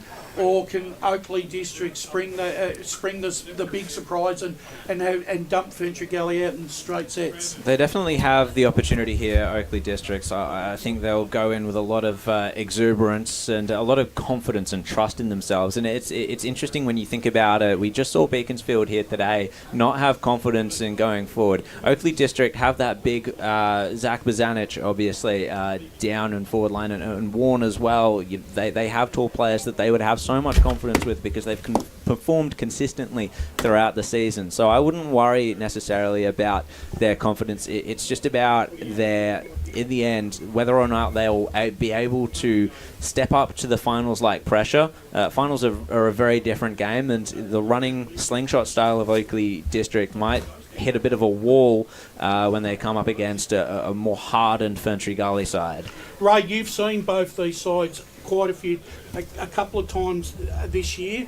Where are your tendencies based on the season so far for these two? Well, first of all, Brash, I think that this game is going to be actually won, I think, at 9 o'clock on the morning of the game. Why is that? Because there's going to be, to me, Ferntree Gully are going to go in not confident, Oakley Districts now, they've got the world in front of them. They've got nothing to lose now that they've won their first final. And I think that whoever goes into that game with the best mindset, I don't think there's a lot of difference between both sides. I like Oakley's midfield. I like the way they move the ball. The big man down there at full forward gives them an option. And apart from that, from what I've seen of them on a couple of occasions, they...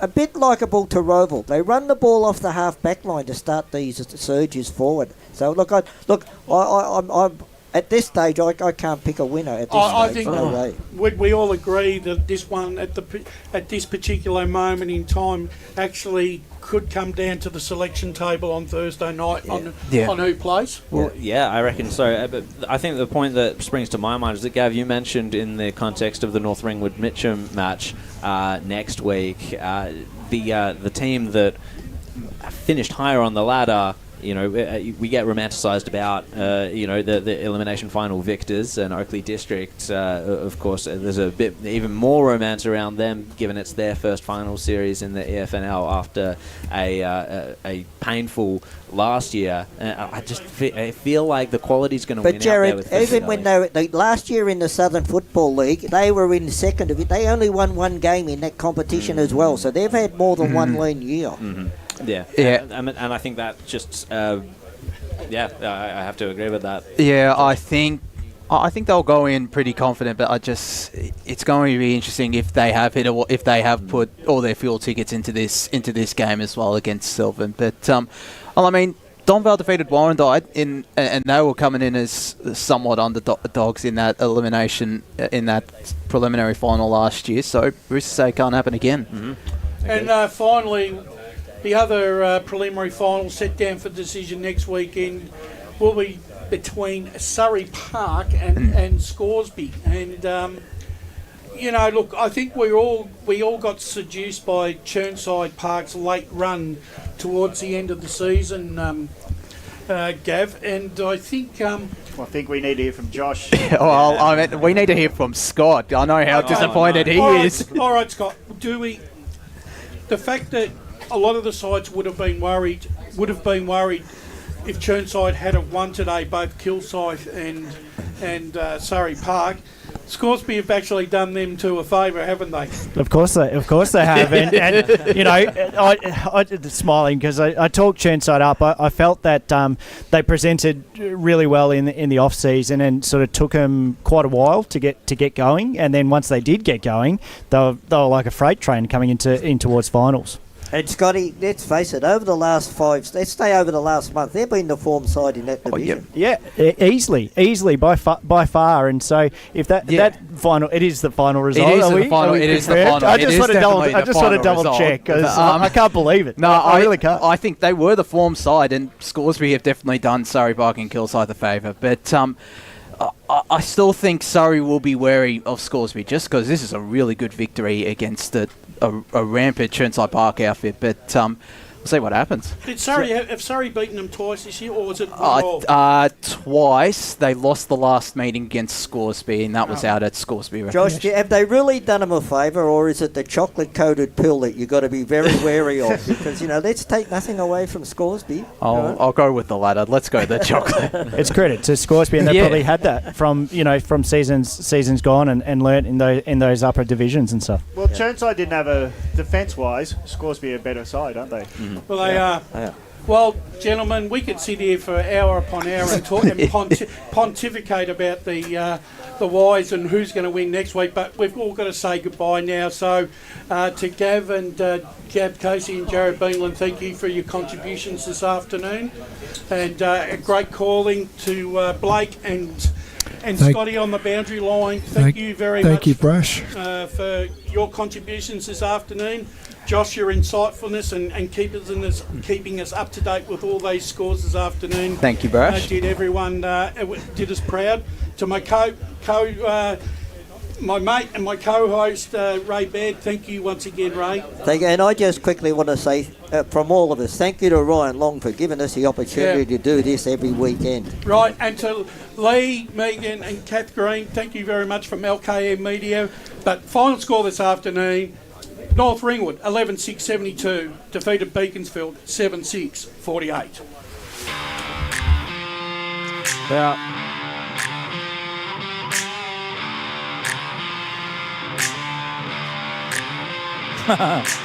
Yeah. No. Not too long.